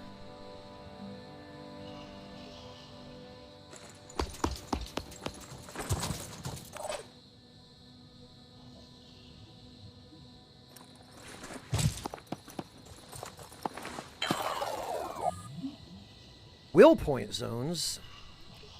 Will point zones represent areas of the battlefield with strategic advantage. Entering a will point zone with one of your operatives will restore will points to your entire squad. Keep in mind that will points cannot exceed a soldier's maximum willpower. Once activated, will point zones disappear and cannot be used again. Wait, so how do we know what's a will point zone? Oh, it was because there's a refrigerator there.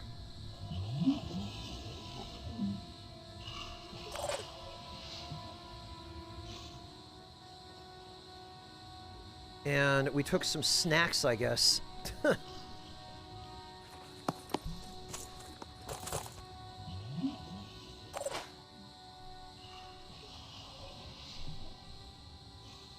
Repositioning, prioritizing speed.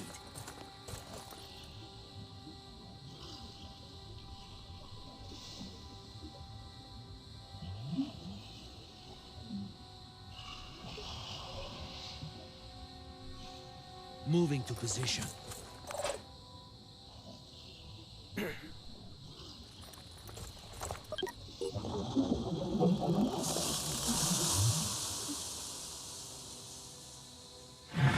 All right, now they're gonna... okay. And I'm guessing we want to stay out of that cloud of mist.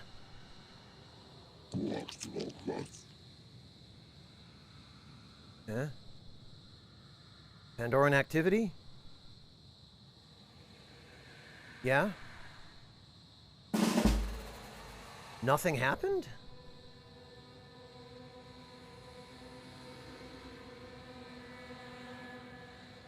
What is going on with this cloud of mist? We can walk into it, but we can't stand in the center of it, I guess.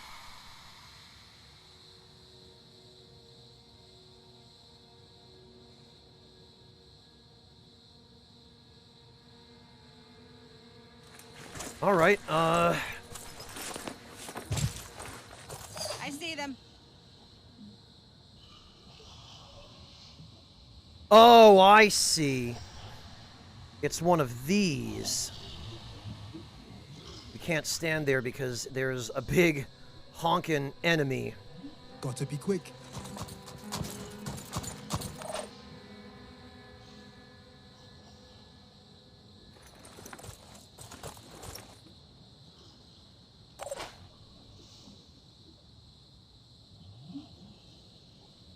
Sprinting to position.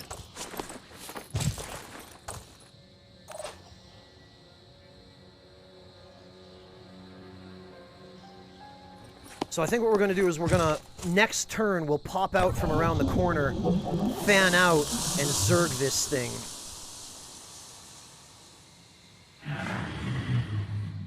These reinforcement points will keep spawning enemies indefinitely. You don't need to collect all the resources to complete your objective. Grab what you can and evacuate your soldiers before you get overrun. A mist sentinel just started spreading viral mist around itself. Phoenix operatives who enter the mist will lose will points and enemies will be alerted to their position. Pandorans who enter the mist will recover will points. The mist won't dissipate and can be removed only with fire and explosive weapons. Well, that's great. So we started off with an enemy on this map that immediately denies us the area.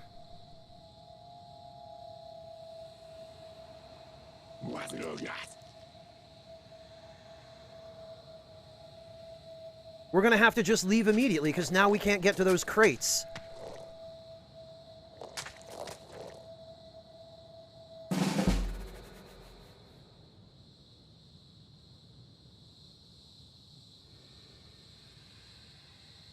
We have grenades that we might be able to use to get rid of it. To Zingo, but... other than grenades, I don't know how we're going to,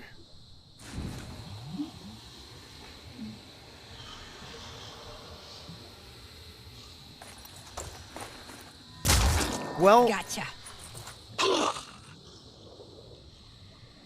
Body part disabled. This character's body part took damage and is now disabled. Disabled body parts negatively affect the unit's ability to use weapons and abilities. Disabled body parts can't be restored, but the bleeding status effects they cause and lost hit points can be healed with a med kit. Okay, so if we get a limb injured, that's it for the battle.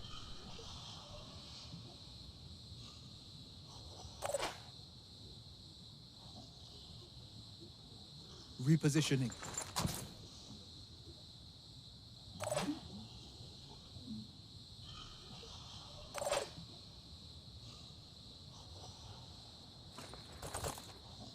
Actually...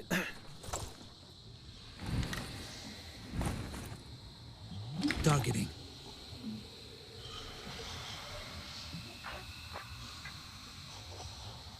We need to get rid of this thing.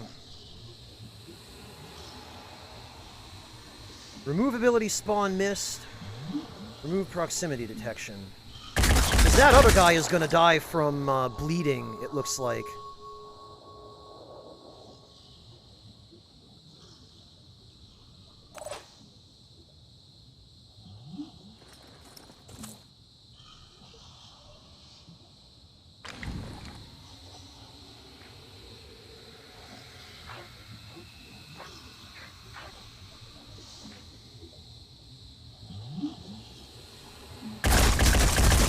Yeah, we have to get rid of that Mist Sentinel.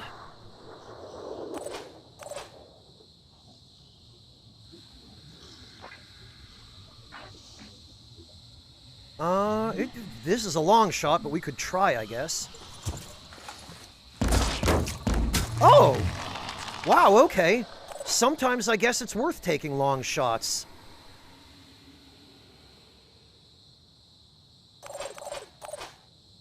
I was not expecting we would be able to make that.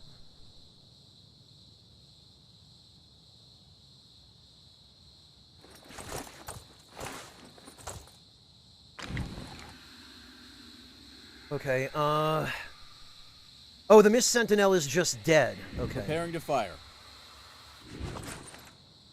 So, what if we were to...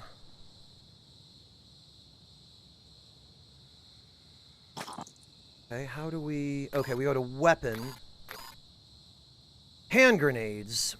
Hand grenades can be equipped in a ready slot and used like any other weapon to deal damage in an area. An orange sphere shows the area of effect. To hold grenades, a character needs an arm. To throw a grenade, 2 action points are required. The distance a grenade can be thrown depends on a soldier's strength and abilities.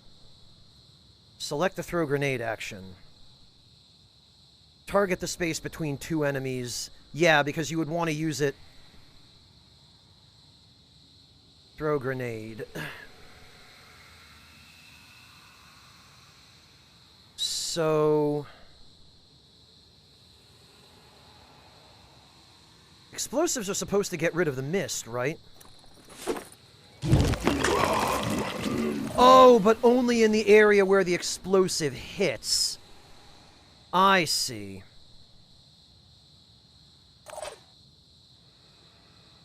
Alright, we need to move everybody up then.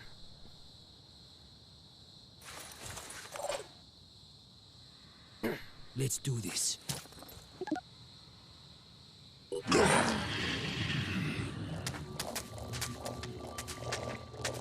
Oh, he's running away? Where are you going, dude? He's fleeing. And somehow he started off bleeding. I'm not sure what happened there. Maybe we got him... Oh, I see.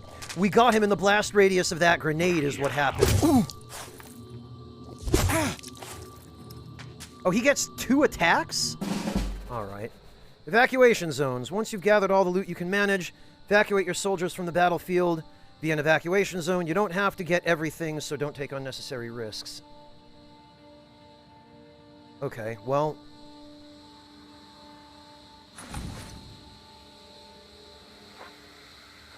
I sure do like point-blank range. Nice. Oh, and there's a head crab over there. Moving now. Be right there. We should get rid of that. Well, no, actually, his range is shorter, so we should get rid of this guy first. Because he'll have better accuracy. Tactical tip, panic. When a character's will points drop to 0, they become panicked. Panic characters will automatically move to find cover and end their turn. Okay, well...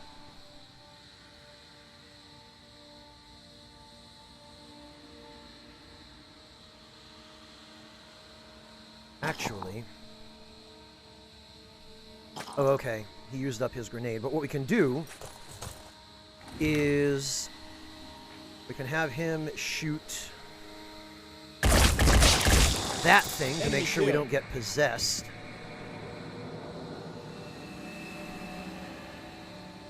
Then we can move up here. Moving.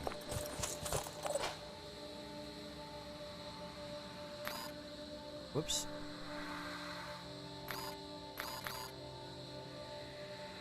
Here goes. And then we're going to... I guess throw this over here so we can get to the crates.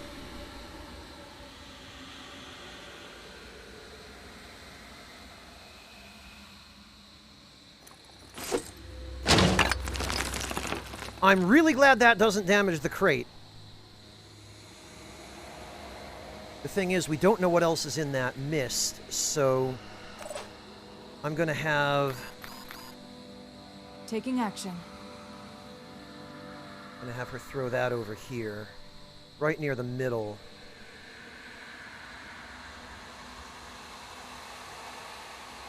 Because we want to be able to get to that.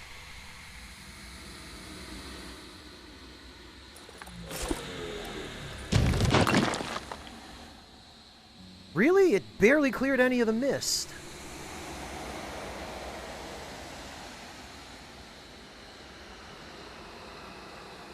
Heading out. Oh, actually.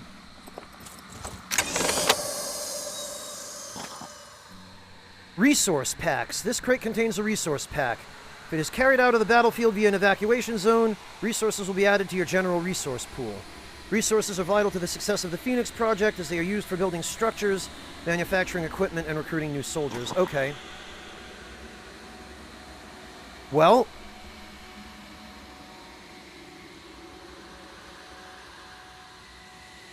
Oh, it's a food pack. Okay. Not enough AP.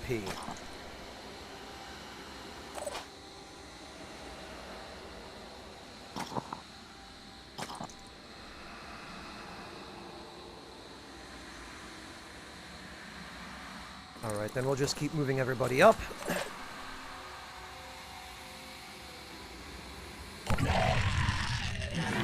Oh, and he died. We've got one of these punks. Tritons. You've encountered a new enemy, the Triton. Be on your guard. These cunning monsters will skulk around the battlefield, seizing any opportunity to flank you. Your soldier was hurt and now has a bleeding status effect. Take care of your bleeding soldiers. They'll keep losing HP every turn until healed with a med kit.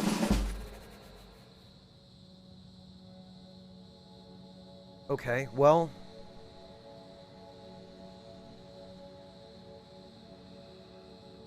Smells like trouble.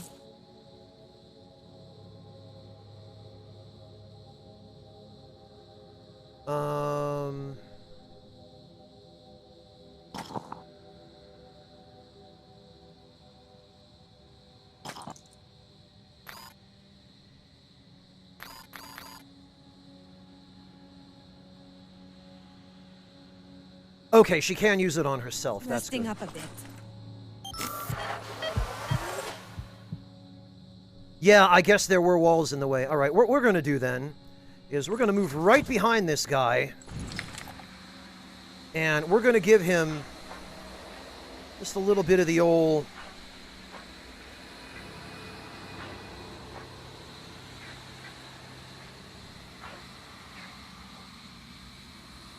regeneration torso, huh?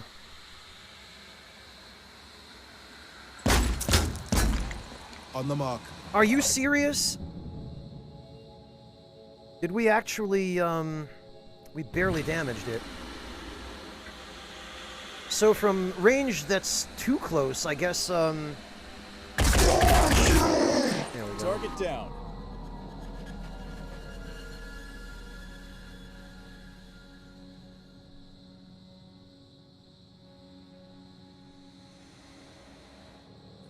All right, I actually had a bad feeling about this before, but I think we might be okay.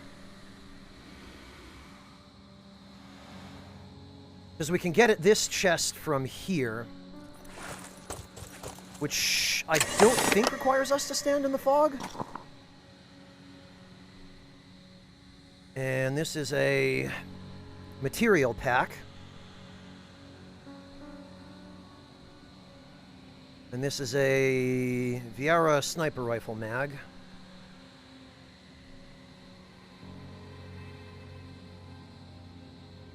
It's possible, Bunny. They were once human. Let's do this. Oh, and we can just move straight out of the danger zone right away. Okay, so Omar is going to have to use his jet jump to get onto the top of that building. Thank you. Pink Drink, thank you so much for the resub. Welcome back. I really appreciate that.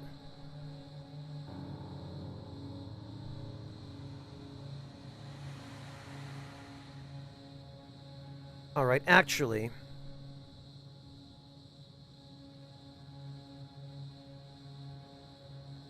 Sophia can come grab... this.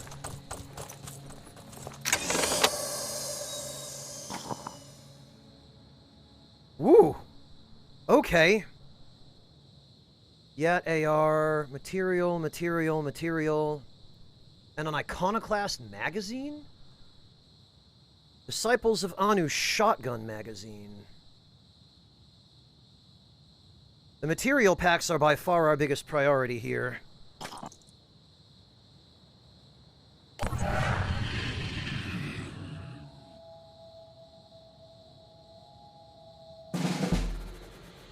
Oh, nobody has shown up yet to harass us.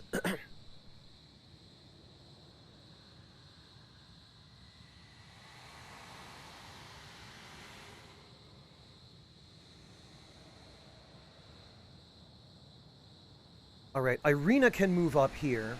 Moving in quick.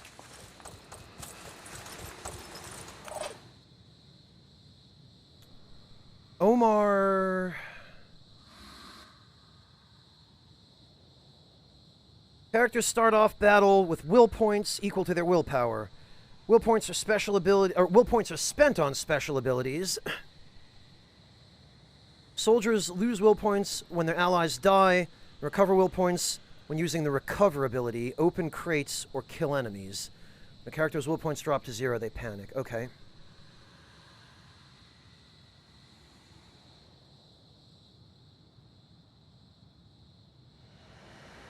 Okay, so he can't nearly... Right, we'd have to move him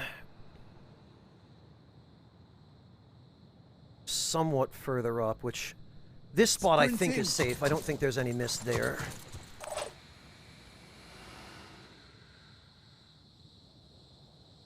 Moving. And we're going to... we're going to have Takeshi grab everything that Sophia can't carry. What the hell, we'll have him equip that, it's fine. Sophia can take everything else.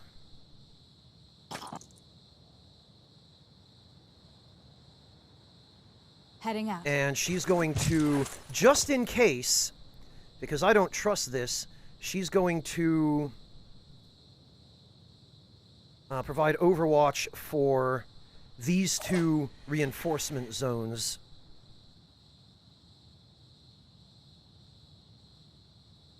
And Takeshi can hang out here and prepare to back her up. Right there.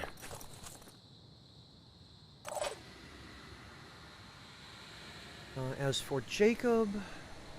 Oh, there is an enemy over here. So Jacob can move over here, and we'll set him to cover this area. Including that door, so that whatever that thing is, if it tries to come at us from this way, we'll get it.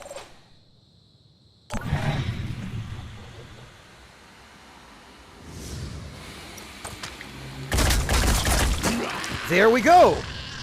Alright, see, I like the Overwatch ability. It lets you plan ahead. And apparently that was the only enemy left. I wonder if we could just stay here, skip turns, and farm enemies. I wonder if we could use this as an opportunity to grind experience.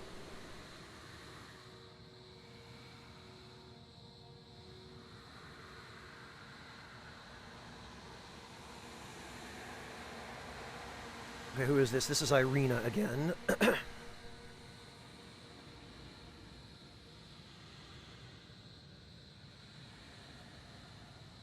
So Irina can move behind this, and she can cover that zone. Nothing's getting past me.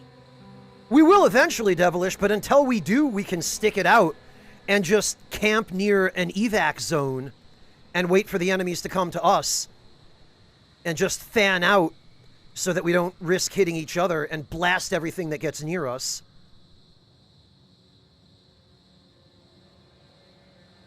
Yeah, Bunny, the low threat level is one of the reasons I feel relatively confident hanging out here for a little while. Right, so Omar...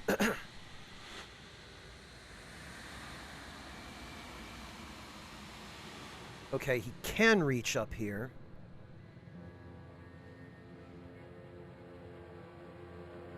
And... Actually... Where are we here? So if we have him move over here...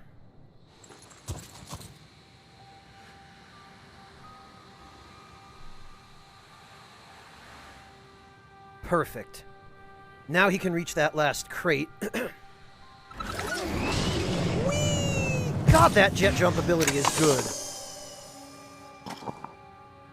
And what do we have? Not a lot, but high-tech construction components and another Viera sniper rifle magazine. I agree, Caustic. I would much rather have to deal with limited ammo than a mission timer. Mission timers are the worst because they really restrict what tactics you can use. They force you to rush when rushing isn't always the correct tactic or the viable tactic.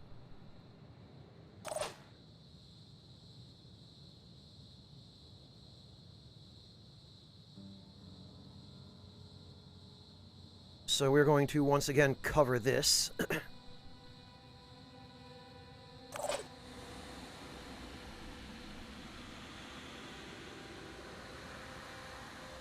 And Jacob can move back here. And he can provide cover in this direction. Just want to make sure we're not going to run the risk of hitting Irina, but this should prevent that.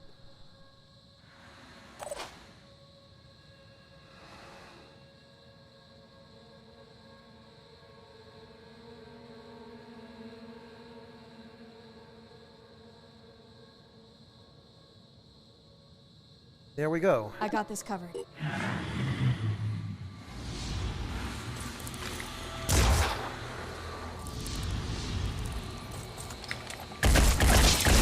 Very good.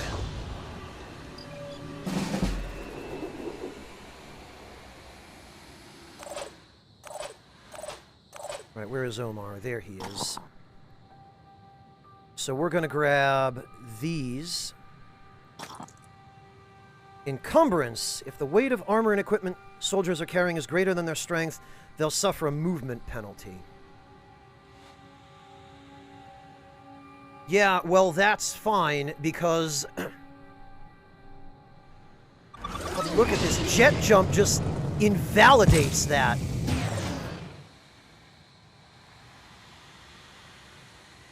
And now we can start pulling everybody back to the evac zone, because we've got everything. Yeah, Puff, and it needs to be the exception rather than the rule. Like, if every mission has that kind of crazy timer, then they stop being fun.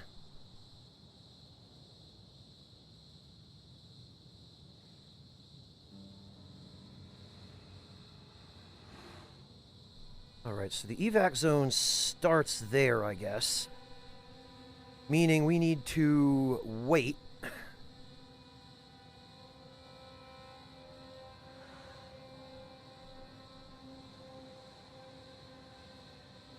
Right about here.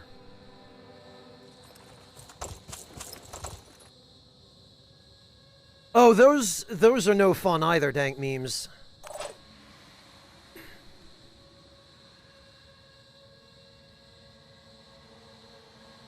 Alright, we got what we came for. Time to pull back.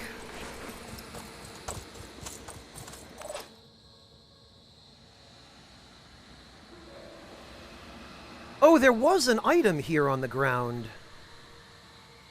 I wanted to pick that up, but...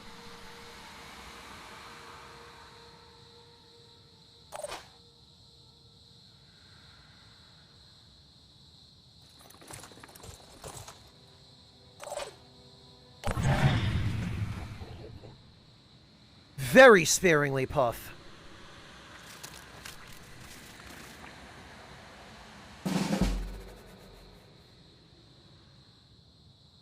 Alright, so I guess...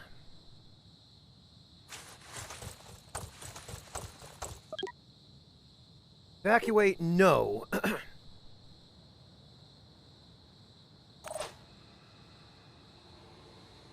Oh, can we hit him?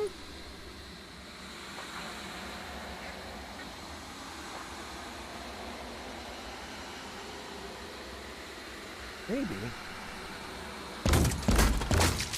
Yeah, we sure can.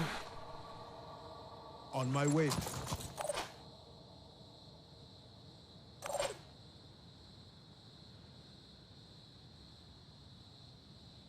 Moving to coordinates.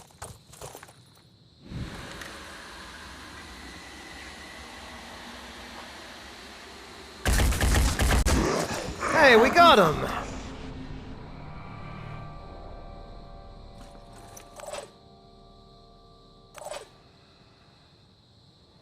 Oh, okay. There is something on the ground there. I was gonna say, I thought there was something. Wait, what?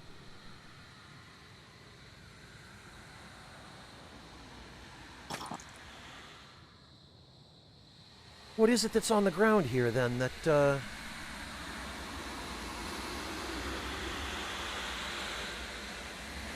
What am I missing? Anybody know what's going on here? There should be something on the ground. That's a treasure icon, isn't it?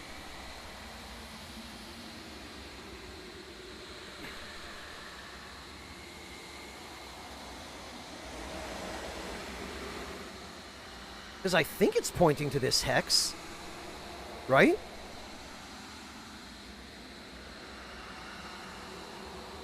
Or is it this one? No?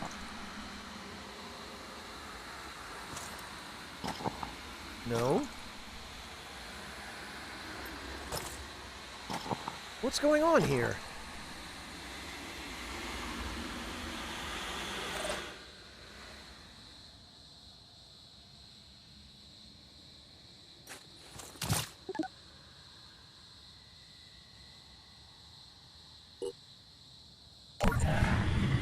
Yeah, I despise that kind of thing, Koi Stick. I find it to be the, very much the opposite of fun. Heading out? Yeah, Bunny, I guess it must be a bug, then.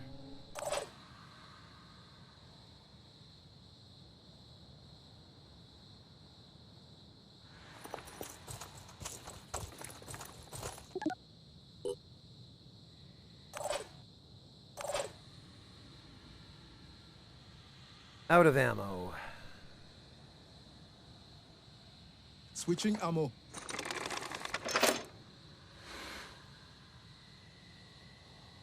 And we will have him just jet jump right over here.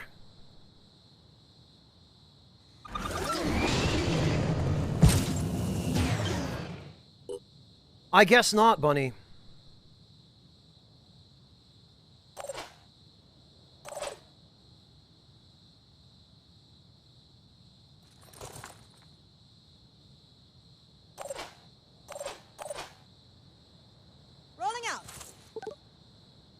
Okay, well, let's take advantage of this while we can. And we'll just expand our Overwatch cones.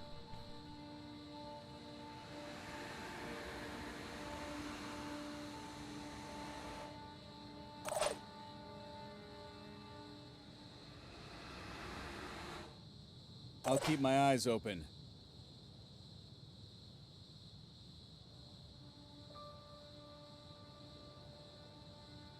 I got this covered.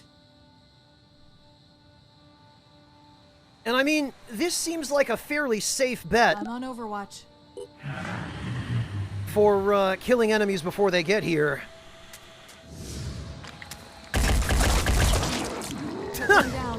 Case in point.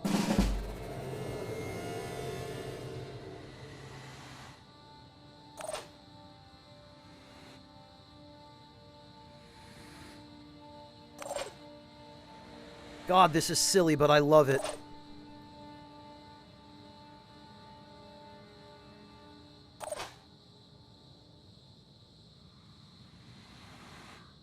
And now we wait. Oh, they're coming.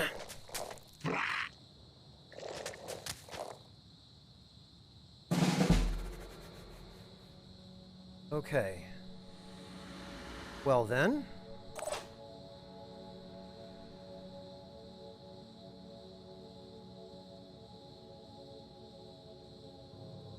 Covering.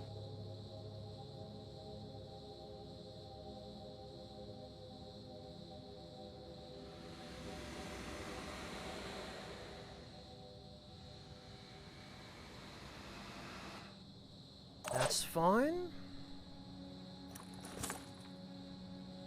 Can move there and cover this angle. I got this covered. Then he can move there. And cover this angle in case that guy gets any smart ideas about flanking us.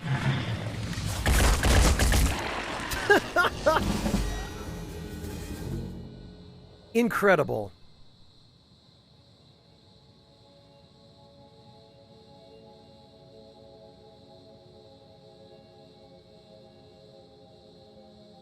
Koistick, maybe if features get that response, they were ill-conceived. Maybe if that many people hate it, it was a bad idea, and it compromises the gameplay and makes it less fun, you know?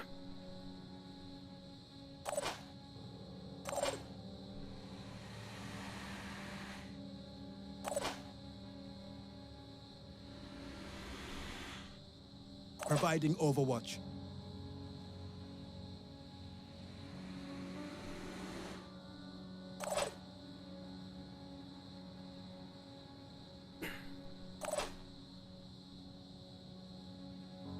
Alright, let's see if anybody else shows up. Oh, of course, they're all coming from the opposite side of the map.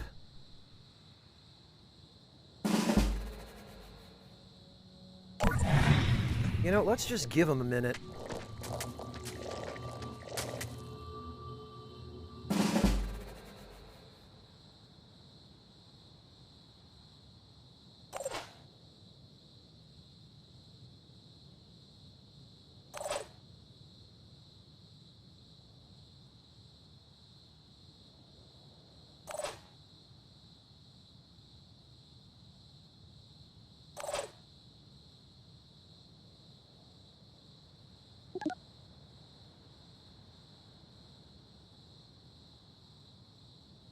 Oh, they did add a toggle as a compromise, Koistick. Okay. Well, maybe what the devs were right about was giving players the option. Because having the choice is always better than not having it. Koistick, I'm a huge fan of the idea of letting the player modify their experience at will, so that the people who want the crazy hardcore... Lord Louise, thanks so much for the resub. Welcome back.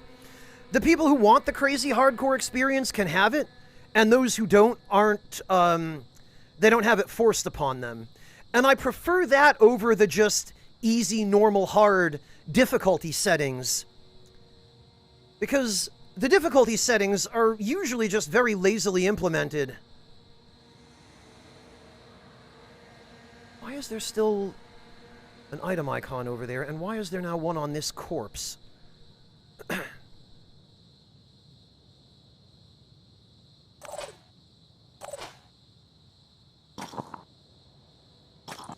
Well, let's have him head over here and see.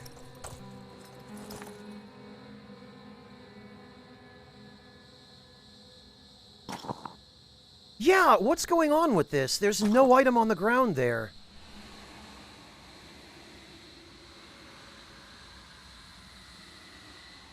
It looks like this thing is supposed to have dropped something, but I can't pick it up.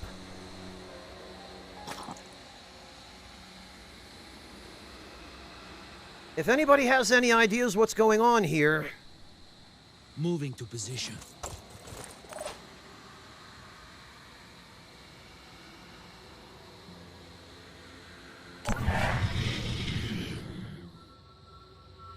Feel free to let me know.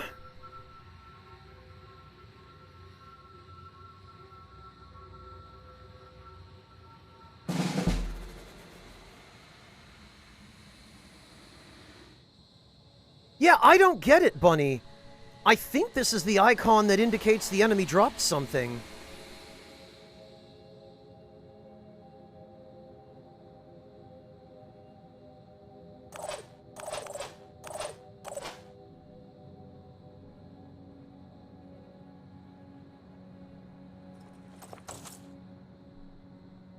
If not, then I don't know.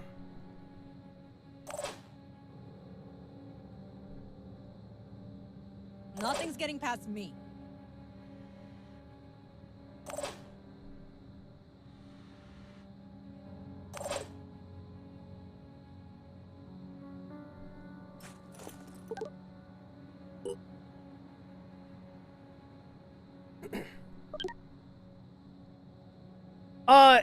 Yeah, retroactivator it is.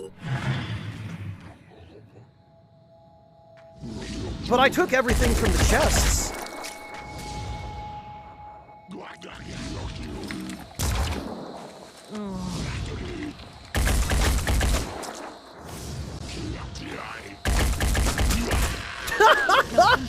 Wow, we sniped him out of midair. Yeah, this...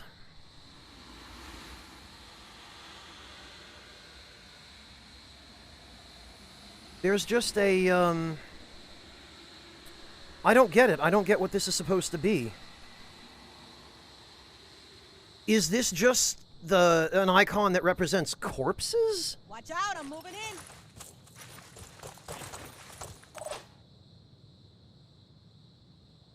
Resource packs collected 5 out of 6.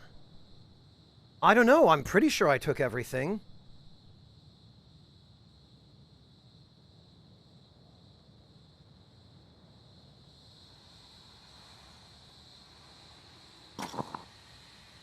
But there's nothing on the ground.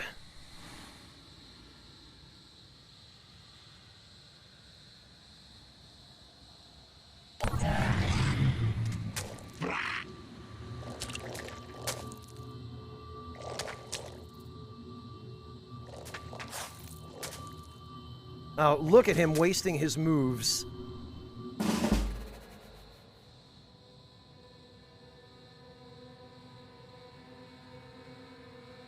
All right.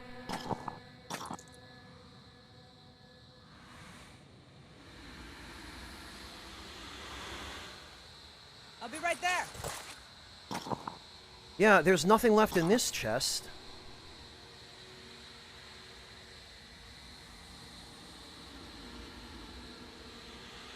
Area covered.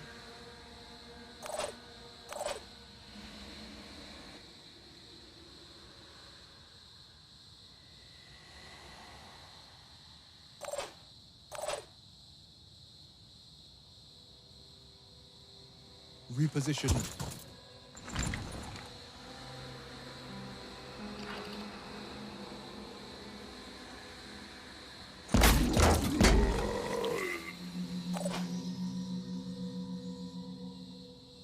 No, Idaruk, you collect manually via opening an interface. If there's something to collect there, then... Yeah, it's saying there's something in that box. I don't know. Running.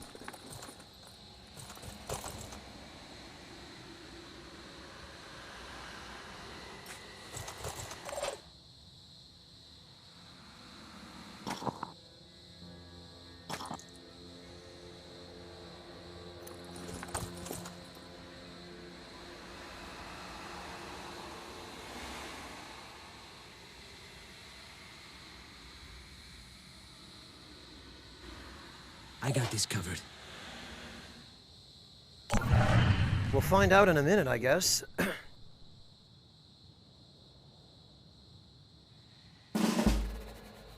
No Pandorans.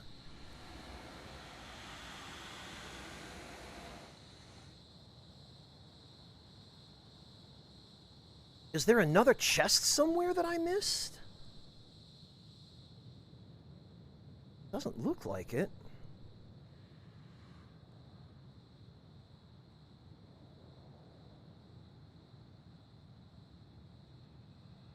Or is there something extra you have to do to loot a corpse?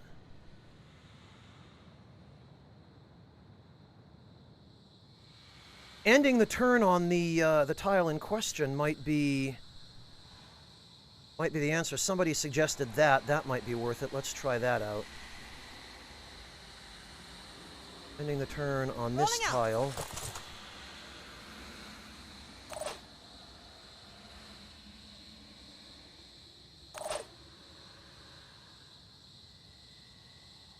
Heading out.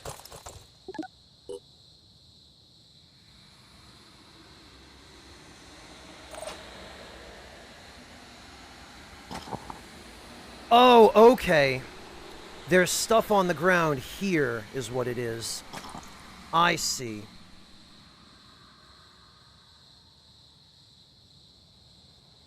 On the double. So we need to send somebody with spare inventory. Okay, Jacob has room. Sprinting to position. Yeah, Bunny, I was gonna say, I could have sworn I picked everything up, but... Now let's see if stopping on those spaces is what we were supposed to do.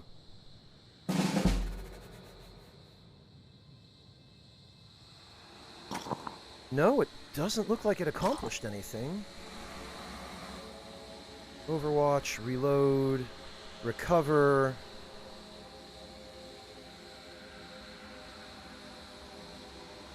Bash, standby. No, I don't know.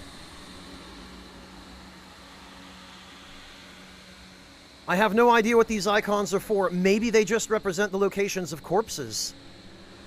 It'd be really nice if there were an explanation. I'll have to check the Phoenixopedia, or whatever it's called. And see if it has an explanation for those. Because maybe it's got a list of icons.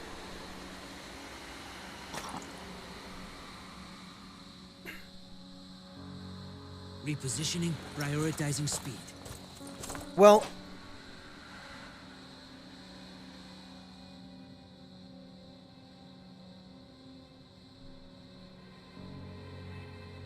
Moving in quick.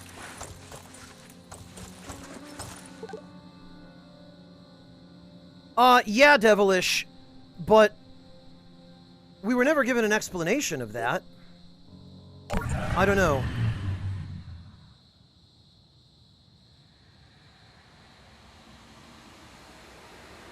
Well, we've got all the items at any rate.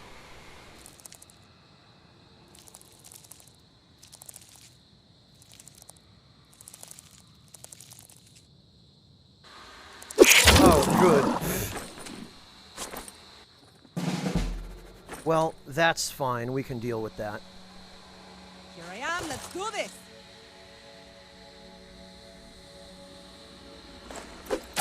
Doink.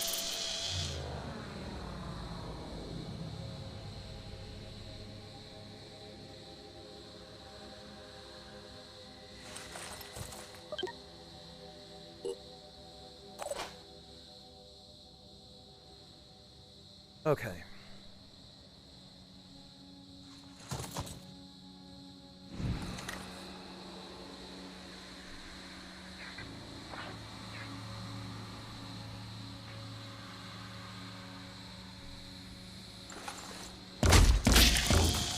There goes the one line fragger.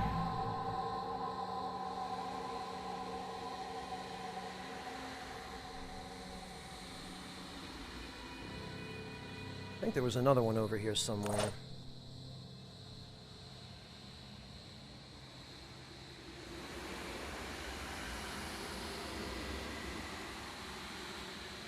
Okay, we definitely want to move her a little further up here. Moving out. Or him, rather.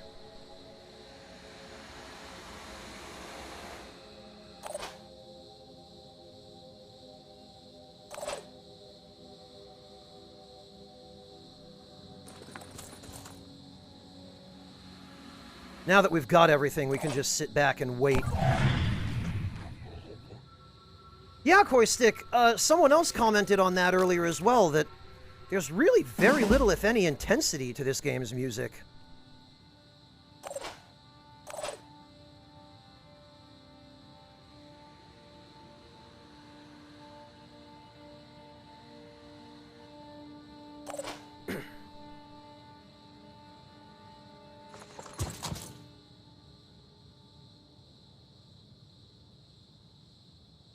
Alright, we've got that guy one way or the other.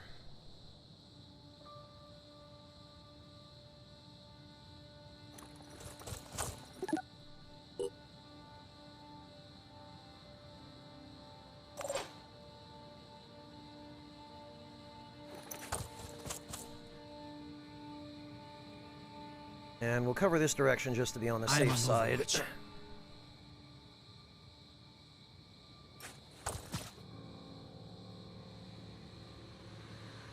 And we'll cover over here, too. Doink!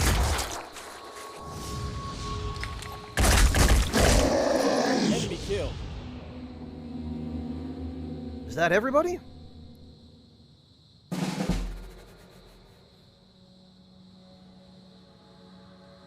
Hey, Sam, welcome. Good to see you.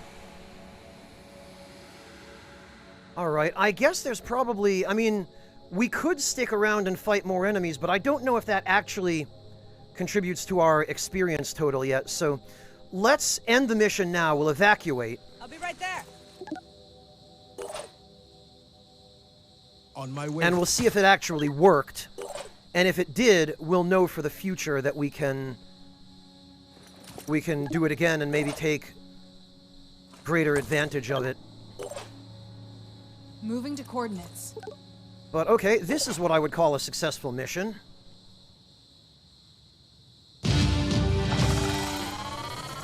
I'm glad to hear that, Sam. I'm glad it was everything you were hoping for.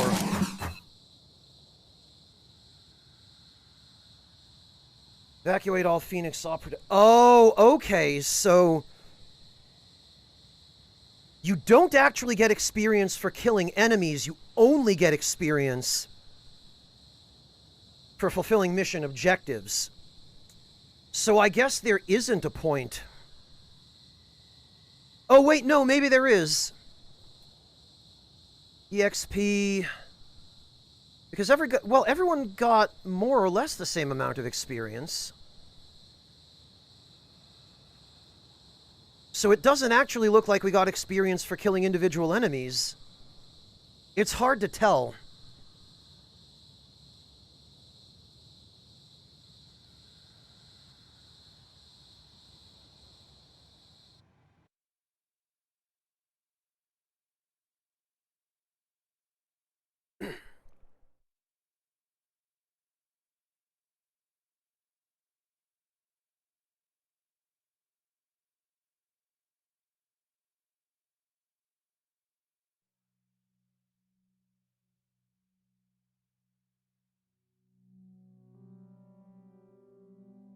Really, Sam? I'm really glad to hear that.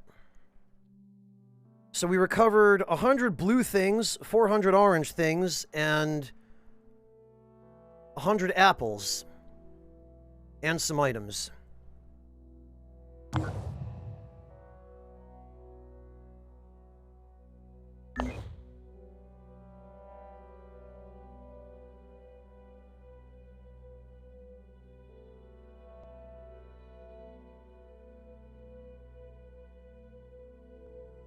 That's incredible, Sam. That's very high praise.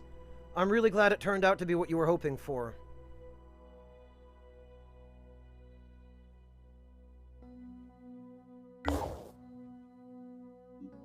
Alright, well...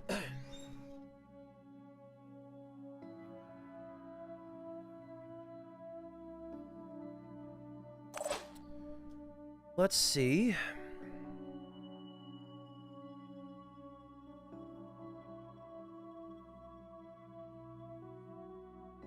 Oh, suddenly we got a whole bunch more med kits.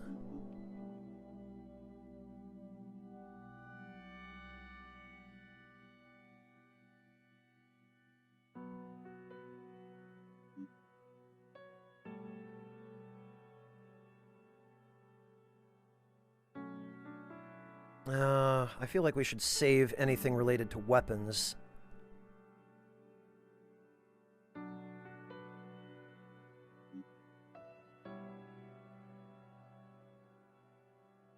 We do have a whole bunch of these, though.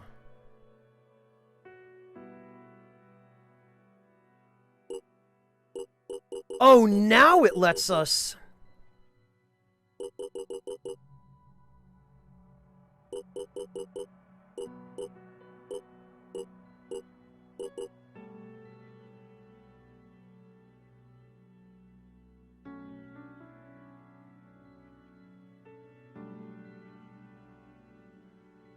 Huh?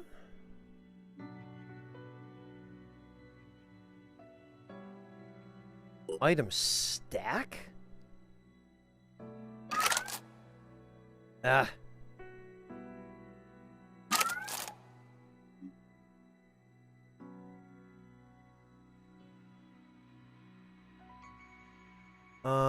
Okay, that is a med kit. I don't think we need that many med kits.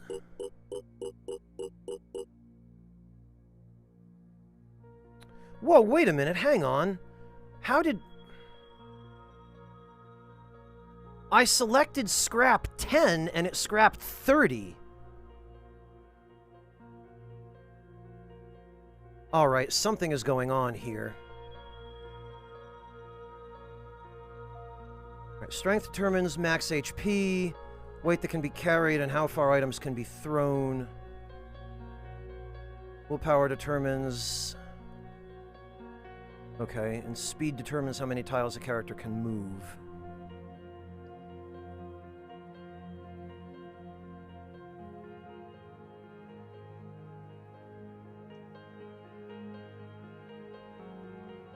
Okay, well, we'll give him... Well, hang on. Thief. Return fire or resourceful. 25% bonus carry weight and 2 strength. That's not bad. Maybe we sit on that and wait till he reaches level 3.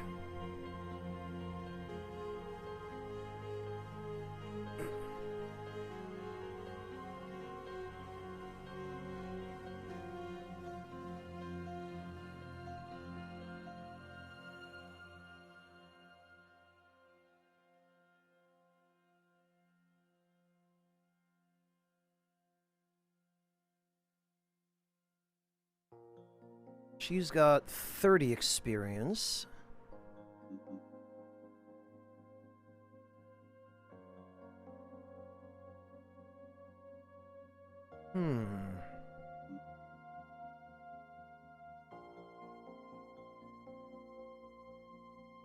Yeah, maybe we save up, because both of these level 3 abilities are great for her. 50 experience.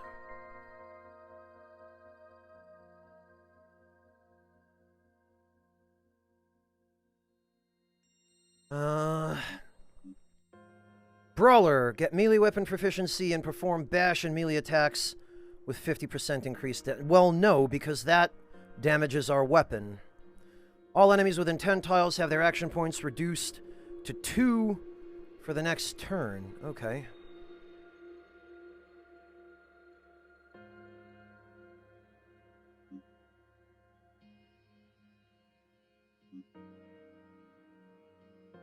Action point cost of grenades and other explosive weapons is reduced by 1, and their range is increased by 50% till the end. Oh! It's an ability you have to learn. Right, so in his case...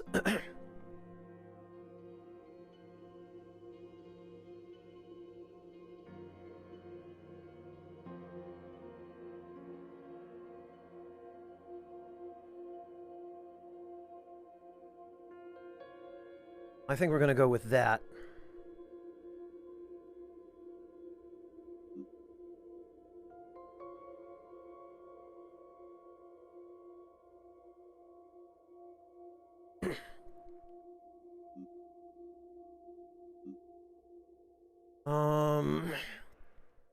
For Takeshi, probably more willpower, although dash quarterback, 25% bonus grenade range and +2 speed. Holy hell. Yes, don't mind if I do.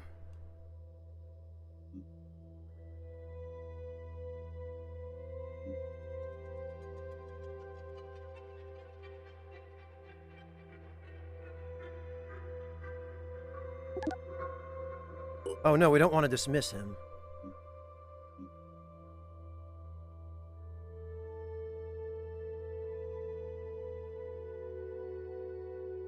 Okay, and... we might as well use the Phoenix SP. Irina...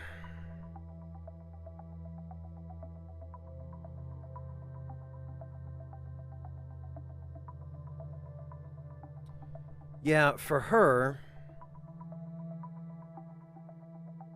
speed... willpower, and maybe strength. Although, what are her abilities? Extreme focus, Overwatch cost is reduced by 1 AP. Assault rifle proficiency with 10% damage and... Assault rifle, but not sniper rifle.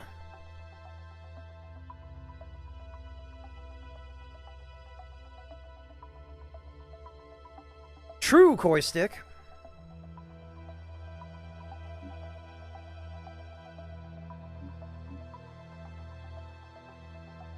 Well, extreme focus is useful.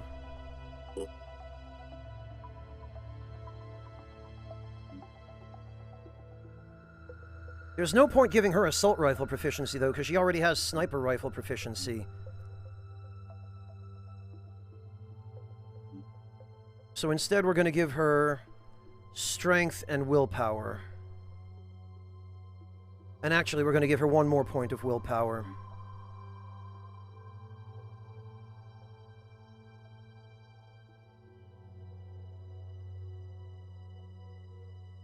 And we're going to give Jacob some strength. What did I want for her? I wanted... Yeah, close quarters specialist seems useless.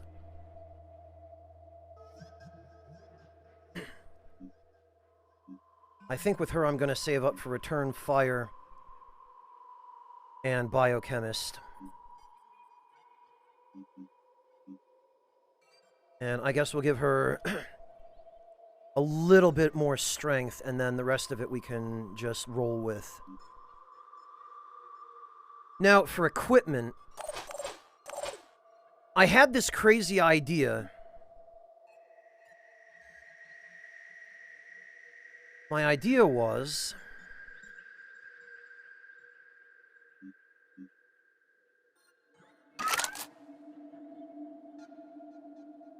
we get rid of those handguns. We put that there. We've got Firebird magazines.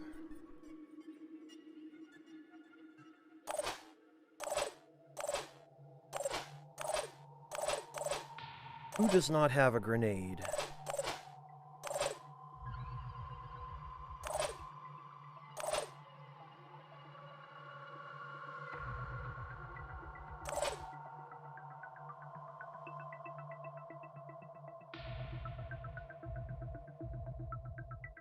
I don't think she needs all of those. We can give her instead a med kit.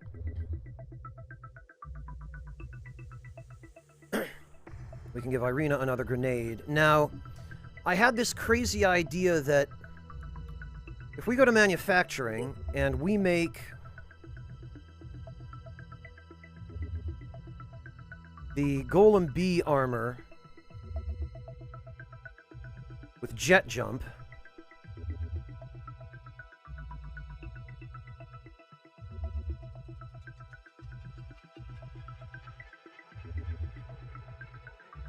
one day, 14 hours, geez.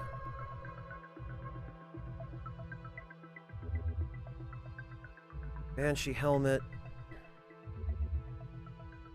Right, what in here gives accuracy?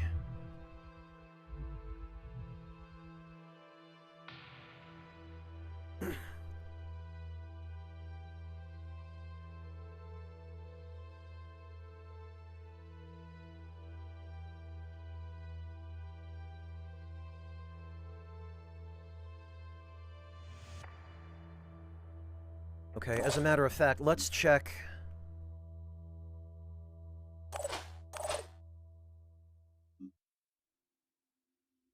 Okay, she does have the Banshee gear.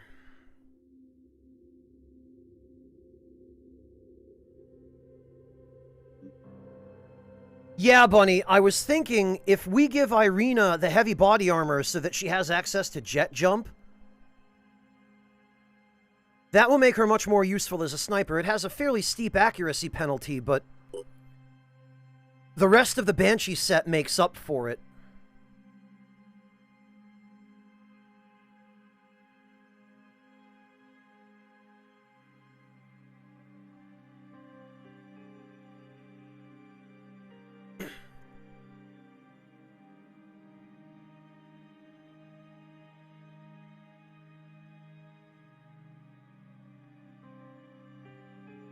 Praetorian 2 helmet.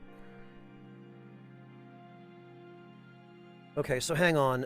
I wish there were a more convenient way to compare stats. The Odin helmet is what all my assault units have right now.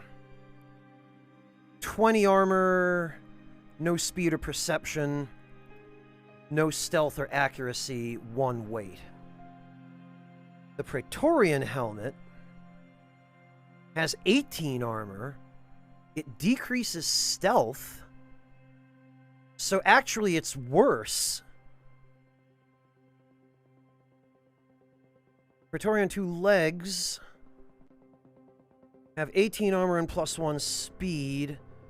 The Odin legs have 20 armor and +1 speed. Okay, we've got access to a bunch of stuff that for some reason is just worse. Yeah, you do, Bunny, and you always want a sniper up high. Not only so that they're out of harm's way, but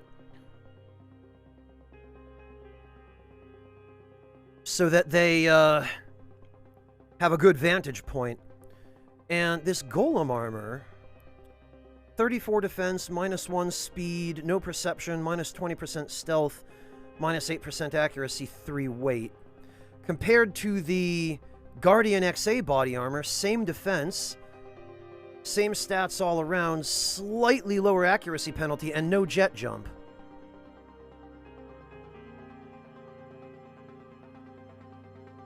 So actually, it looks like what we want to do...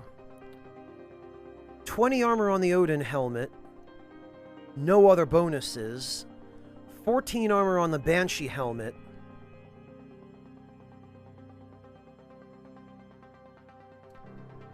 but quite a bit more perception, a little bit of stealth, and crucially, +8% accuracy. I think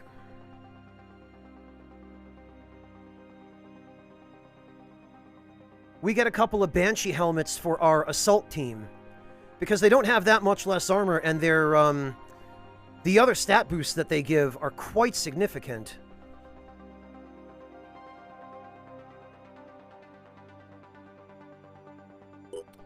As for vehicles, I really would like a Scarab.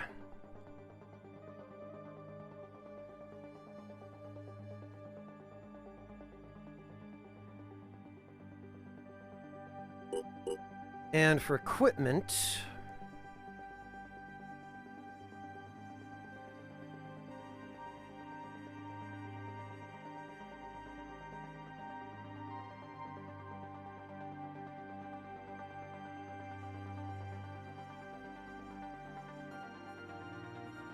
Okay, hang on. The tier autocannon does 60 damage, 5 shred, 100 shock, 3 burst.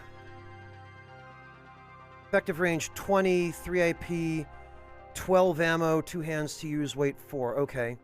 Compared to, I'm pretty sure I saw the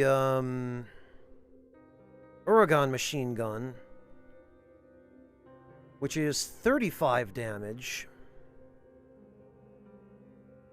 2 shred, 10 burst. So it's a much closer range weapon. It has higher ammo.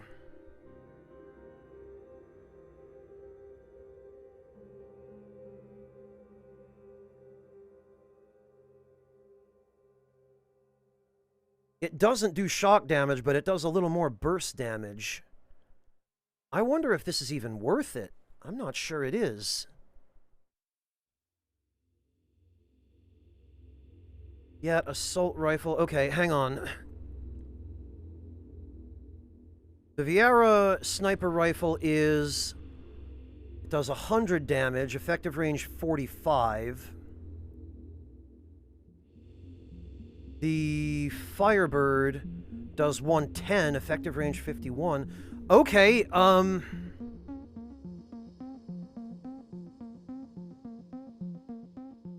No, you didn't, Devilish. But congratulations to your grandma.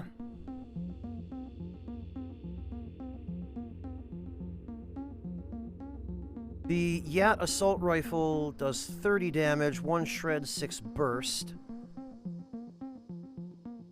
Ares does 30 damage, 1 shred, 6 burst.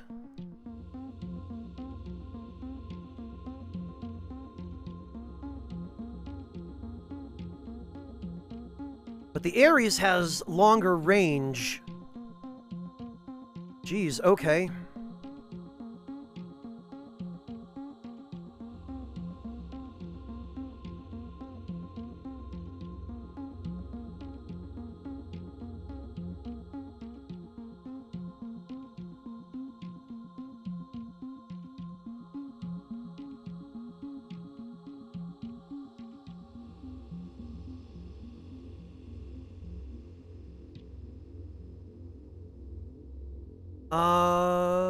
Alright, now...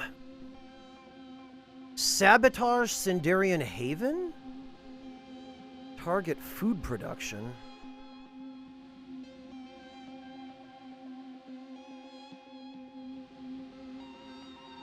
I don't think I want to do something that's going to make them hate us. Okay, hang on. Weapons, armor...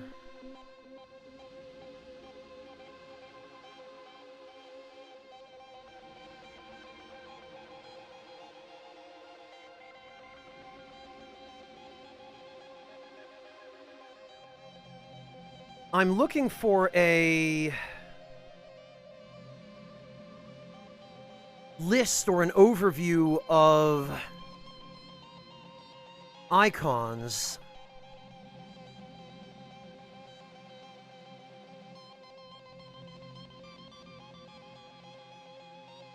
Actions and diplomacy.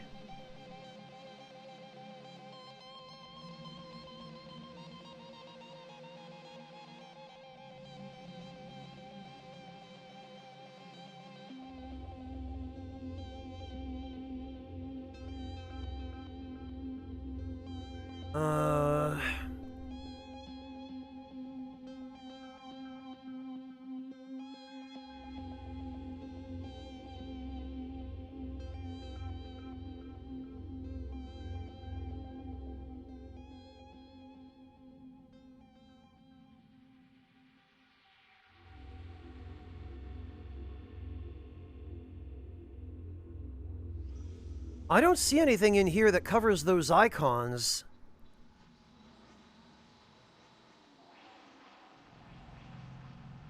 And there doesn't seem to be any other explanation for what they are.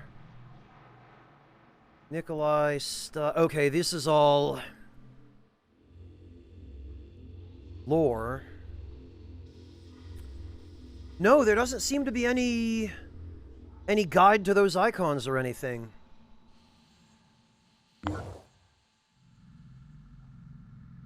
Bloody hell.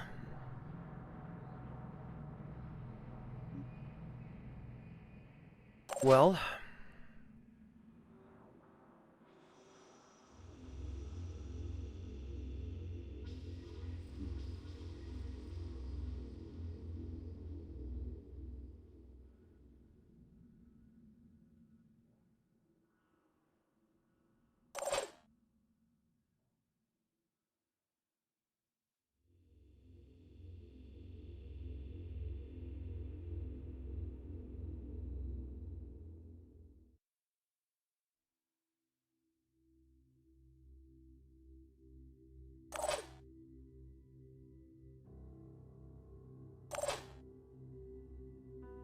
I don't think we need quite that many magazines on everybody.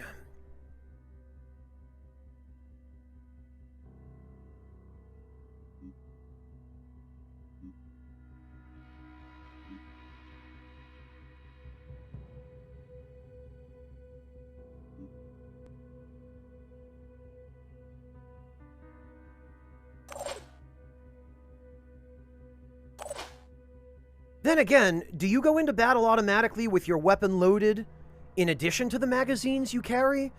Or... I think you do, but...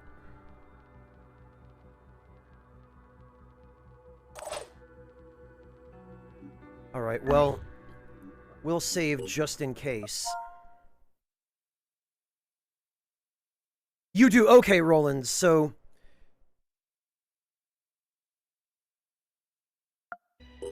That means we go in with a full mag plus the mag in our backpack. That should be enough for early game missions, I would think. I don't doubt that, Devilish. Exploration site. All right, let's go check out Spain.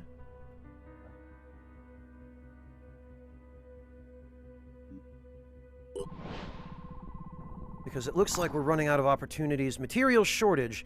You're low on materials, which is the most commonly needed resource. Here's some suggestions to relieve your shortage.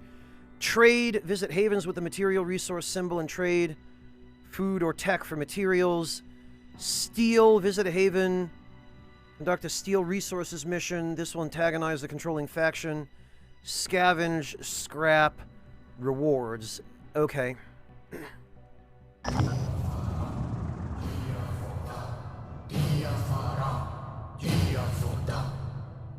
What? What was that? Complete research Pandoran evolution.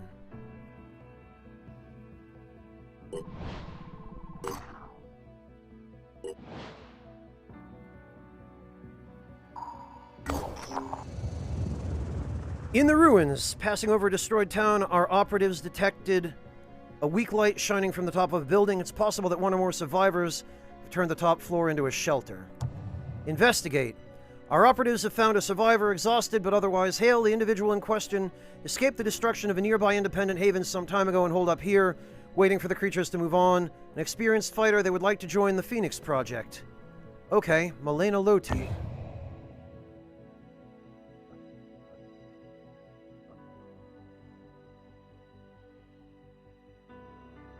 Cover items from the crates and escape.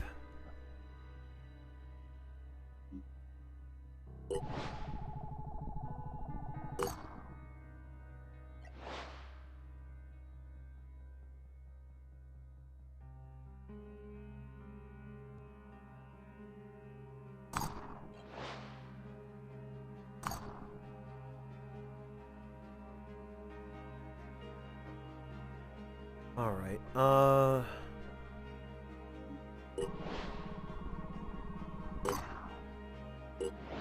What's going on over here?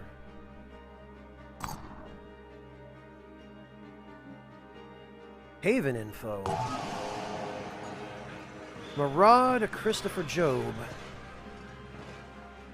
Residential district.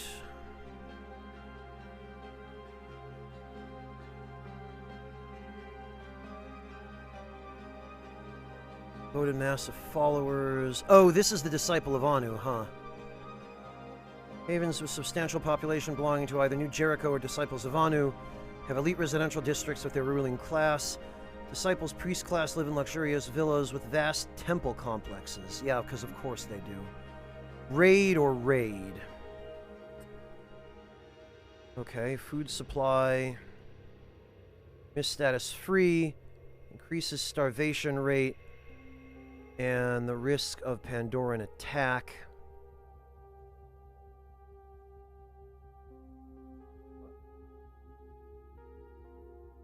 Okay, what can we do here?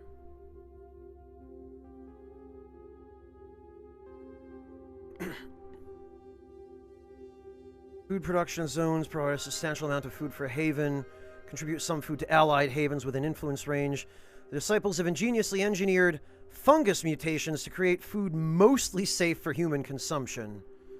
Disciples of Anu research is dressed up in religious ritual, but is actually advanced in genetic modification.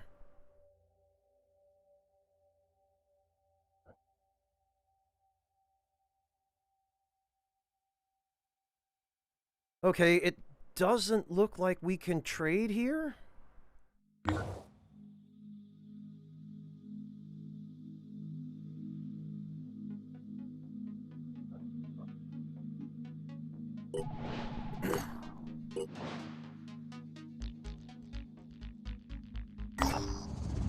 Nothing found.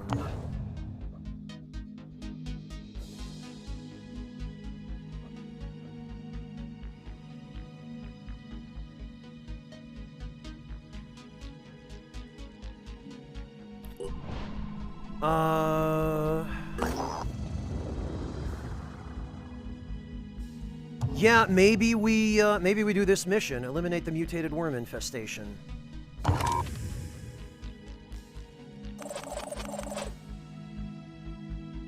Oh, okay. She's independent, so... Okay, hang on. Takeshi Sato... Oh, he's a little bit under the weather, it looks like.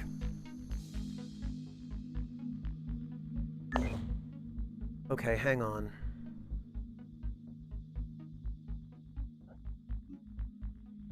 Manufacturing.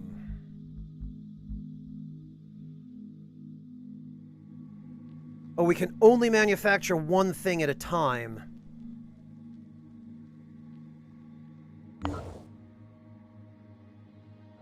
Oh, and the scarab will take 4 days. Okay.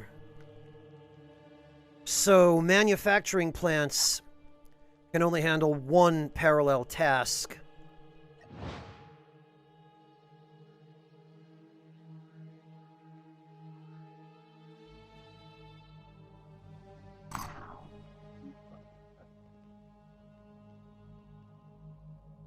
And it looks like now we no longer get notifications of when an item is finished being manufactured.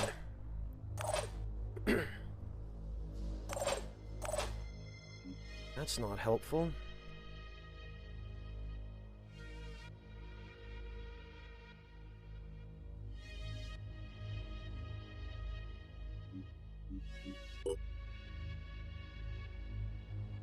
Wait, where the heck... Where the heck did the armor go that we just finished manufacturing?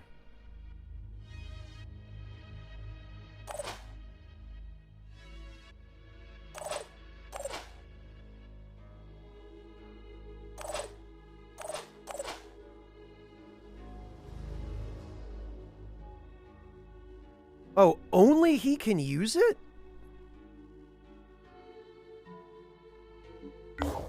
Oh, do we have to be at the base to equip it? Maybe we do.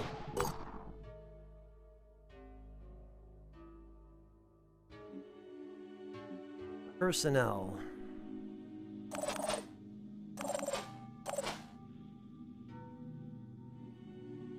No, it still doesn't show it for her.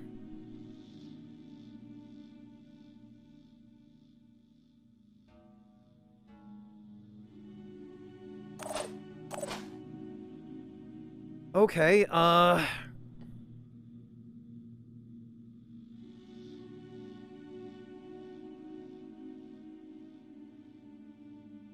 do you need to multi-class in order to be able to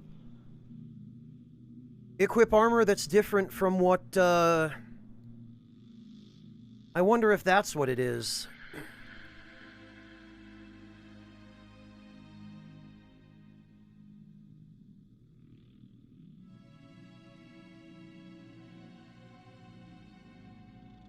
Yeah, Koi Stick, there is. If you go to training, when a unit hits level 4, you can choose a secondary class to train in. I wonder if you need to do that.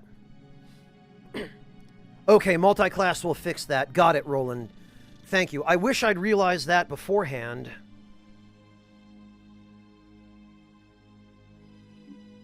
Alright, in that case...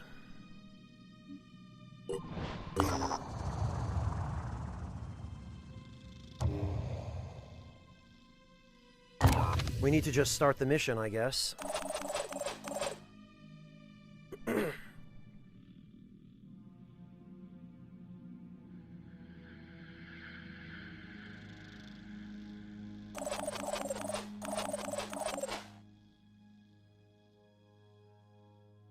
I guess we'd probably better bring her. It certainly would have been helpful if it had, Devilish.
Okay, well...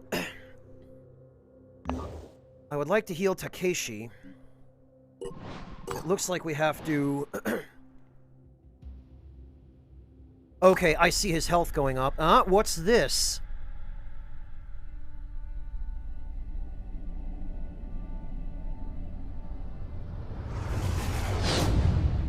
Oh.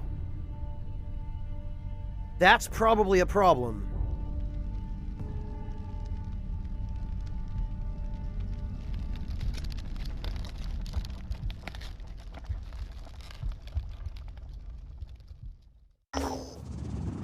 Mount Egg. Earlier today, a meteor has crashed into Earth, causing great damage and widespread panic. The landing has left a giant, peculiarly shaped mass of celestial rock towering above the surrounding mountain range. Initial probing of its properties does not match any records in our geological database. Scientists, religious leaders, and politicians from across the globe have been taking turns speculating and arguing over the nature of this alien object nicknamed Mount Egg.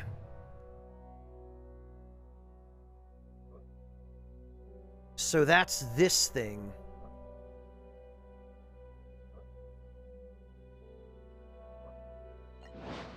The disciples of Anu Haven is under attack. The more the disciples of Anu invest into this mutation tech, the further away they will move from what New Jericho considers humanity. This is not a threat, but a statement.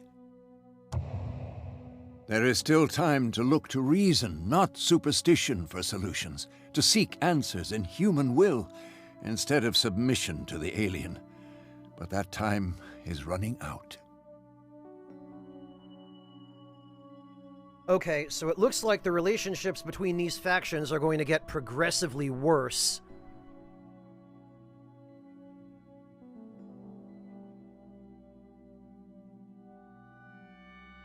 I would like to side with New Jericho, but I don't know where they are.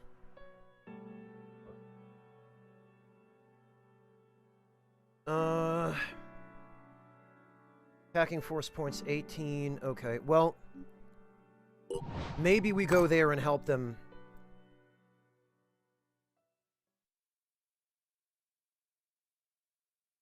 It's essential the information I'm about to give you is kept confidential.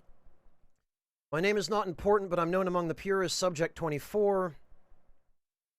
24th volunteer in a program set up by Tobias West that gave us hope. We had a solution, a secret program that would fix the world, and in the final moment, he backed down. Nothing prepared me for his treachery, his selfish cowardice. His attempts to erase us have failed. Failed! It was known as Project Purity, one man's dream of replacing every inch of human flesh with neurally controlled prosthetics. When I volunteered for the project, I had nothing left. My entire family had succumbed to the Pandora virus. I watched my wife through bulletproof glass as she slowly turned into an abomination. Abominations, they're everywhere, watching, waiting. I had nothing left to lose. Is this supposed to be voiced? Along with many other brave men and women, I put myself forwards. A lot was sacrificed. He pushed us to the limit. Dozens of us died or were left crippled, and we came close to success. The Juggernaut Warrior was the final design, more than a soldier. More than a human, with titanium skin impervious to infection, perfectly pure. Pure as a smile in winter, as a human should be. There were problems. Total encapsulation created some mental instability, hallucinations, dreams. Not everyone could take it. But there was no shortage of volunteers to take the program forwards. And then Tobias West, the coward, the traitor, the small-minded charlatan, pulled the plug.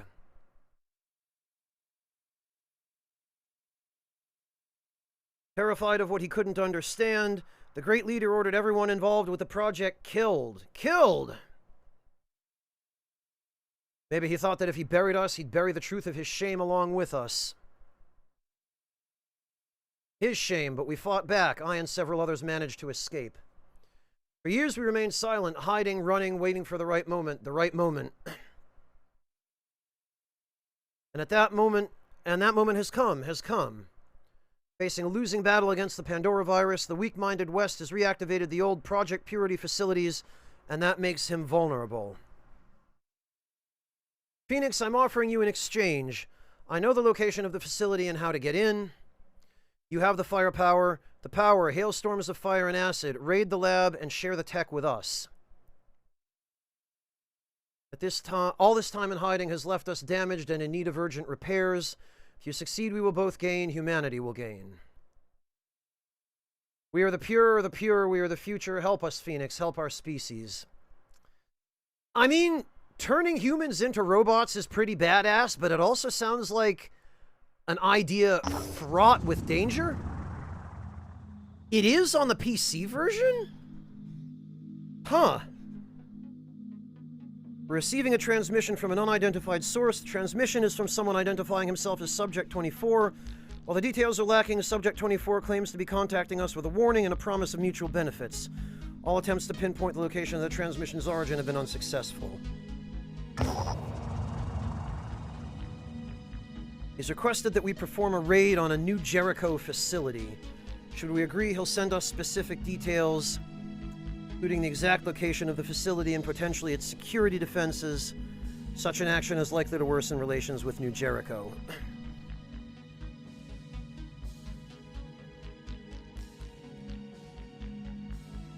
I mean, can I wait to make this decision?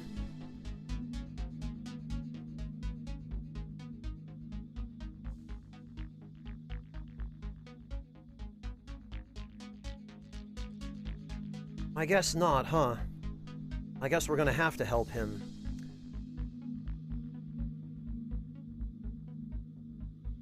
Well, I was hoping to ally with New Jericho, but maybe we'll just go for the Anarchy faction instead. This New Jericho neural tech we've been hearing about, it sounds like a pretty cool technology, really, but has anyone thought about how easily it could be abused by, I don't know, an autocratic leader with delusions of grandeur? Citizen Stas Sindarian. Weak attempt to fix a deeper problem with human biology. New Jericho is a society of laws and principles. There will be no abuse.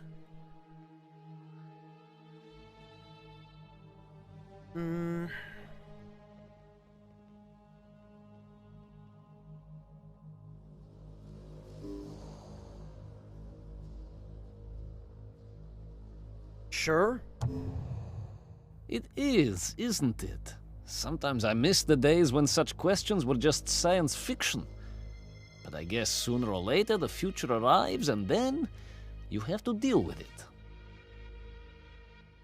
New Jericho... Oh, so the decisions we make have sweeping implications on the relationships between factions that have no connection to us. Oh, New Jericho does not approve of us making this statement.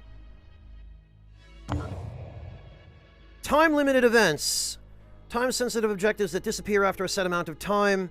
If not completed within the time limit, the mission disappears and will not reappear for the remaining game. Alright, wait, so...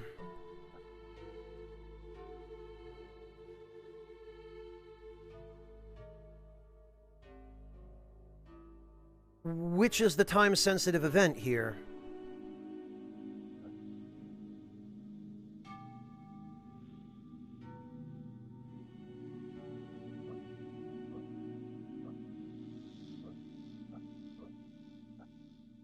Is that this? Mission available. Undefendable?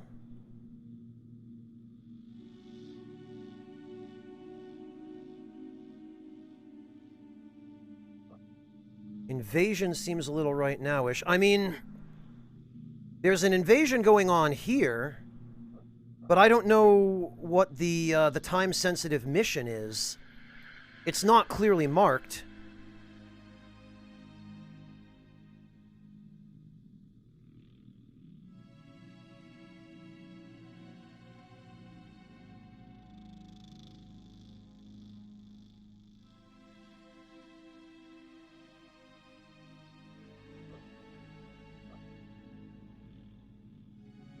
It's which one, Fennec? The flashing red one? Yeah, I would think it is.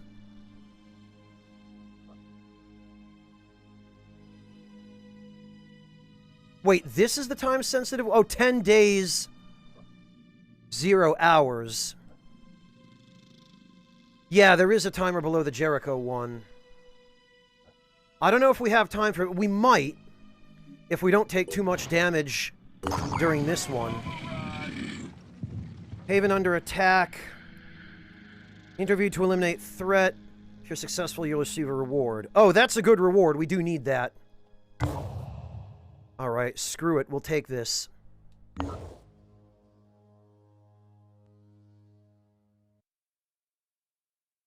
Okay, yeah, I got it, Devilish.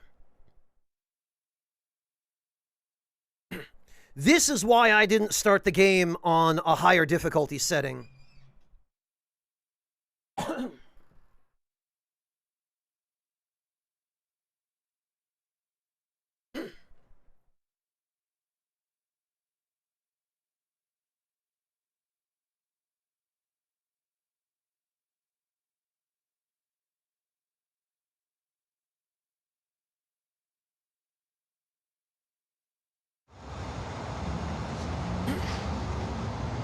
Oh, I guess this is just the same cutscene of the Manticore landing. Haven defense mission, structure defense. Defeat all enemy forces before they damage the key structures of the Haven. You can take control of Haven defenders by moving next to them if you wish. Okay. Grenades are universal thrown weapons that deal damage to all targets. The distance... Yeah, okay. Class Berserker. Berserkers are vicious melee-oriented warriors that are capable of using their pain to gain an advantage in battle. Melee weapons are close-range weapons that can only target enemies in adjacent tiles. Any selected item or even the soldier's arms can be used as melee weapons by using the bash action. Oh, okay, there are actual melee weapons.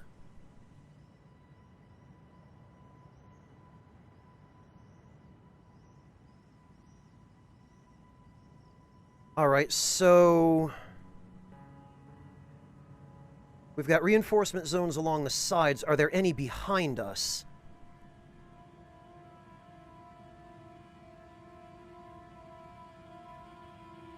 Fortunately, there don't seem to be.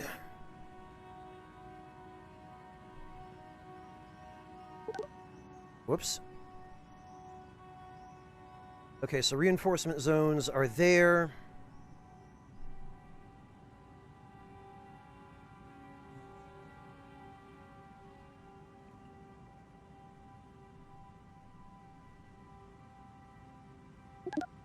Ah.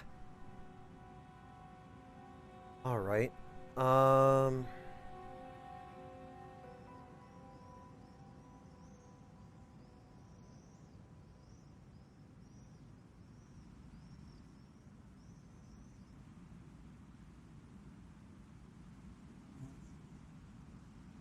Oh, okay, we can actually...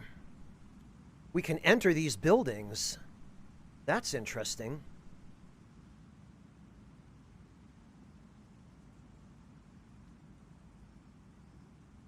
Alright, and we've got... what do we have here? Disciples of Anu Berserker.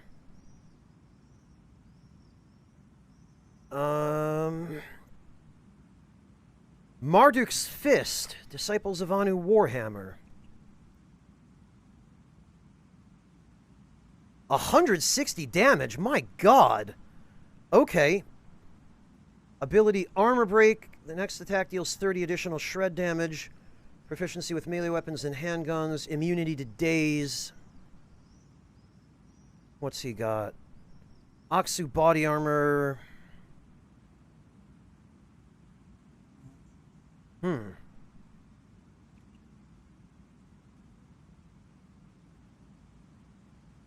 Wait a minute, armored head mutation? Oh, that's right. These guys are basically, they're into genetic modification and shaping. I don't know if we're going to get to keep him, though, Devilish. There's a good chance we probably won't. That he's only going to be a temporary ally during this fight. I will try, because he's a very interesting-looking unit that I haven't had an opportunity to use yet.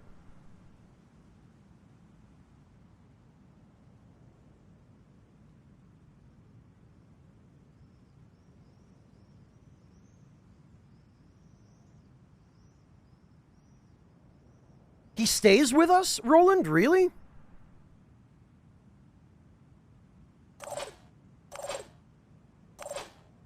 Well then.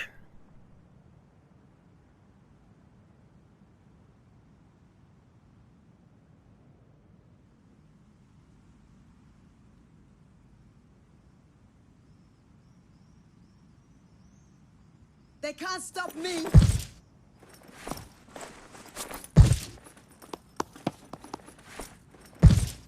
Okay, Marty, have a good nap. Take care.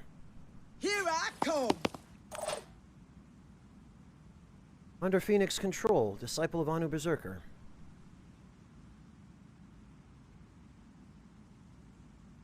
Yeah, okay, he's shown as an extra unit. I think he's the only one.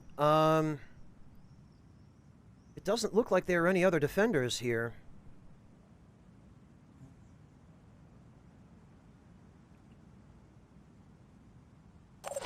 And no music whatsoever on this map, which is a little bit jarring, to be honest. Let's go.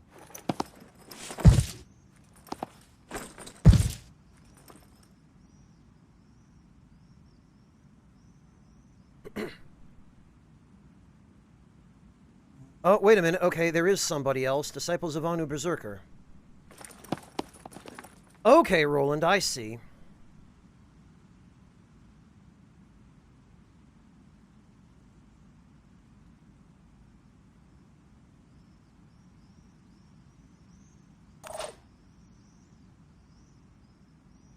Okay, yeah, he is, I guess, under our control now.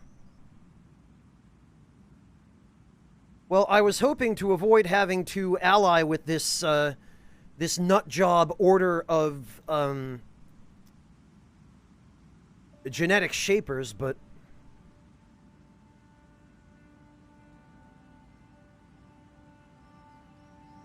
One thing I really wish is that you could pull up an overall unit list.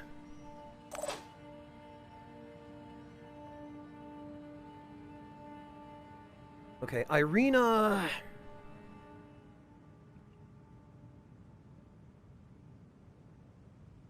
Honestly, she can move over here.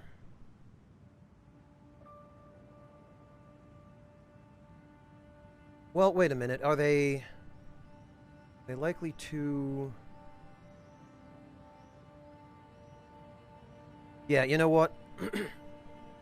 Let's go! She can move over here and provide cover of enemies on that side. Target located. This is a good sniper spot, I think. Oh, okay, and there's an enemy over there, even.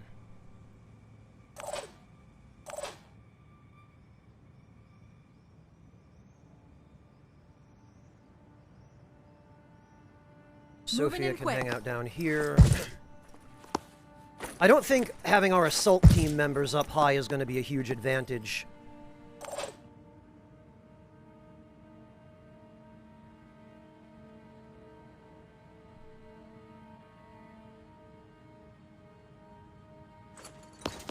We definitely want to get everybody to positions where they can reach as much of the plaza down below us as possible.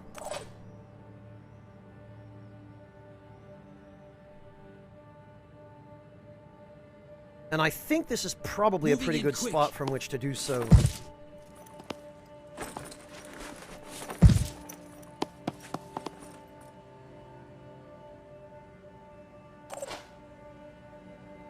Disciples of Anu Berserker. Oh, wow, he's,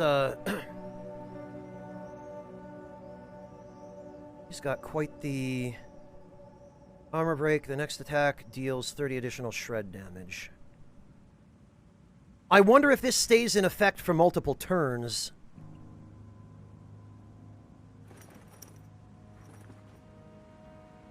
Not even any sound effect associated with that. Jeez.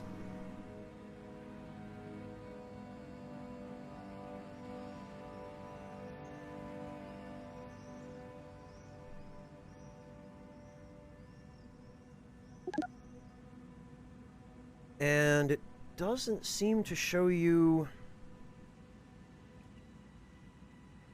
Oh, okay. It is listed as a status.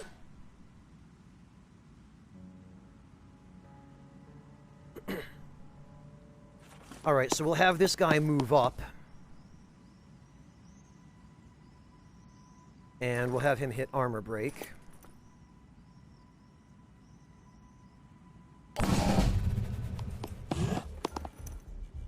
Oh, there's another one up there. Okay. Wow. I think he just one-shotted that thing.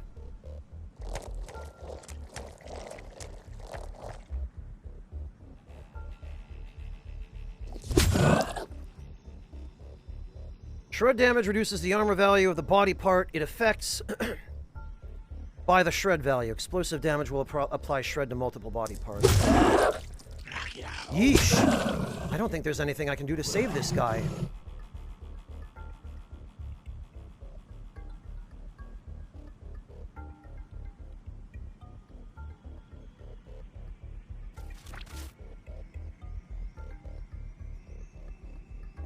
Pandoran's Supplemental Siphon. Pandorans capable of siphon attacks restore their own hit points while dealing damage. Great.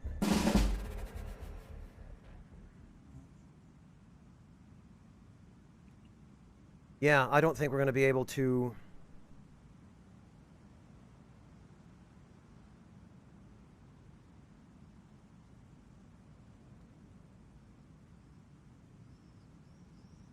I don't think we're going to be able to do anything for that guy.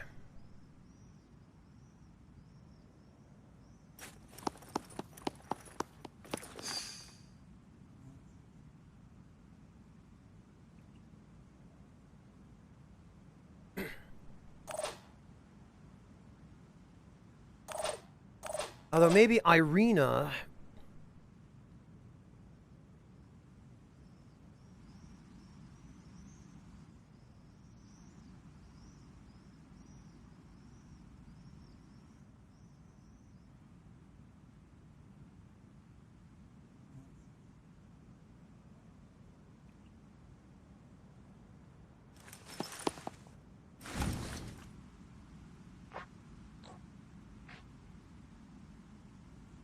Oh, yeah, he's in rough shape.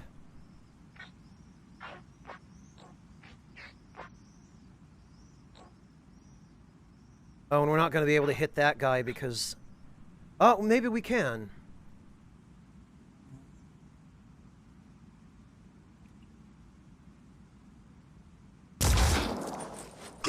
I think we did.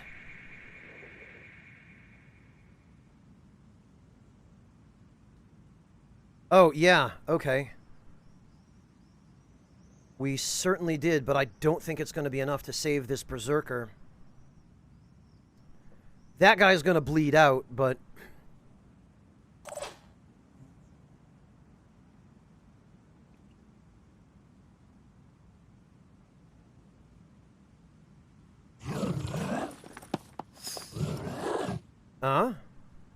Enemy spotted. Where?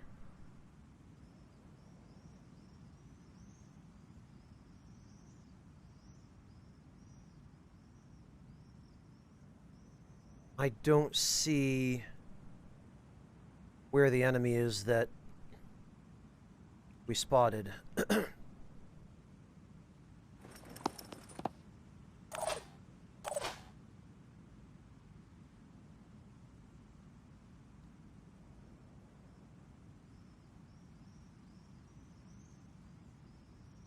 I don't want to get him too close. The thing is, I really just wish we could see the... the movement range. I wish we could display the movement range of these enemies on the map. Not being able to see that is really crippling.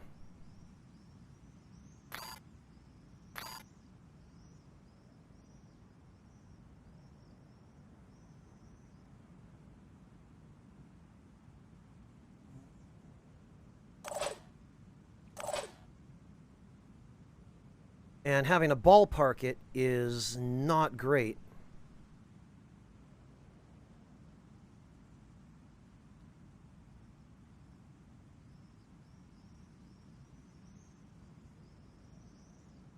Well, wait a minute. If every enemy has 4 action points, and this thing has a move of 24, then we would need to stay... We need to stay at least 12 away from it, I think, in order to avoid it being able to attack us.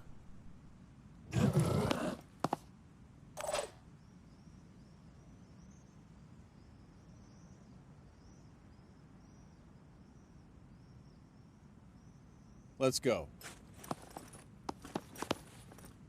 Preparing to fire.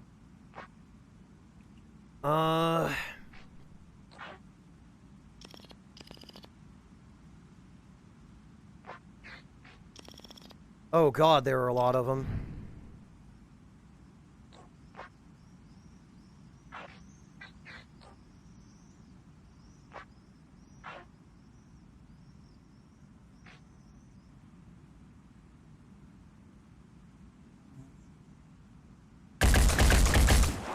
Okay, we hit him a couple of times.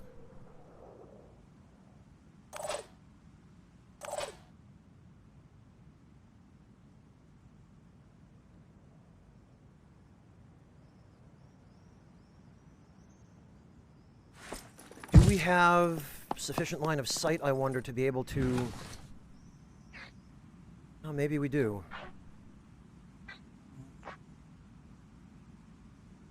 Come get some. Actually. No. Eyes peeled.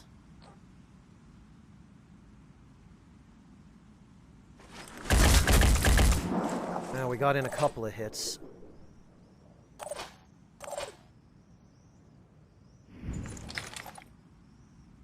What about from here? Nope. We would need to... Oh, we can barely do anything from here. Who is this? This is Omar. We're gonna have to move him up.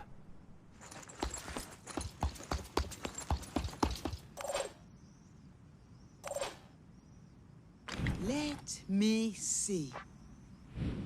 C is the key word here, isn't it?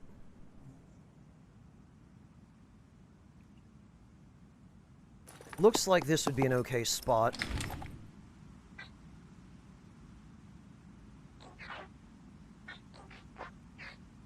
I don't want to risk hitting that guy. We'll have to take this shot.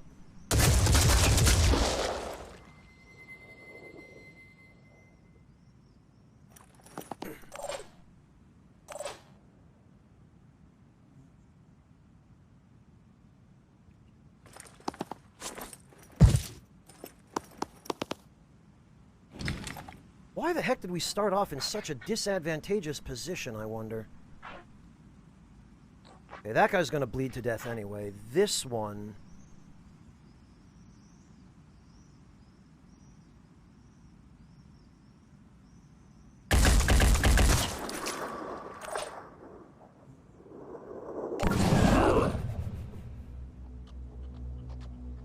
That's gonna be the best we can do, I guess. Oh! Huh! Oh, wait a minute, he healed himself somehow. But I think he's still dead. I'm pretty sure that's it. Yep, he's toast. Sorry, dude, I tried. I just started way too far from you. Hey, Agony, welcome. I don't know, Bitstorm, you could ask him. Standard damage reduces enemy hit points. Amount of damage is reduced by the armor value of the body part that has been... Okay. No, Bitstorm, there's a lot I like about it so far, but it definitely could use a little bit of quality of life.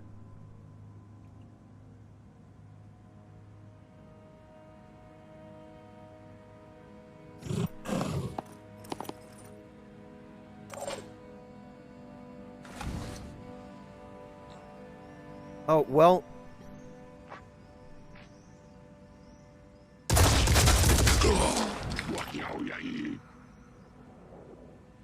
Oh, I can do it again! Cool.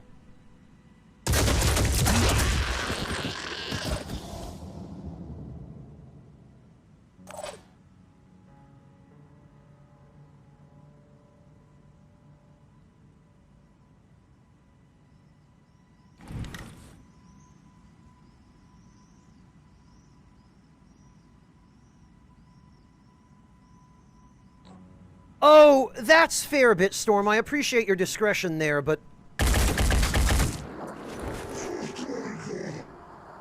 Yeah, overall I've been enjoying it.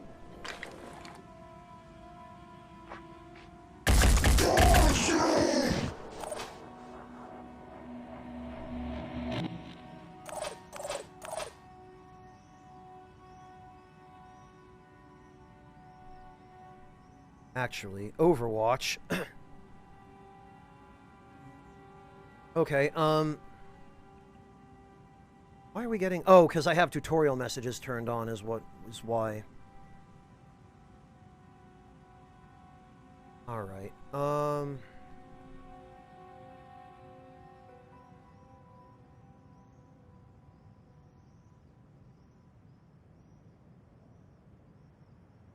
yeah, we're gonna go for a jet jump.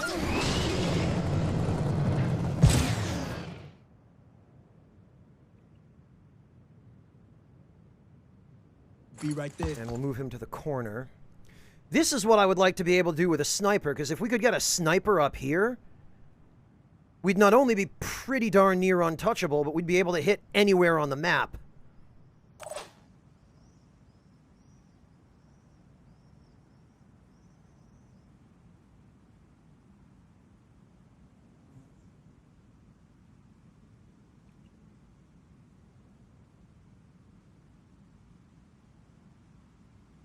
All right.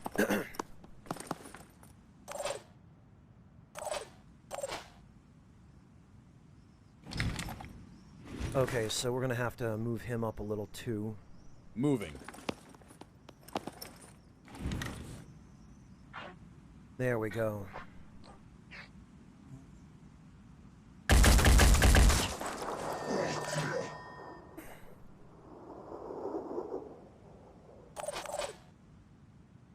Finger on the trigger. And Irina actually has a pretty good bead on this guy.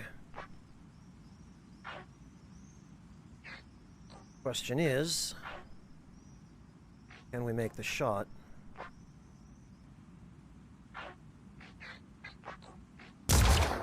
Hostile injured but alive. We sure can.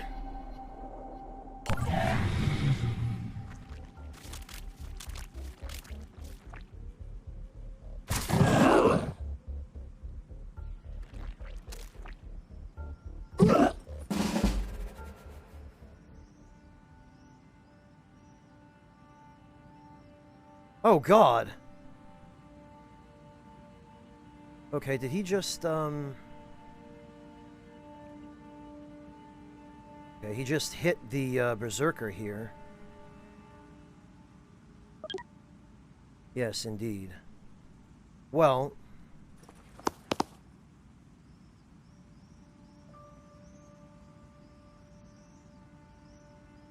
Oh, we don't get to manually target a melee attack. Because I guess it doesn't matter.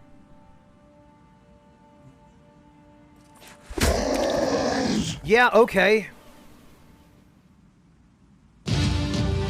Oh, that's it!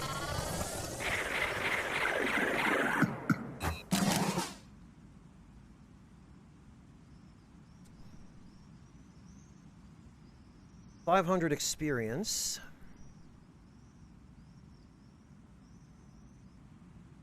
But it doesn't look like we get the, It doesn't look like the Berserkers stay with us.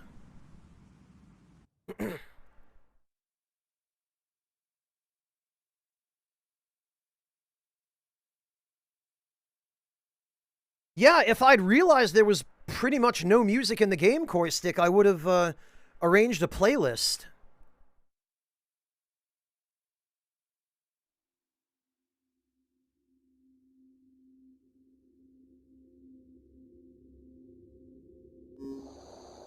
Haven saved. We got a decent amount of resources. Leader of the Haven is grateful for your help. Very good. Pandoran attack analysis. Analysis of the Pandorans' behavior has revealed the location of their colony. A new Pandoran nest site is visible in the geoscape view and may now be targeted for attack.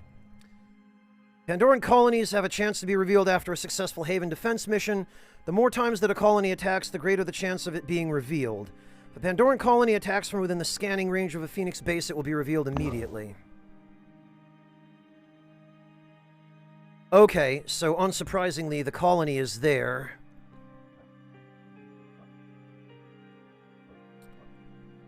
But we're going to need to...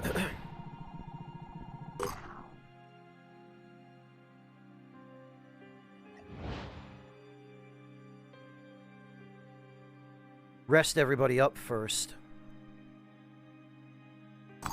Okay. Hello, Ken! Welcome! Sassy Girls, welcome as well!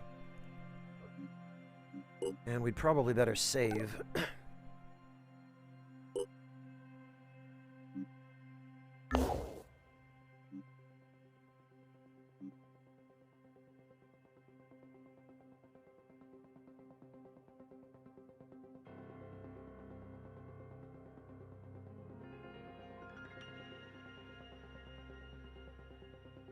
Oh, and these guys want us to do missions for them.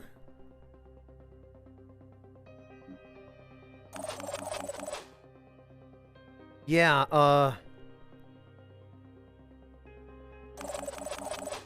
those Berserkers definitely did not stay with us.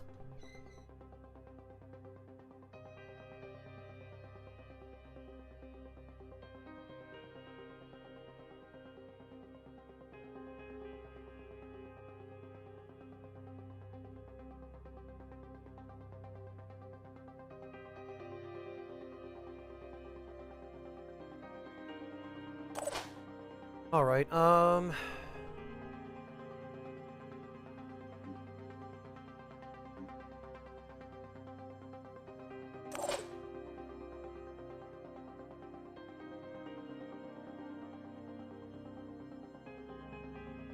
ADHP.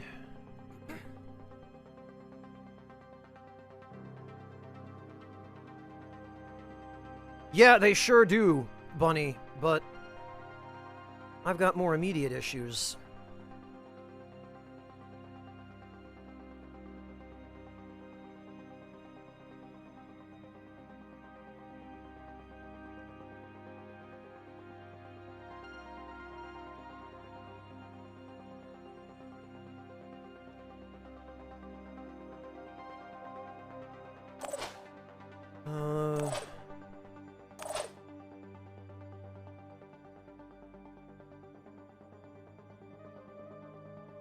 Oh, another thing I've been trying to figure out is the ammo capacity for these weapons. Omar's weapon, I believe, fires in 3-round bursts. So what I'm wondering is, does a single attack from Omar consume 3 ammo, or does it consume 1? Does 1 point of ammo count for a single attack? Or does an attack actually use up the number of bullets that the attack fires? I haven't been able to figure that out yet either.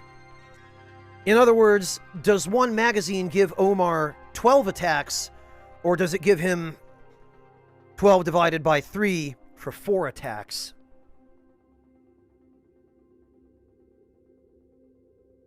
The game isn't exactly clear about that either.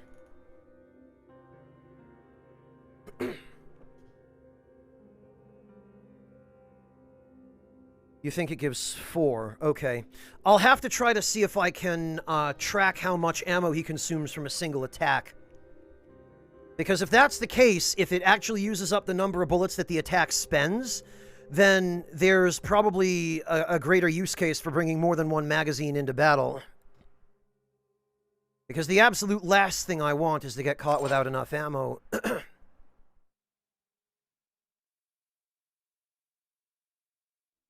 If that's the case, then maybe everybody should have 2 magazines.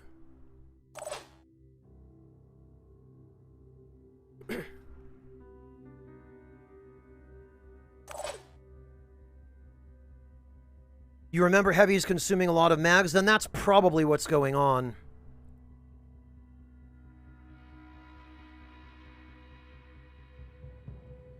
Alright, I guess we'll use Milena as a medic for the moment, then. Whoops. Because she's only going to be able to go in with 1 magazine, and I don't have time to make better equipment for her.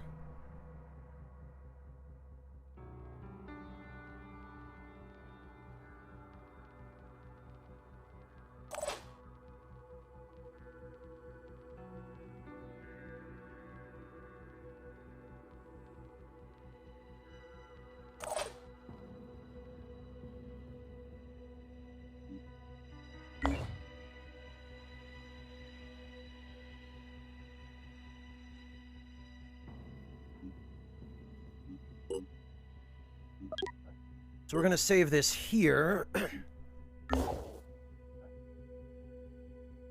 And then I guess we're going to go do the...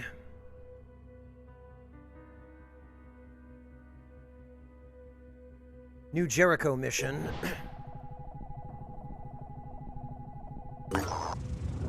Subject 24 has provided us with the location of the New Jericho Research Facility conducting experiments in human augmentation. Due to the secret nature of the facility, security is likely to be light. Oh no, tight. No, it does say light. The goal is to get the research data located within the facility. There's no need to eliminate all the defending security personnel. Okay, so we don't have to kill everybody.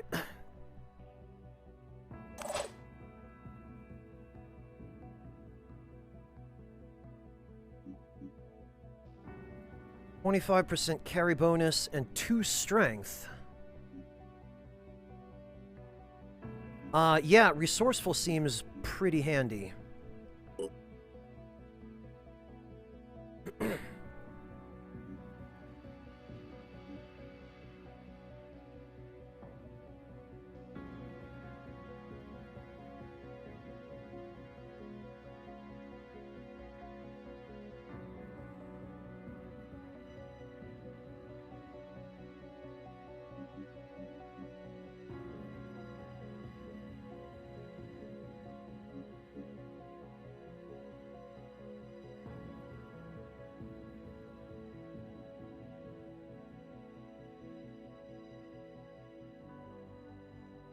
Okay, so now that I know actual melee weapons are a thing, Brawler might be useful for Omar.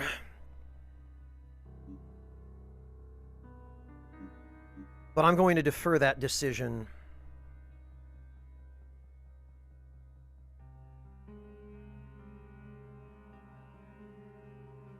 Takeshi, I guess, can have dash. Because more mobility is never a bad thing.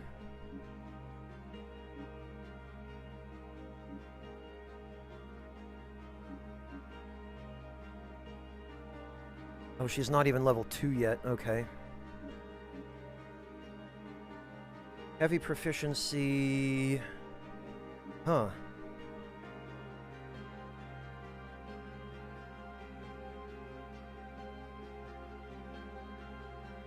Quarterback and close quarters specialist.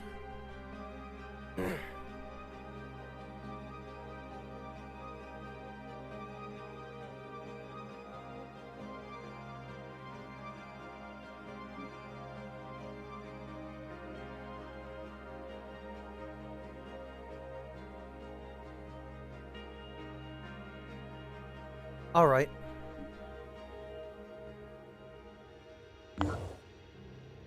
Let's see if we can do this without killing anybody, then.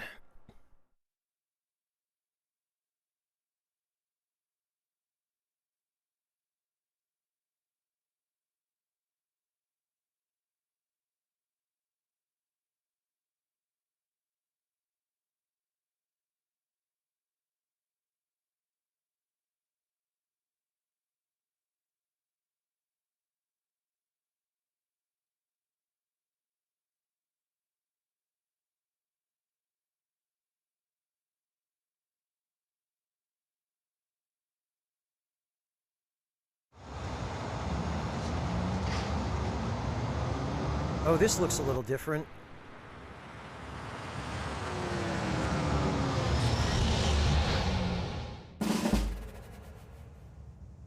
Okay, steel research. There are 3.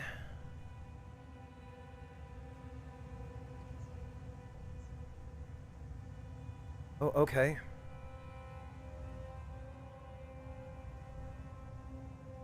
So we need to go to the terminals.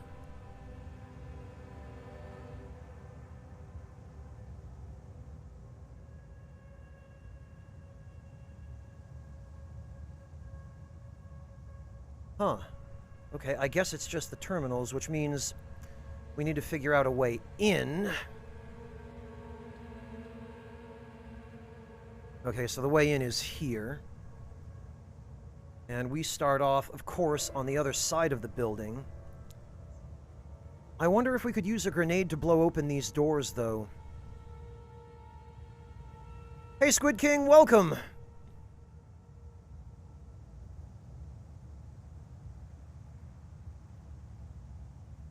Okay, let's try that. Let's see if...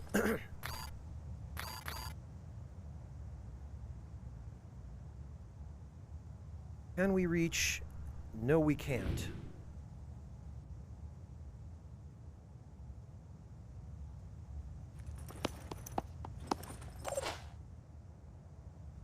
Alright, is there another way in... up top? It looks like there is. We could get in maybe through there.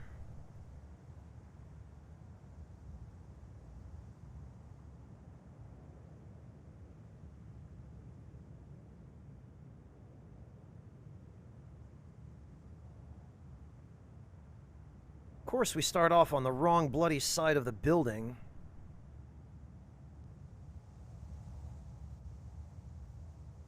Alright, well... we'll try going in this way. And if that doesn't work, we'll just go the rest of the way around and use the ground floor entrance.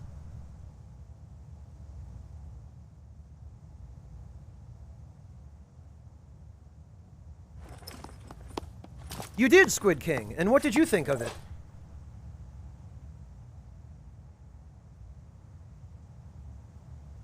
Let's go!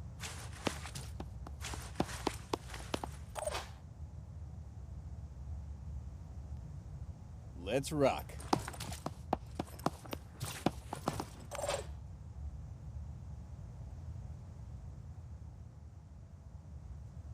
You know what?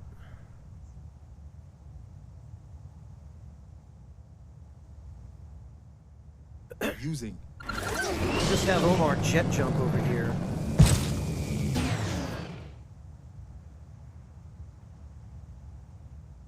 Oh! Okay, we can just walk in through the door. Okay, I didn't think it was going to be that easy. I thought we were going to have to blow the door open. Oh. Okay, well... There's one new Jericho guy here. I wonder if we could somehow stun him and keep him out of our hair.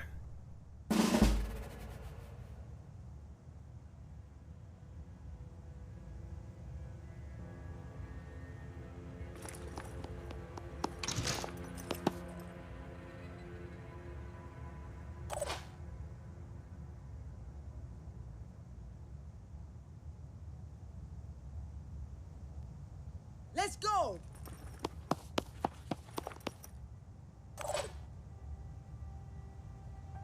Moving in quick. Alright, well, let's grab this. 1 out of 3, okay.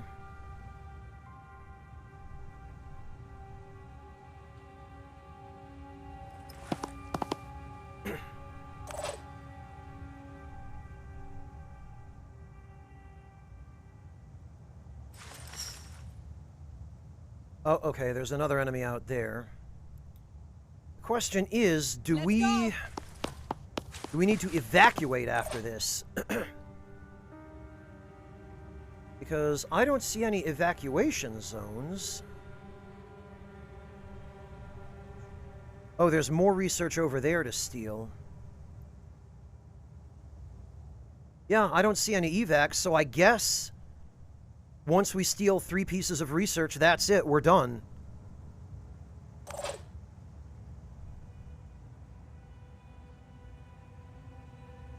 Gotta be quick.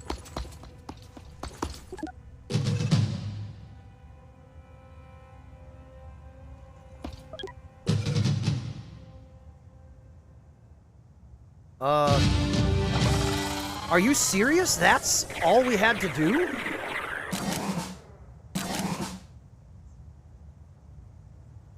Okay, that feels free. Hey, Anonmaru, welcome. Yeah, these guys, I don't know what they're getting paid to defend this building, but I think they might be earning a little too much. I think the security team here is going to have their pay docked.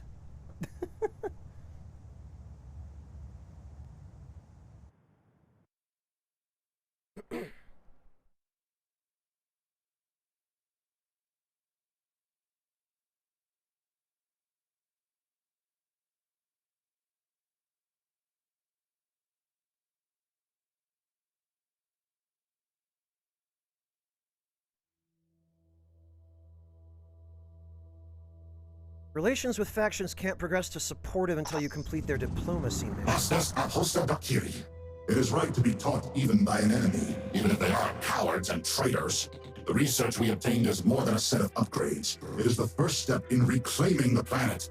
Humanity will be born again, and this time, the cure will show the path. Okay.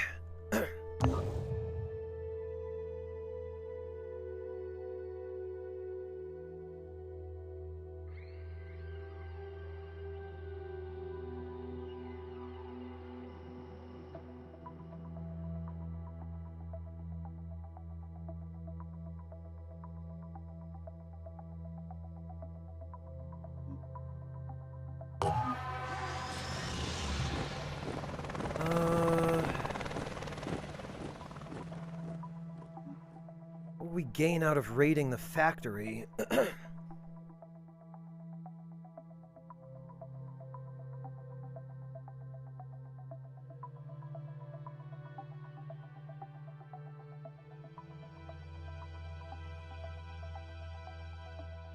Jericho's residential zones are heavily militarized and have a utilitarian barracks-like quality. Yeah, no kidding. Training center... Latest virtual reality simulators developed by Vanadium Inc. Concrete factory zones. New Jericho officer class earn many economic and political privileges, including more secure accommodations and amenities. So New Jericho is a militaristic society. That much was not already clear until now.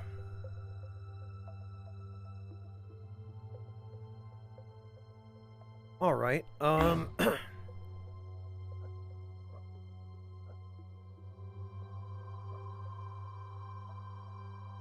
It looks like there's quite a lot going on here. But first,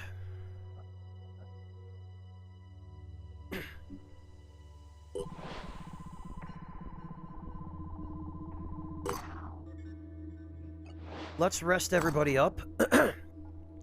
Activate a Phoenix base? You should consider activating another Phoenix base as soon as possible. Activate one near another mist outbreak, and make sure you build or repair a satellite uplink so you can scan areas covered by mist. This will locate havens potentially threatened by Pandoran attack. Okay, how do we do that?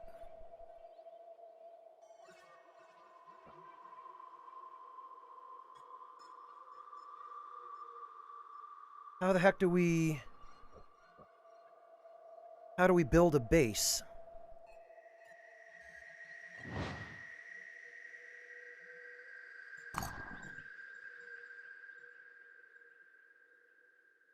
Alright, I guess we'll take out the, Attack Pandora's nest. Locate and eliminate the hatchling sentinels to destroy the nest. Beware of the Pandoran defense system. Sentinels will trigger if a soldier is in its sensor range or attack them. Eggs will hatch if a soldier gets too close. You reclaim a base, Squid King? So I take it the bases are, points of interest you have to explore, then.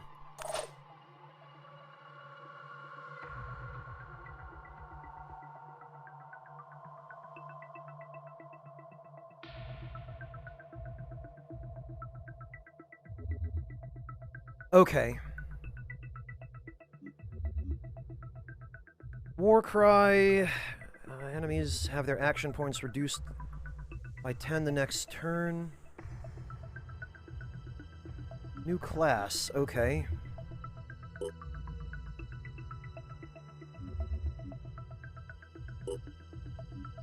We can't do that, though, yet, I guess. Biochemist seems pretty good for him because he has a multi-shot weapon.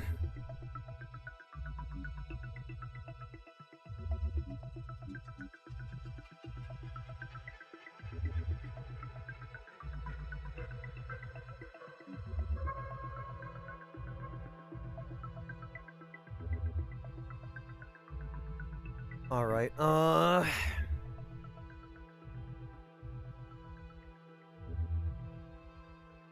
yeah, I realize that, Squid King. I just, for some reason, new class doesn't have a message on it that says you don't have the necessary character level to acquire this ability.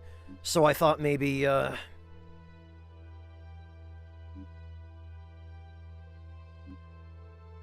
well, I guess we're gonna go for Warcry.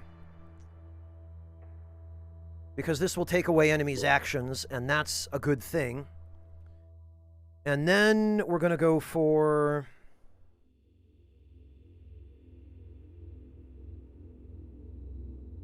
Speed. Because as a heavy unit, he really needs it. For Takeshi, we're going to go with... Oh, he's got both abilities already, I guess. We're going to go with... some strength.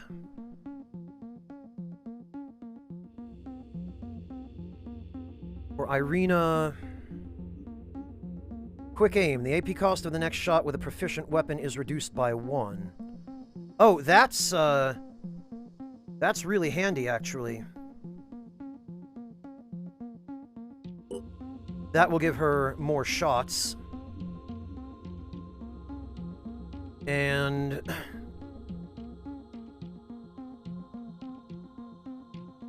we'll give her a speed boost as well. This girl still hasn't leveled up. Why is it taking her so long to level up?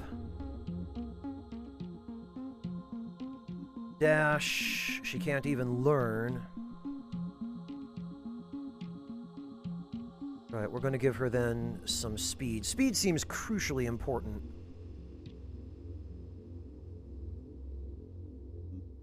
Jacob... yeah, Jacob can learn Return Fire. Perfect. Auto counters are really handy.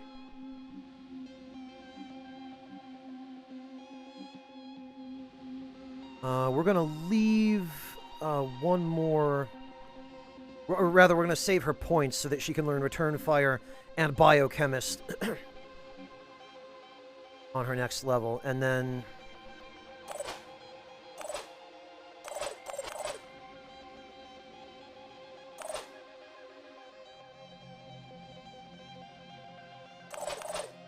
I guess everybody else is good to go.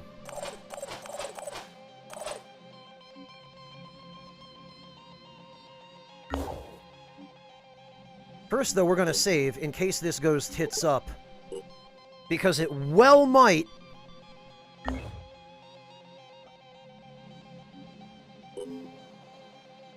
Locate and eliminate the sentinels. Okay.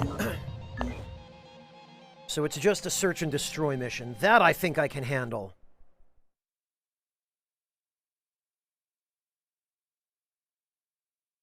Also, I'm really curious about this vehicle. It's best to attack sentinels with multiple soldiers and kill them in one turn, since they'll activate their abilities on the next enemy turn. Ah, okay, so we should move everybody together as a group, or divide everyone up into 2 teams, maybe. Depending on how much it takes to kill one of these sentinel things. I think the sentinels are the same things we fought. Nest mission. Locate and kill the hatchling sentinels. There will usually be more than one. Be careful when approaching a sentinel. It will trigger a mass hatch unless you kill it in one turn. Try not to split your squad too much. Vehicles can be effective in nests. Yeah, about that. Our vehicle isn't done being fabricated yet. Pandoran Sentinels. Sentinels are motionless Pandorans that affect large areas of the battlefield. Approaching them or dealing damage will trigger their special abilities. Pandoran Egg. Eggs may contain worms or mind fraggers. If you enter its trigger zone 3 tiles, it will hatch on the next turn. Hatching sentinels may mass hatch eggs in a wide area. Okay.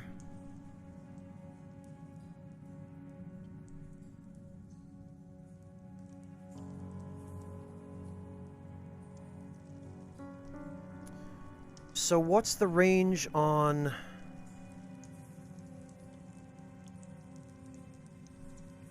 Oh god, it's super dark in here. What's the range on getting close to a...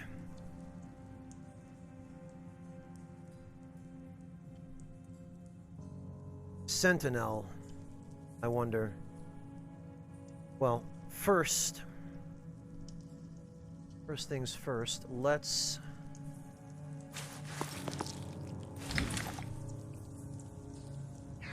Poison worm.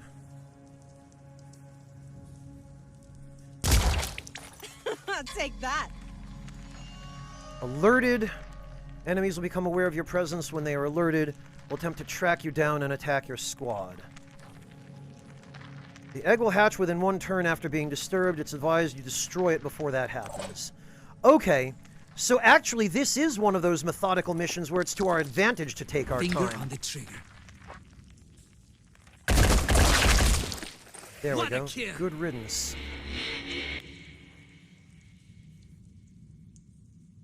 We're just going to skip the turn then.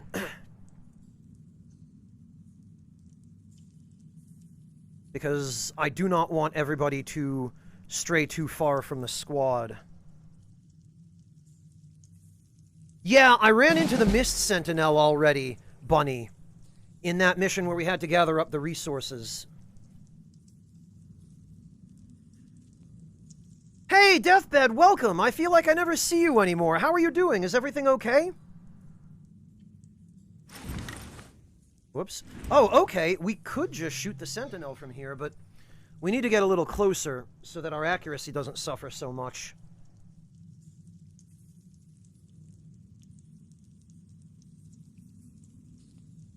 It sure does, Deathbed.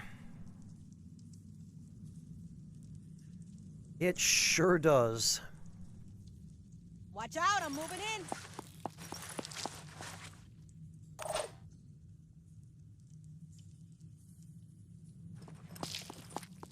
Now the question is, how close can we get to a sentinel before we have to worry about alerting it?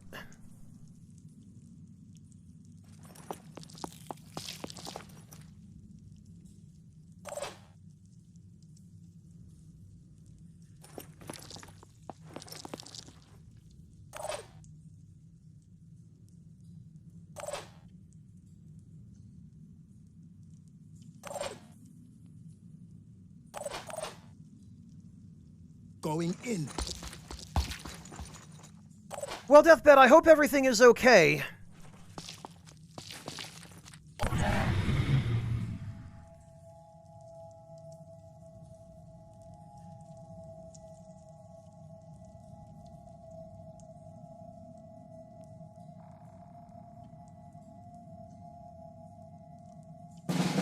Exhausting? Yeah, I get that.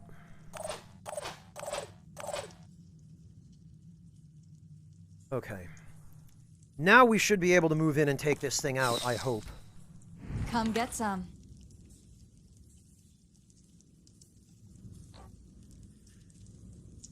So this... Oh god, yeah, okay. Send signal that hatches all nearby eggs. Disabled bleeding, willpower, max HP. Removability mass hatch. Removability proximity detection. Okay. We need to kill this thing ASAP then. Hostile injured, but alive. For now. Once disturbed, the hatchling sentinels will begin a process to hatch all Pandoran eggs within a wide area. The mass hatching will happen next turn. You can prevent it by killing the hatching sentinel this turn. Okay, right. Got it.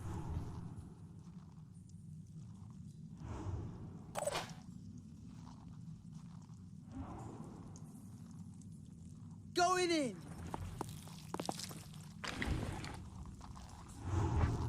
We'll worry about that egg later. Because if we can kill this thing, we're not in danger of having the egg hatch.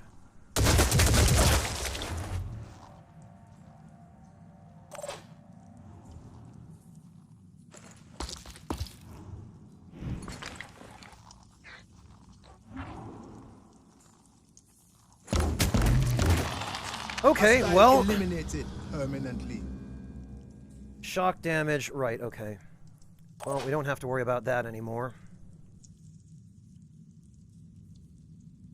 Moving now in we quick. can move up. There, there!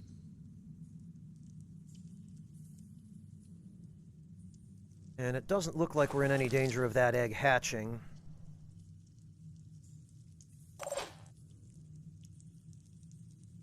I'll be right there. So we can take our time and get rid of it. Oh, and this looks like a guaranteed kill. Okay. 30 times 6, so that's 180. Yep, that's a guaranteed kill.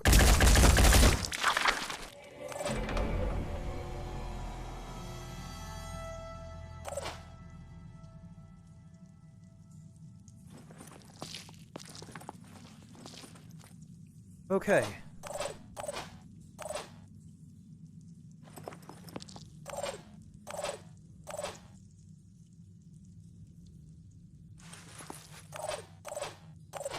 I do believe I'm getting the hang of this.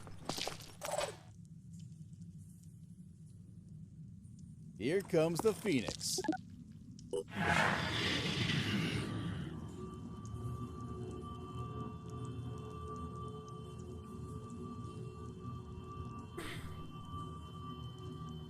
Well, Deathbed, I hope school and the renovations are going okay. Those are both positive things, though, so as exhausting as I know they are...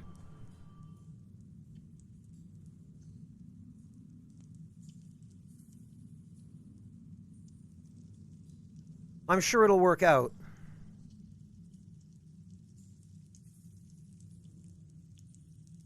Right,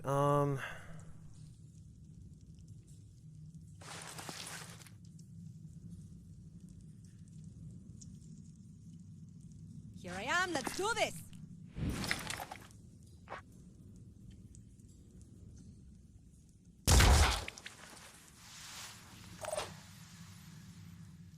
Rolling out.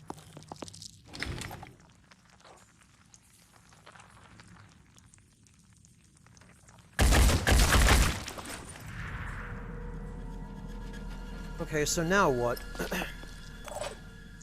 Destroy all hatching sentinels.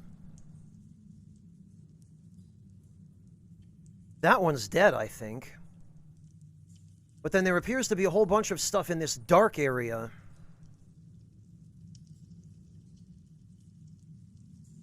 There's a reinforcement zone here.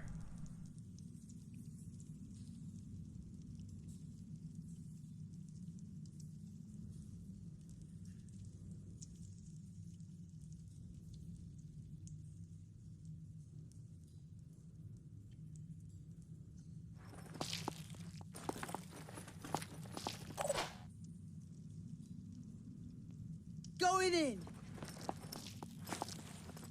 don't know what else we're supposed to do. Is, we're supposed to go into the dark zone? Let's make this happen! I don't have any light sources. They can't stop me.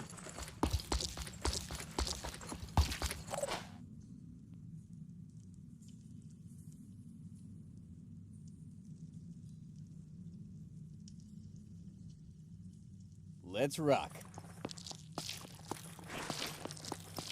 Oh, okay.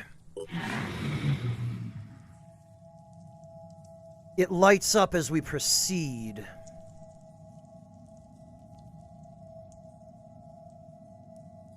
Yeah, I understand how difficult it is, Deathbed, when schools don't have their act together with online classes. I certainly feel you there.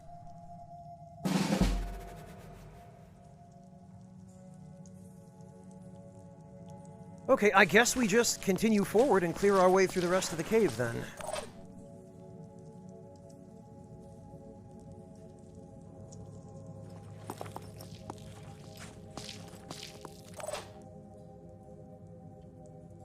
They certainly are, Koi. Moving in quick. The thing is, Tango I spotted. don't want to progress too quickly. Okay. Yeah, there's an egg that we're going to need to get rid of.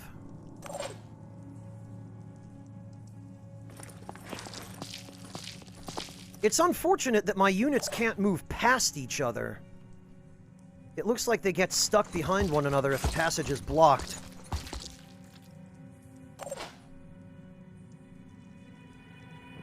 Already there.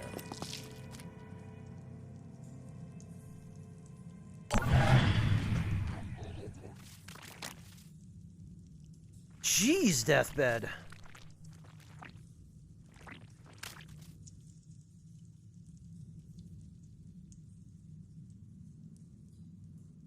Okay, that thing spotted us.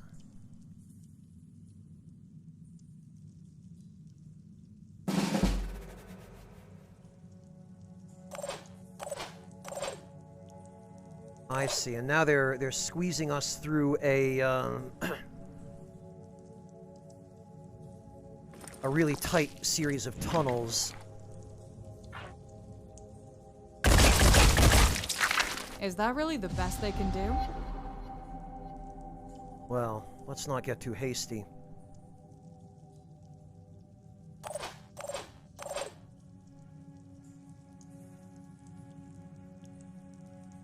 Operative on the move. Oh, is this... Okay. Couple more enemies in there.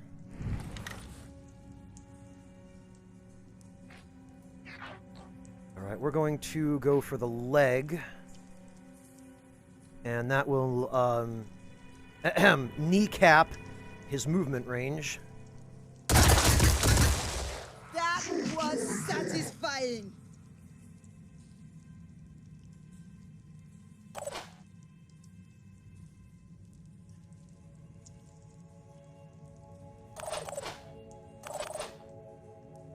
Alright, reload, war cry, jet jump.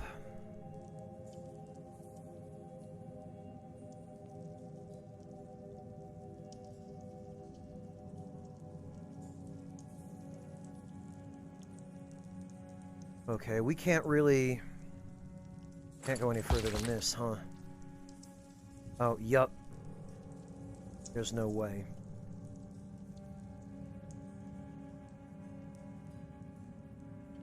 We can do, though, is...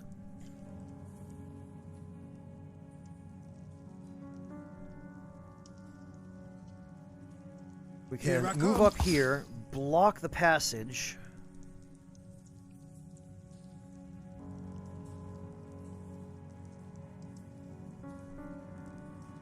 Oh, Warcry will affect...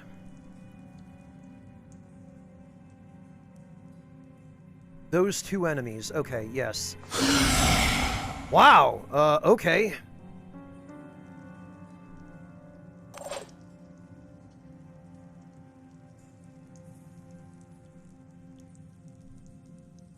Moving to coordinates.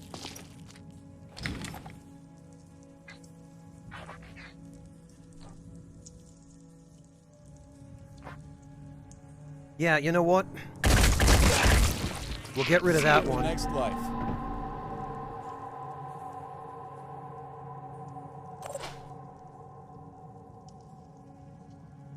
And we'll move everybody else up.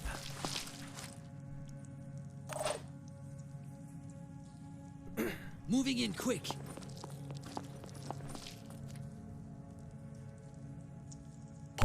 Okay.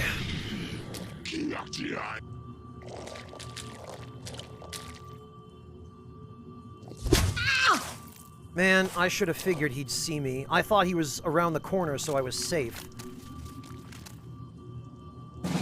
Oh, but the Triton Strangler just wasted its turn.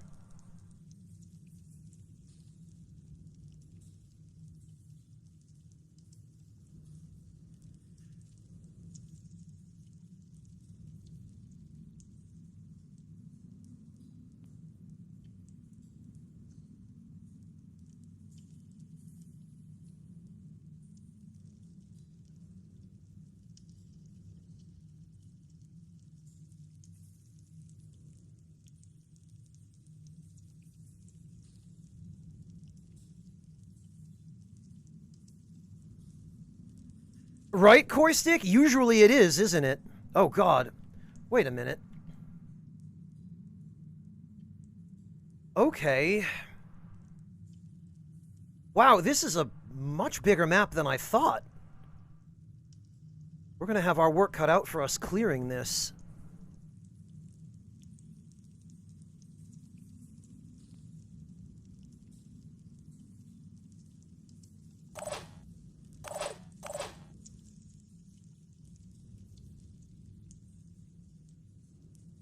All right, well... I'm on the move. Zooming in. Yeah, point blank with a sniper rifle. Why the hell not?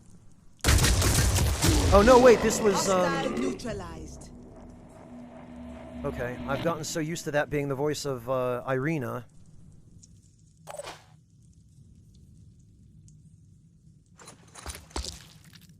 All I need is a clear shot. Well, that we certainly have.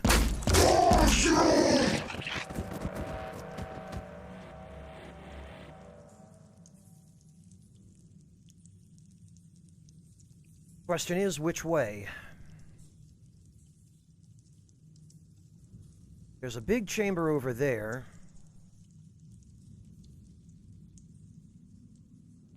So I imagine we'll find a way into it from this direction.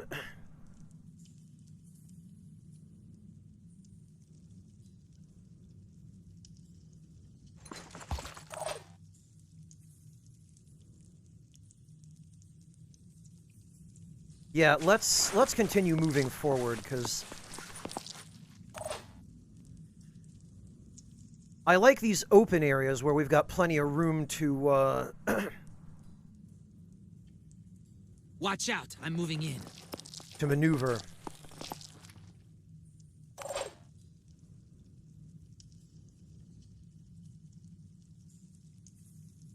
And it doesn't look like Let's anything go. here is in any immediate danger of... Target located.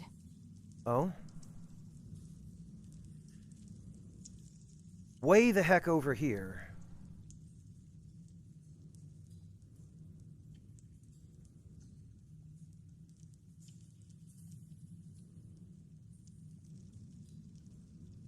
This direction. I don't see anything this direction. Oh! An egg. Okay. Maybe we can ignore the eggs if all we really have to find is the sentinels.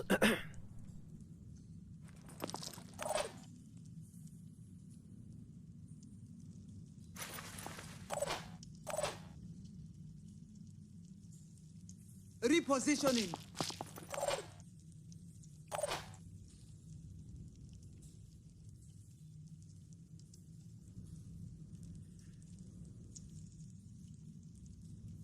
Moving in.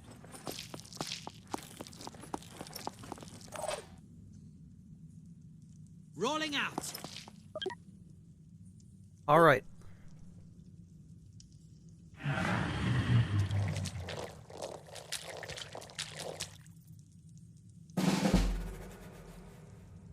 So it was just one, I guess.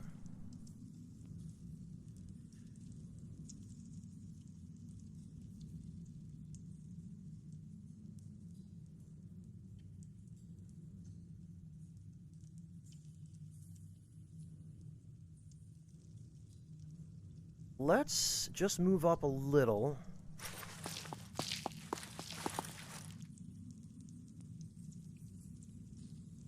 I'll be right there.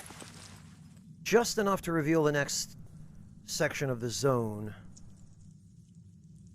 Oh, okay, there's an Arthron.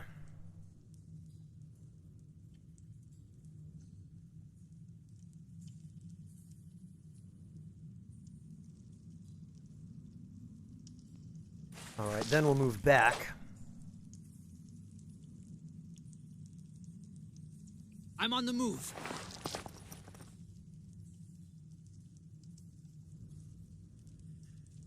And we'll put some Overwatch here. Nothing's getting past me. And we'll bring some bait.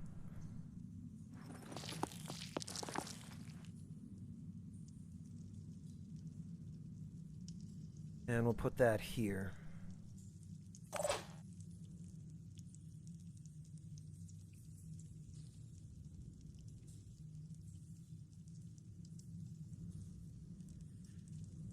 Well, Garbage and Nirvana, I don't have any experience with the PC version to which to compare this.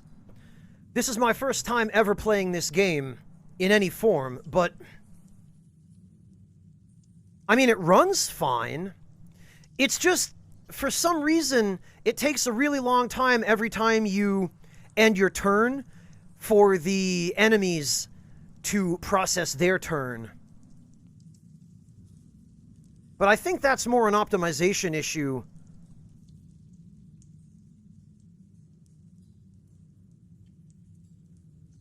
Or just a programming issue than any fault of the consoles.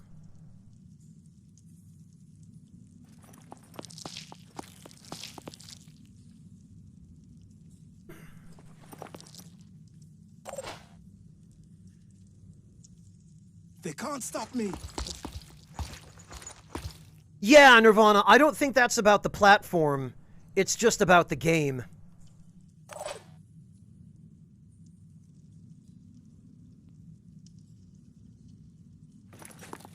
Alright, then we should be able to...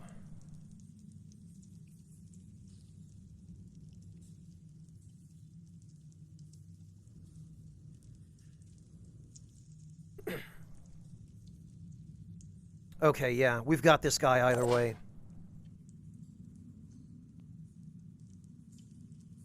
Well, Devilish, to some extent that's true, but the reason it's true is because the AI in tactical games has to consider a huge number of possibilities. Even if there's a very obvious possibility that it ends up going with, it always has to evaluate other possibilities as well. And nowhere is there a better example of that than if you have a black mage with the math skill command in Final Fantasy Tactics, and you set them to AI control when they have a full list of every available magic in the game that they can cast. It takes like 30 seconds for that unit to calculate who it's going to nuke and how.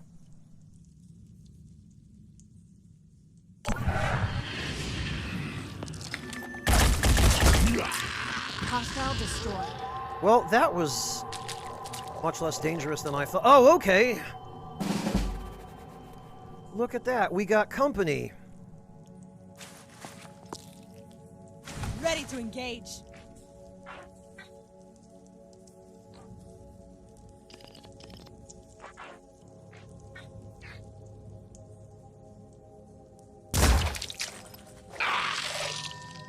Did we get him?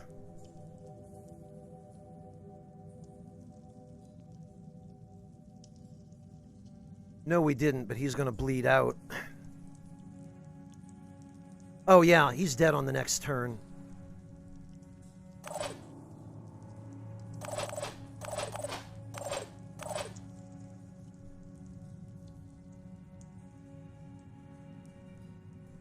What is this icon? Rolling out. There's nothing on the ground here. Right, let's see if we can light up this area. Yup, there we go. Okay, that's just a reinforcement zone, though.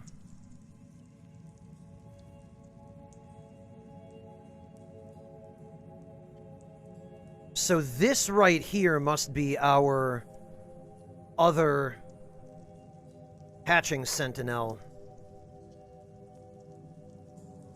I'm on the move.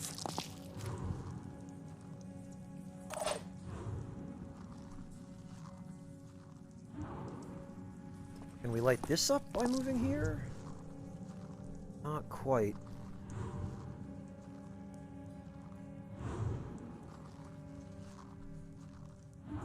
Oh, is that a wall? It doesn't look like it, but I guess it's a wall.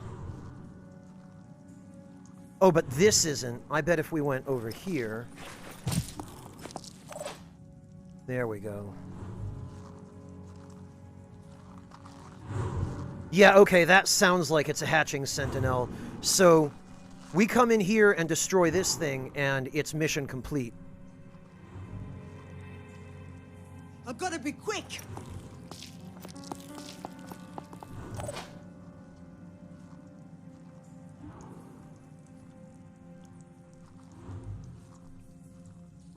I don't want to get too close to it because I have no idea how close you can safely get before it detects you. Let's rock. Oh, I know, Devilish. There he goes.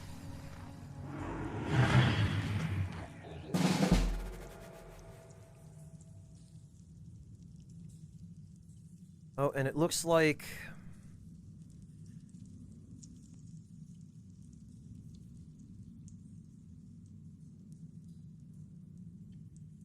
Yeah, you know what? Let's keep everybody together.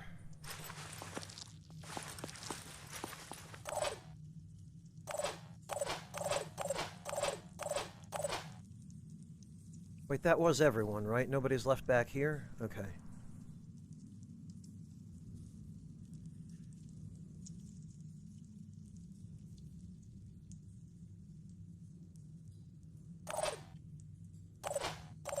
Okay, I think we have enough units that are able to move in and attack. Operative on the move. That we can get rid of this thing this turn.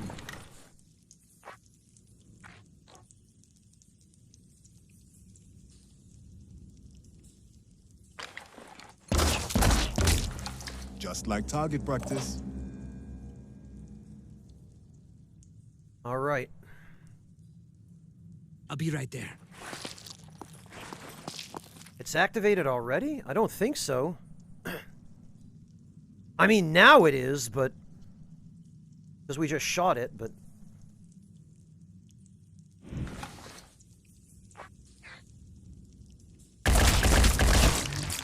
I think that's it. That's GG, isn't it? It sure is. Good, I'm glad we don't also have to exfil after this. Because that would be a pain and unnecessary. Also, nobody took any damage. Nobody's injured. I don't think.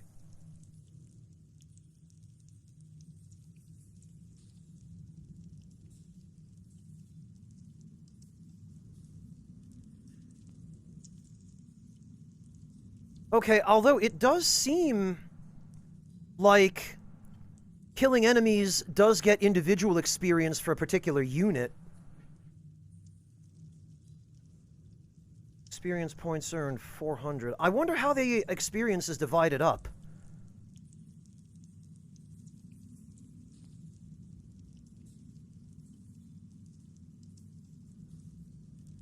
Oh, there weren't any eggs near it. Huh, okay. I don't know how it would have activated when I was nowhere near it.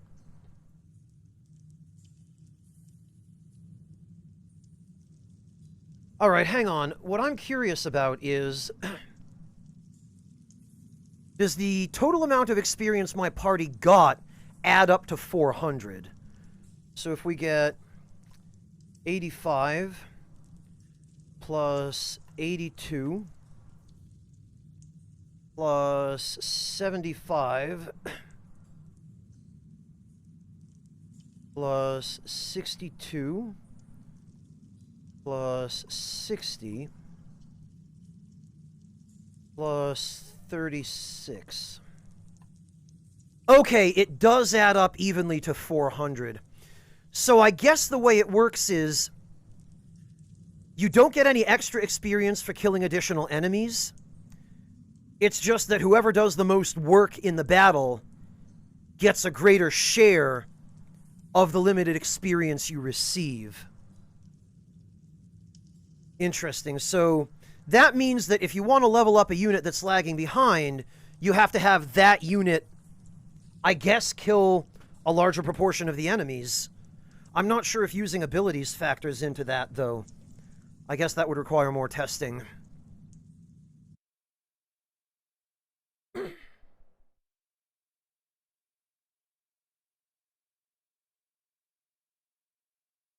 Also, I wonder why this game has no music. I know I didn't turn it off.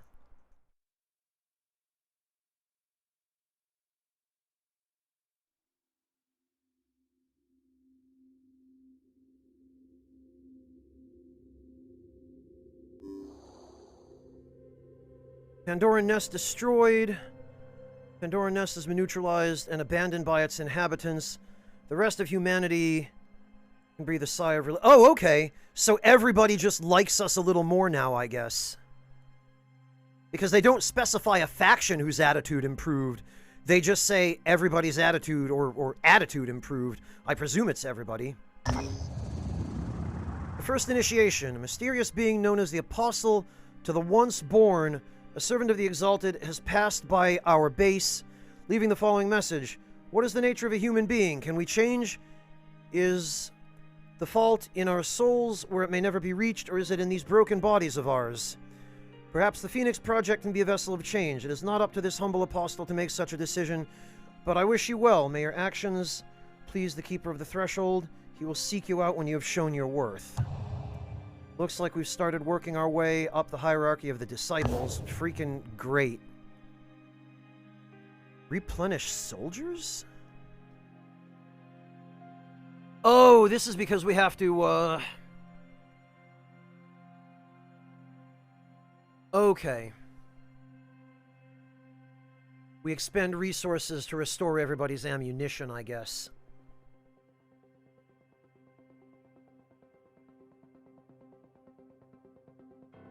Okay, Bunny, I see. Replenish all.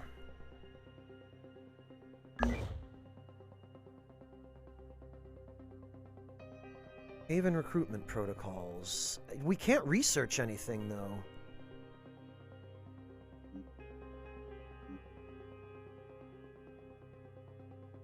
Research lab. Yeah, how come... Alright, well, can we build a fabrication plant? We can, and we really probably should. You're low on tech, which is the rarest resource to find. Trade. Trade food and materials for tech. How do we even do that?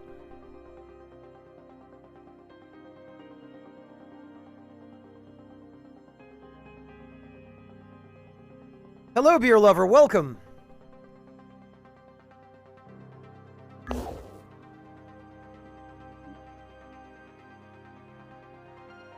Reach a Phoenix base in order to repair, reload, and edit weapons and modules.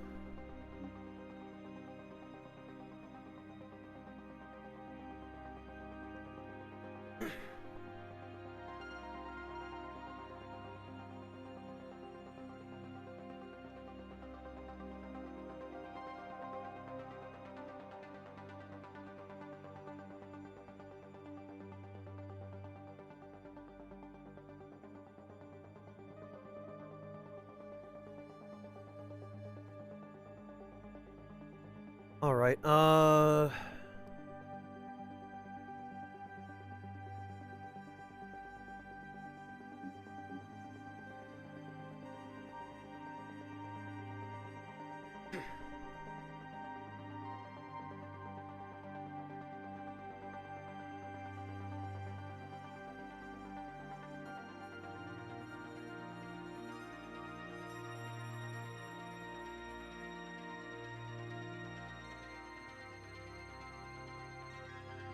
I'm not sure I want to try one of these yet.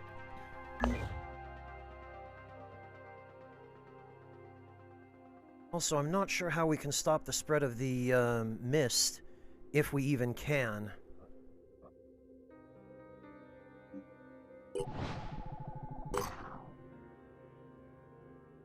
Um, 3 or 4 months, beer lover.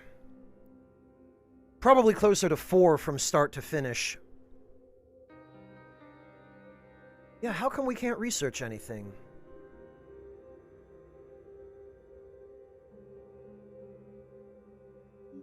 I don't get it.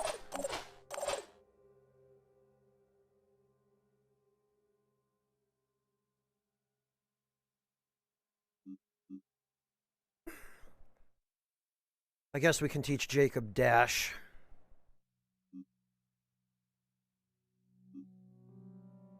Okay, Sophia now, finally. She can learn Return Fire, Biochemist.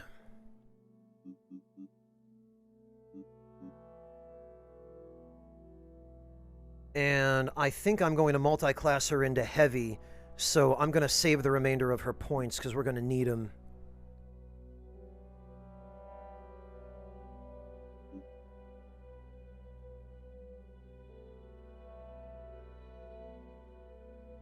Mounted weapon proficiency? I didn't know a character could use mounted weapons.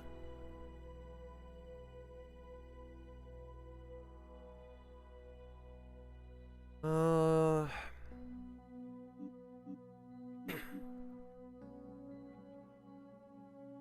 think we're going to have him save his,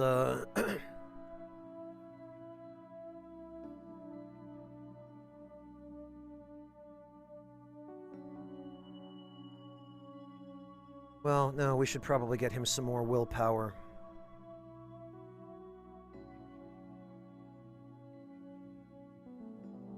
No, beer lover, when you work efficiently, it's possible to get it done in a few months, but 4 months, beer lover, is typically a generous amount of time for completing a book before deadlines.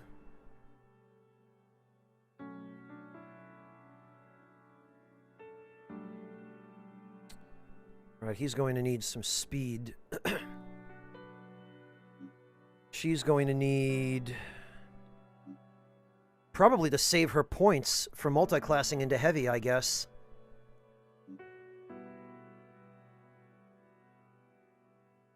And she...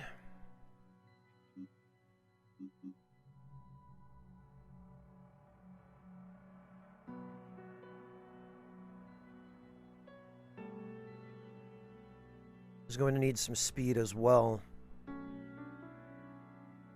Speed seems like probably the single most important stat here. Welcome back, Rormelin. I want a multi-sniper in Heavy, Rormelin, so that my sniper can use the jet jump ability from the heavy body armor to reach sniping spots where they can't be hit by enemies and where they have a really favorable vantage point over the entire battlefield.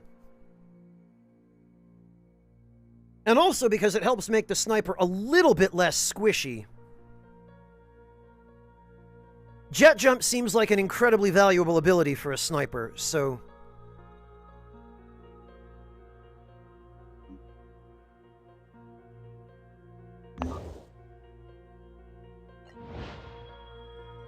Alright, we're gonna have everybody rest up.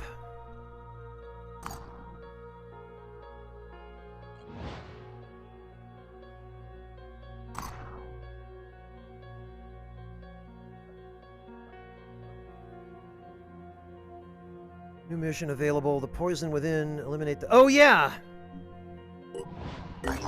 We do have to do this mission. Eradicate the infestation. Start mission. She's missing a little bit of HP, but that's fine. All items on the battlefield will automatically be recovered after mission success. Okay.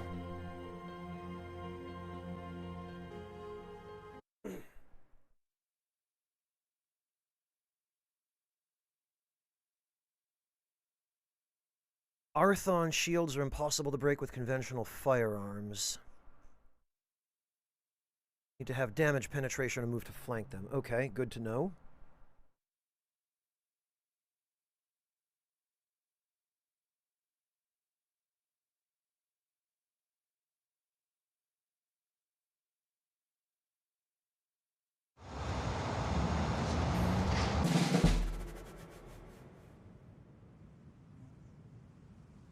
All right, and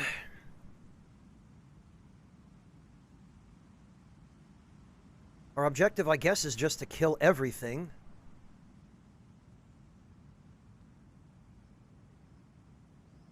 Oh, and I guess the evac zone is just there so that we can leave if for whatever reason we absolutely have to.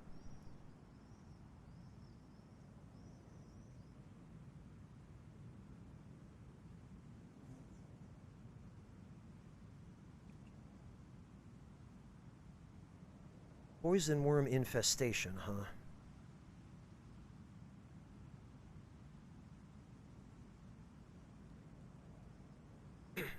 Be right there. Hostile. Is where? Oh. Huh? Ah.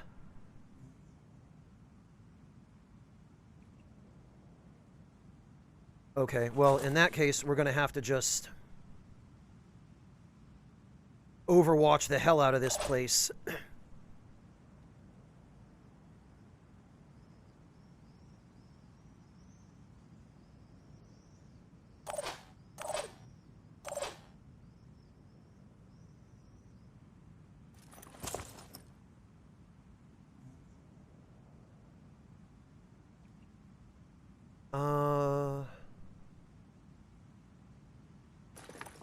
Tango spotted. Where?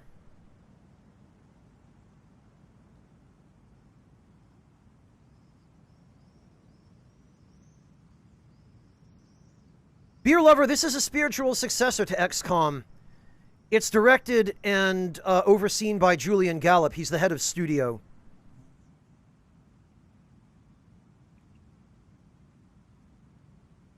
Rolling up. Right, where is the hostile she just said she saw?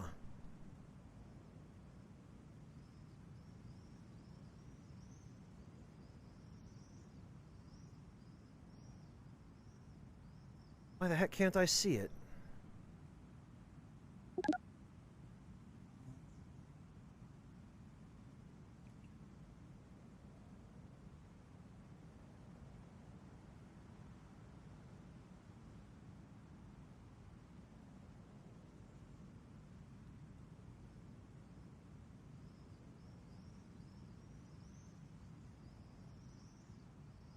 What worm, though, Rormalin? I see the one, but I can't see any other. I'll be right there.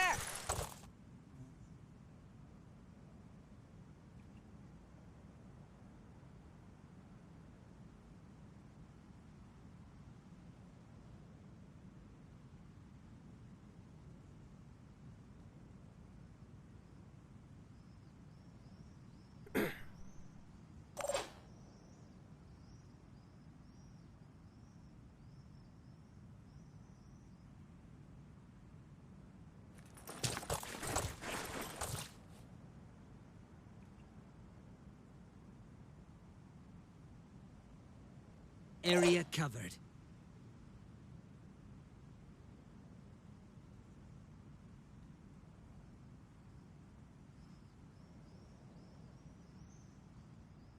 Right, is there a...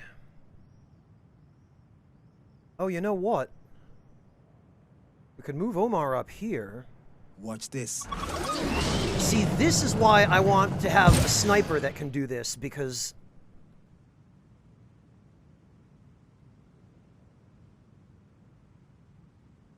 Not only does it give us a really good vantage point, but it also enables us to see far more of the map and to detect enemies. No, beer lover, I have no experience with the original XCOM. This is the first time I played any game by Julian Gallup.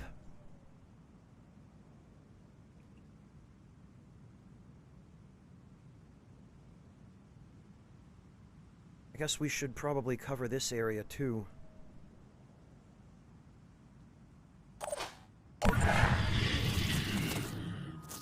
Didn't know about him, beer lover, and I didn't have access to him. Is that really the best they can do?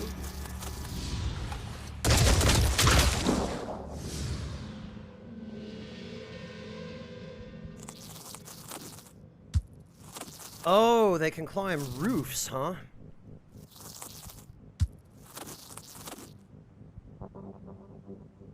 That's what everybody seems to say, beer lover. Everyone's got a huge nostalgia boner for the originals.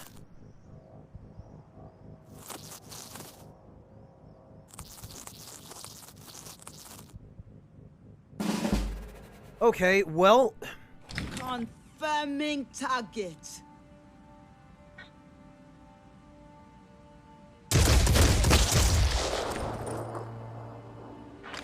Oh, nice. We can act again. Hostile neutralized.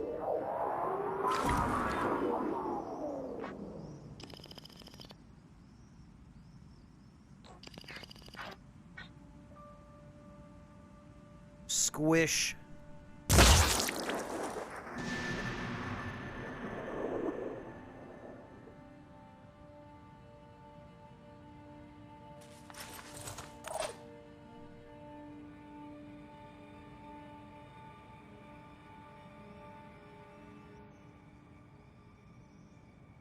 Rolling out.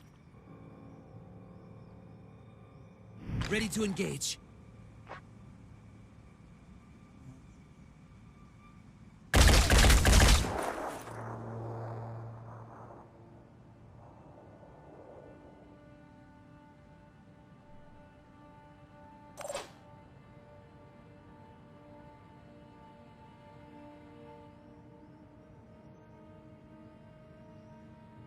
Vexing that I can't see that thing from here.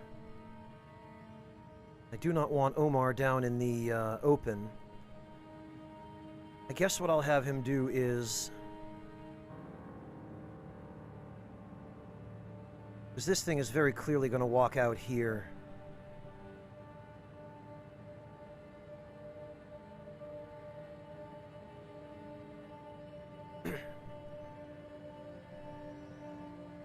I'll have him cover this, I guess.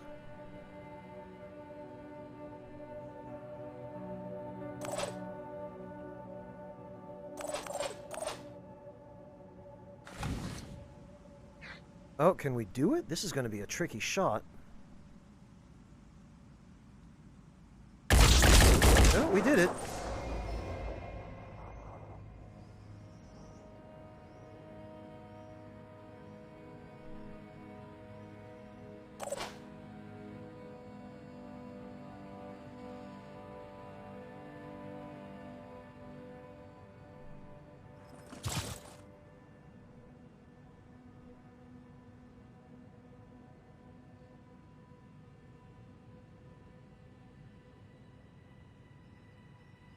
I'm on Overwatch.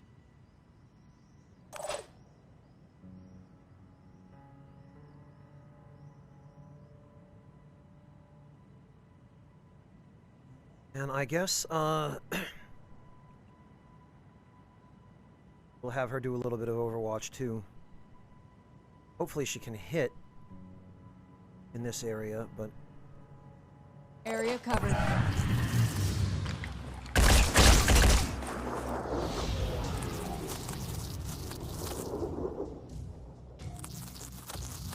Well, beer lover, I guess that's a subjective matter. Oh, and freaking Omar couldn't... Okay. I guess it's only what's on the ground that counts toward Overwatch, then.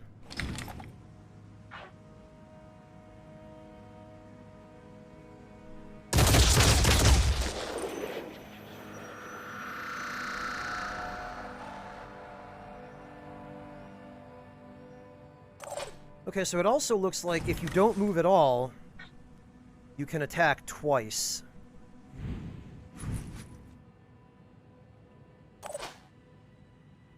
I need to move him. Here I am. Let's do this.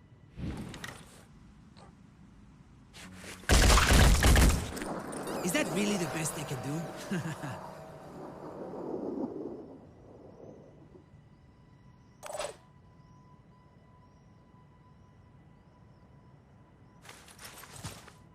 Ready to engage.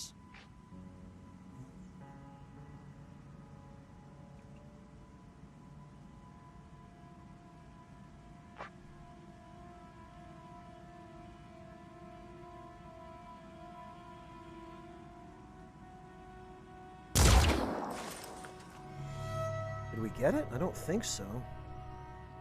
No, we didn't.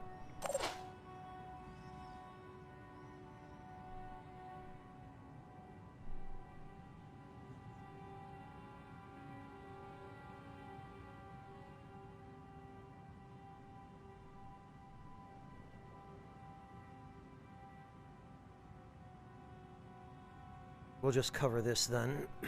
Covering.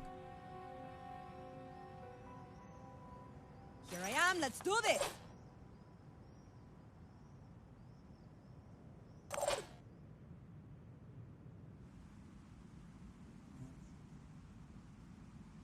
Ah, okay.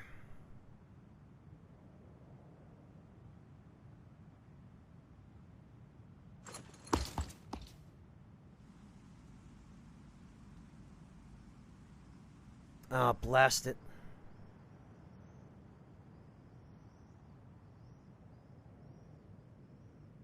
Okay, what we can do instead then is we can move up here. I know how to.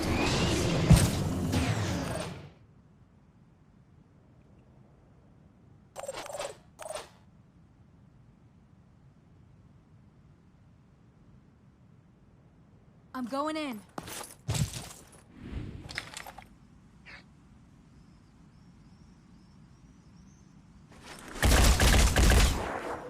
I think we got it.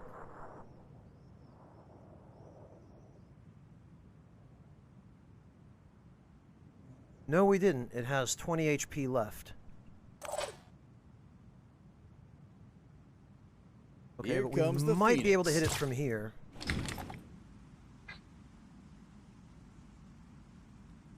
This is a tricky shot. But... Nope, I don't think we did.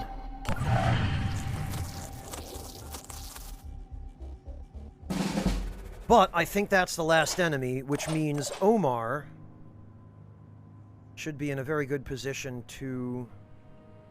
Yes, there we go. Confirming target.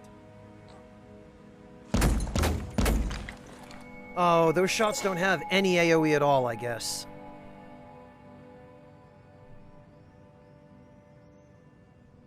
Where is this thing?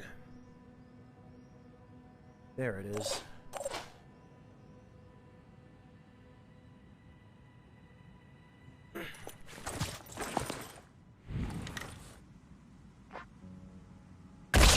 Well, we've got him now. Perfect shot.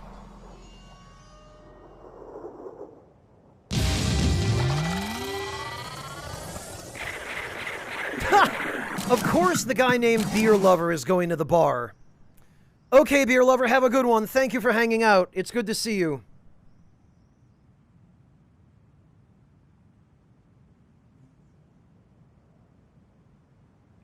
That's one solution, Devilish, certainly.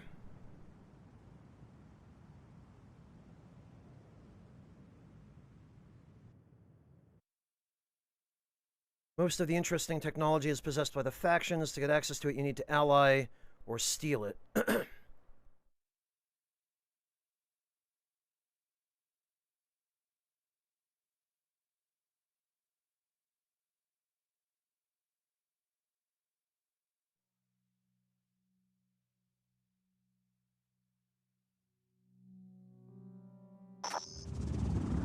Normally, when we encounter a potential ally, we first send the Apostle to the Onceborn to check them out. But I'm gonna break protocol to say thanks. Now listen, I'll be honest with you. The Exalted is the only one who has any real answers. Tobias West may be clever and Synedrian may sound great, but only the Exalted is dealing with the world as it actually is. She can lead us out of this mess. Give us lives worth living. At the cost of our humanity...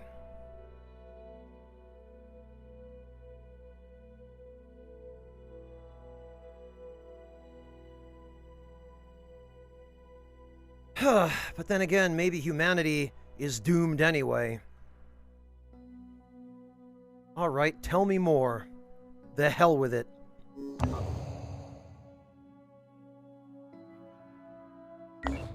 I feel like I just missed a message there.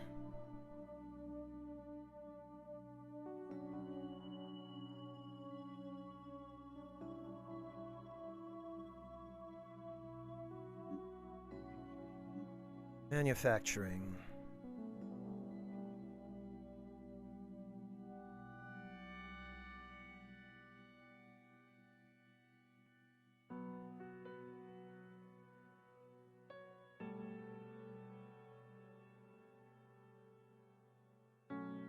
No, I didn't, Romulan. I just tapped it. Messages skip way too quickly in this game.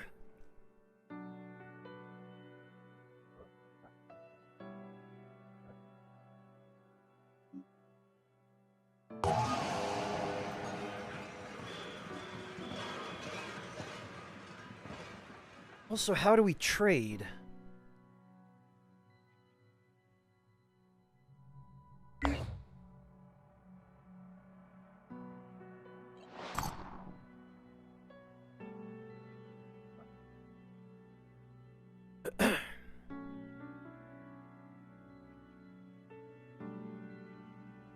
You have to research trade, but we're not allowed to research anything. How do we research it?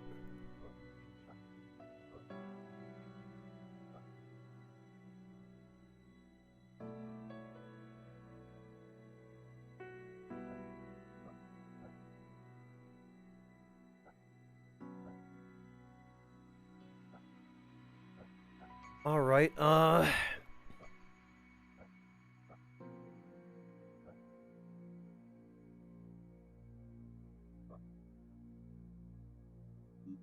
back to base then, I guess.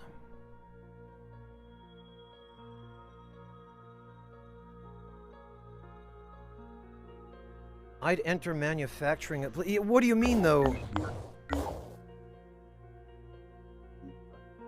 Romulan, yes, it's blinking. I don't know what it's blinking to try to tell me.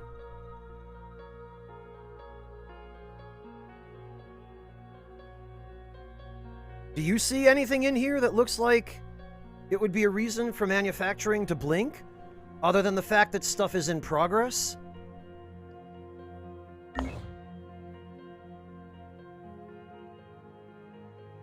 Manufacture the research station at the base? But we already have the research lab.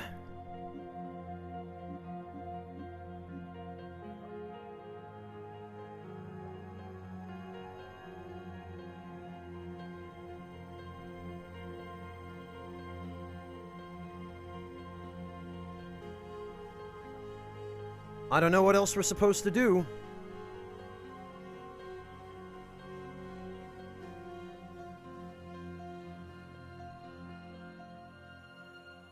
Something with the tutorial? I have no idea. I thought we were done with the tutorial, Romulan.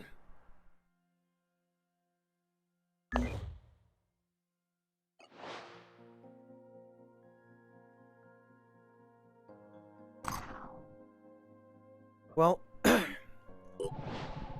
guess all we can really do now is explore.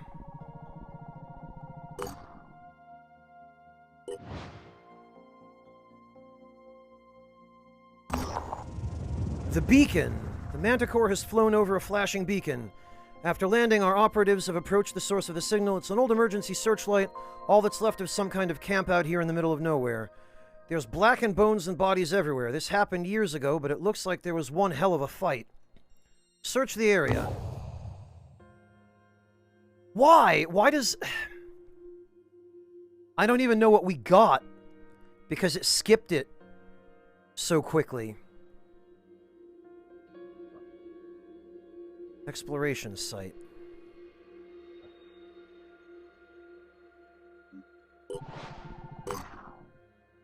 That's way too quick, Rormelin. I don't know why it skips it so quickly.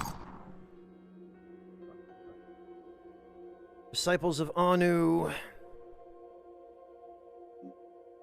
Clear.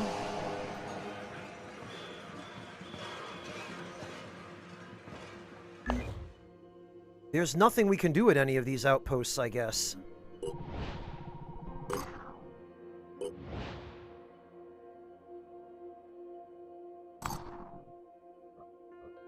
Another outpost.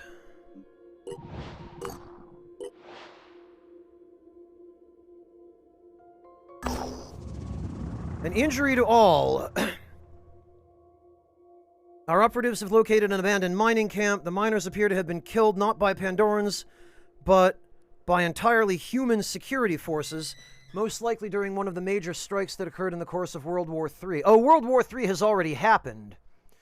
A number of banners detailing the miners' demands are still fluttering in the breeze, the writing bleached by the sun. Our operatives have recovered resources. Looks like after the miners were killed, no one ever came back here. Typically meaningless tragedy of the kind human history is full of. Yes, indeed.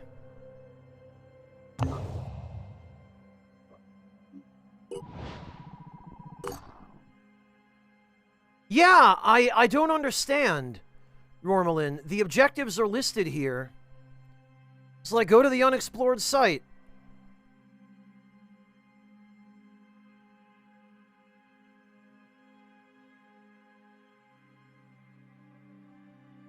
But we've already been there.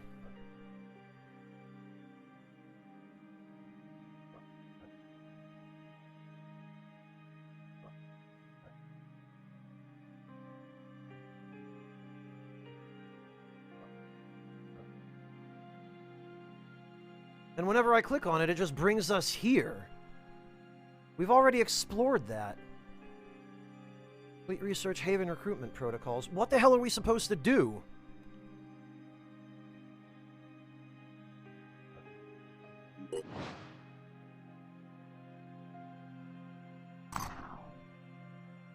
Oh, this is just another...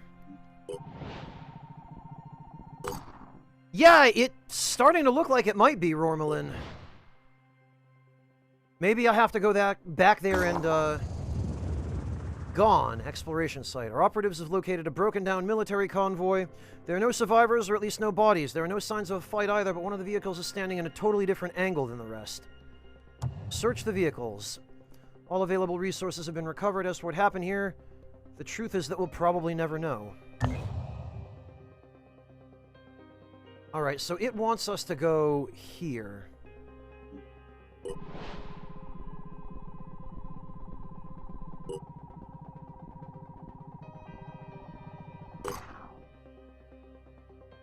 Yeah, we've cleared it already. What does it want me to do? When I select the unexplored site, it redirects me back here.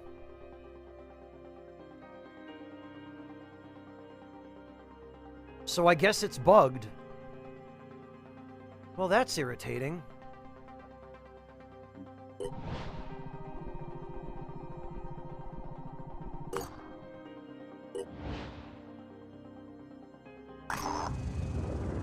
The invitation. Message from Citizen Athena Sindarian to Phoenix Project. Scavenging party of the Sindarian have recovered one of your small aircraft, the Manticore, wasn't it? It will serve you better than it would serve us. In the spirit of friendship, we're willing to donate it to the Phoenix Project. We invite you to attend a celebration where the aircraft will be ceremonially presented to our mutual success and safer skies for all. Site added to Geoscape, the gift. Okay. Mission available, the gift.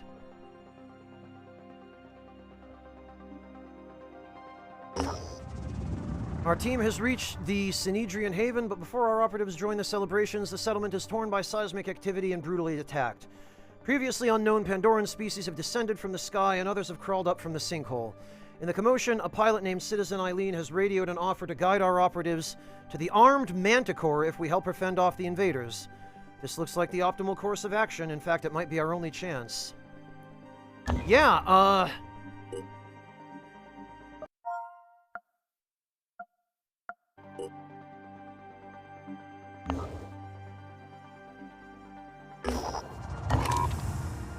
we sure will do it.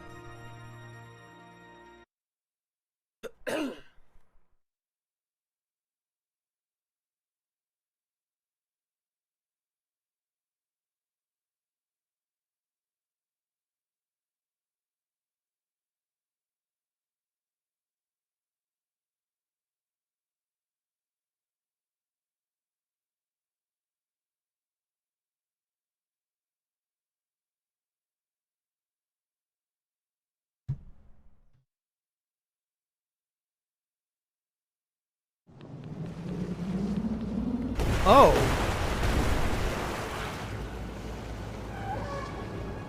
Yikes, okay, those things in the sky look unfriendly.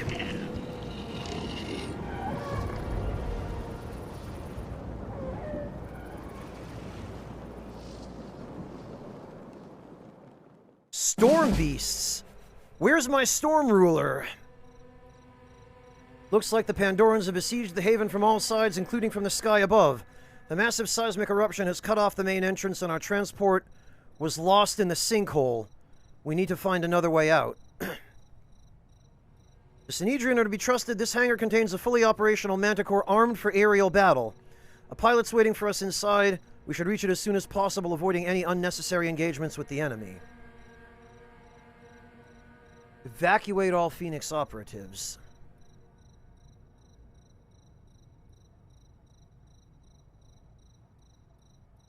Rormelin, I'm worried if that's the case, because it seems like the fact that they bugged out has prevented us from being able to complete or access them.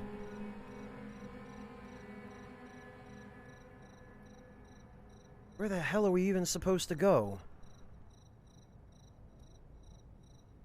Ah, okay. That's where we're supposed to go. Oh, yep, and this Manticore has missiles. I guess our, the Manticore that we flew here on is gone now.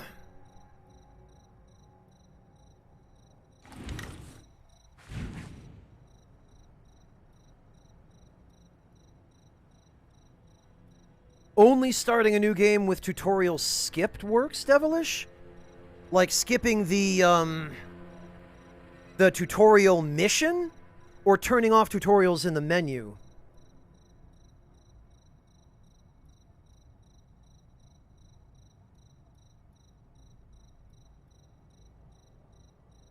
Thank you for checking into that, Devilish. I do appreciate it.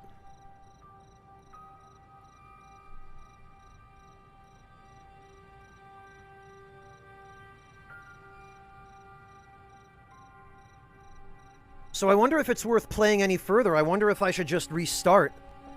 Because this bug seems to prevent me from being able to access the features that these tutorials are leading to.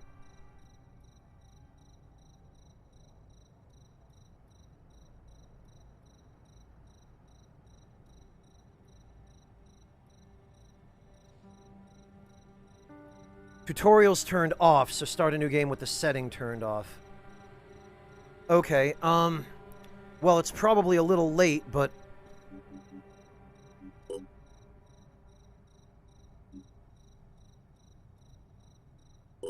Show context hints off.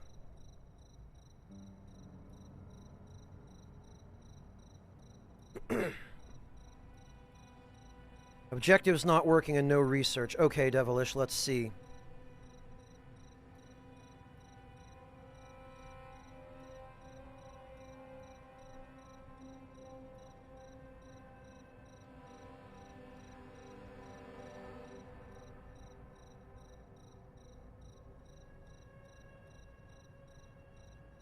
Yeah, start a new game with the tutorials turned off if this happens to you.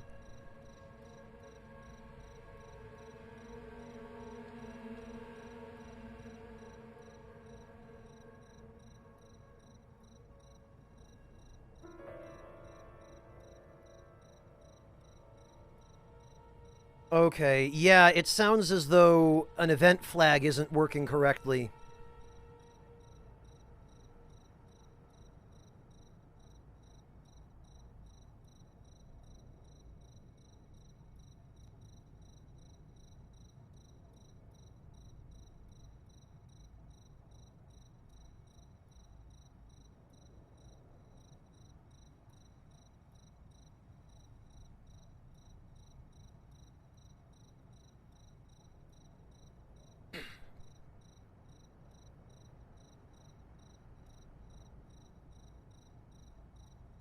Okay, yeah, Devilish, it looks like this is, it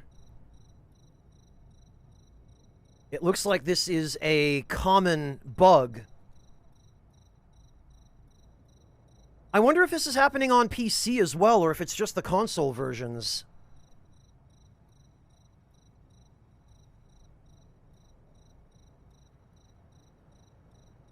Alright, well, let me see if there's any other Festering Skies camera shake. No thanks. So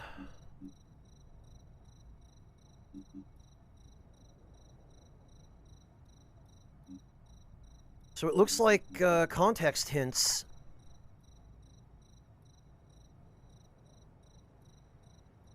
And nobody in that thread specified what platform they're on. Skipping the tutorial means missing out on the unique characters, Wormelin? Really?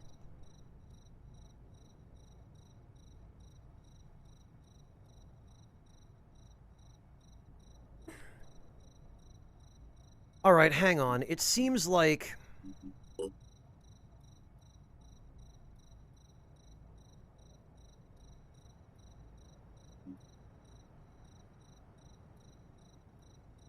It seems like, hang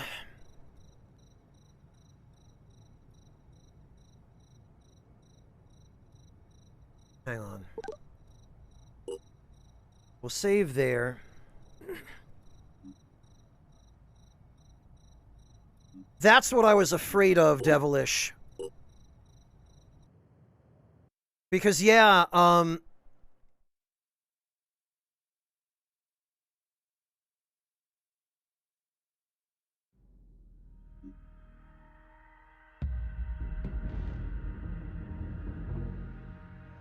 what if we...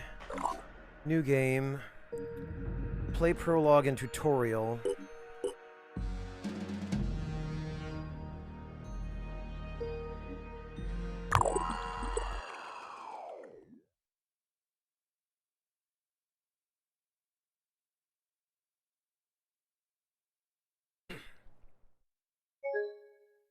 Oh. Okay. Well, I guess that makes that situation clear. My God.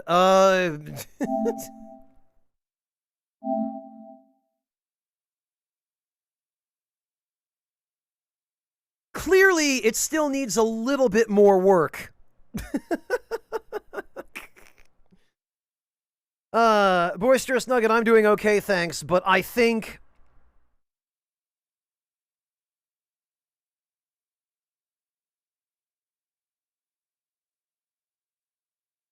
I think maybe now is a good time to call it, because I'm not sure I want to put any more time into this with it being in the state that it's in.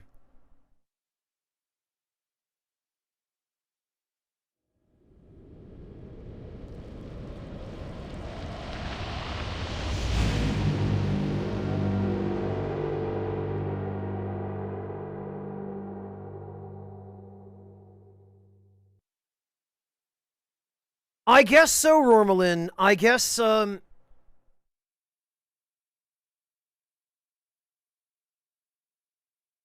what may be the hottest year in history, scientists... Whoops. No, I didn't mean to, Yeah, it's really unfortunate, Rormelin. I don't know how they missed this bug, though, in the console version. This seems like something that you'd notice right away in QA. Mind you, the console version's only been out for a little over a week, but I'd think that they'd have,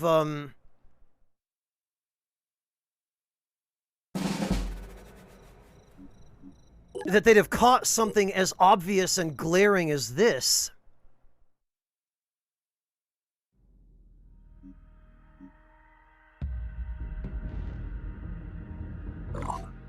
We'll try one more time, I guess.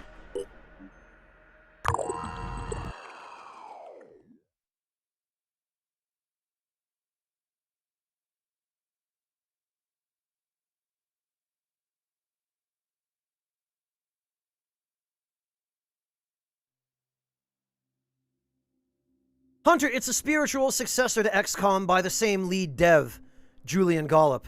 The Phoenix Project was founded on October 24th. Okay.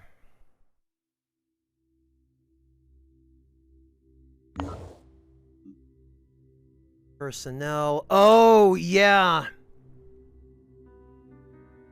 It looks like we do miss out on the unique characters if we skip the tutorial.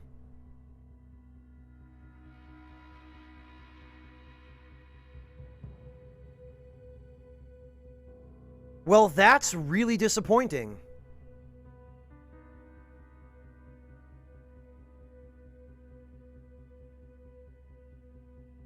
Yeah, Azriel, that's fair. Probably something like this did get caught by QA, but somebody higher up just wrote it down as WNF. Bloody hell, I can't believe... Well, either scenario is kind of bad, because if QA missed it, that's terrible.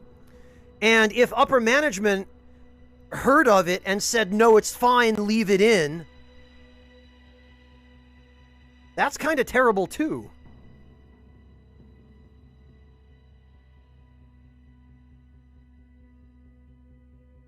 Maybe they figured that they would fix it later or patch it or something, but, yeah, that's really unfortunate.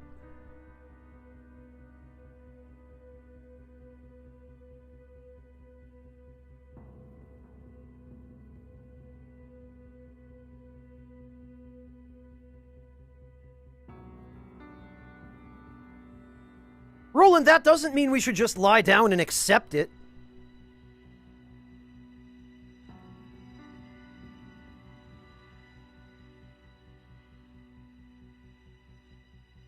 It means that we should expect more from these companies, and that if they uncover a bug like this, that they'll take the time necessary to fix it.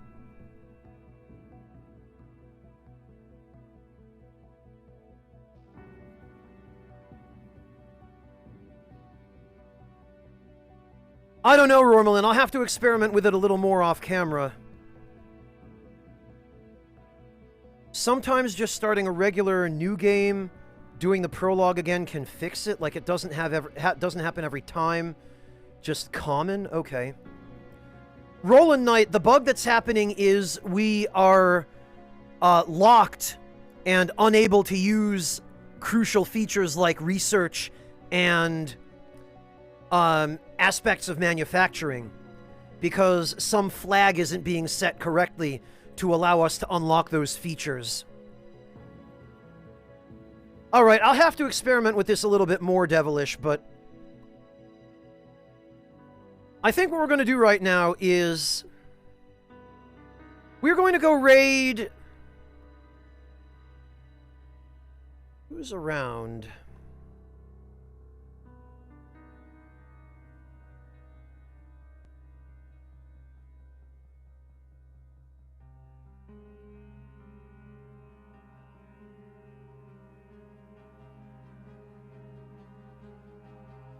Why don't we go raid Bean Philo? I think that's probably a good idea, because I haven't had an opportunity to raid her before, but she seems really nice, and I think we could go make her day.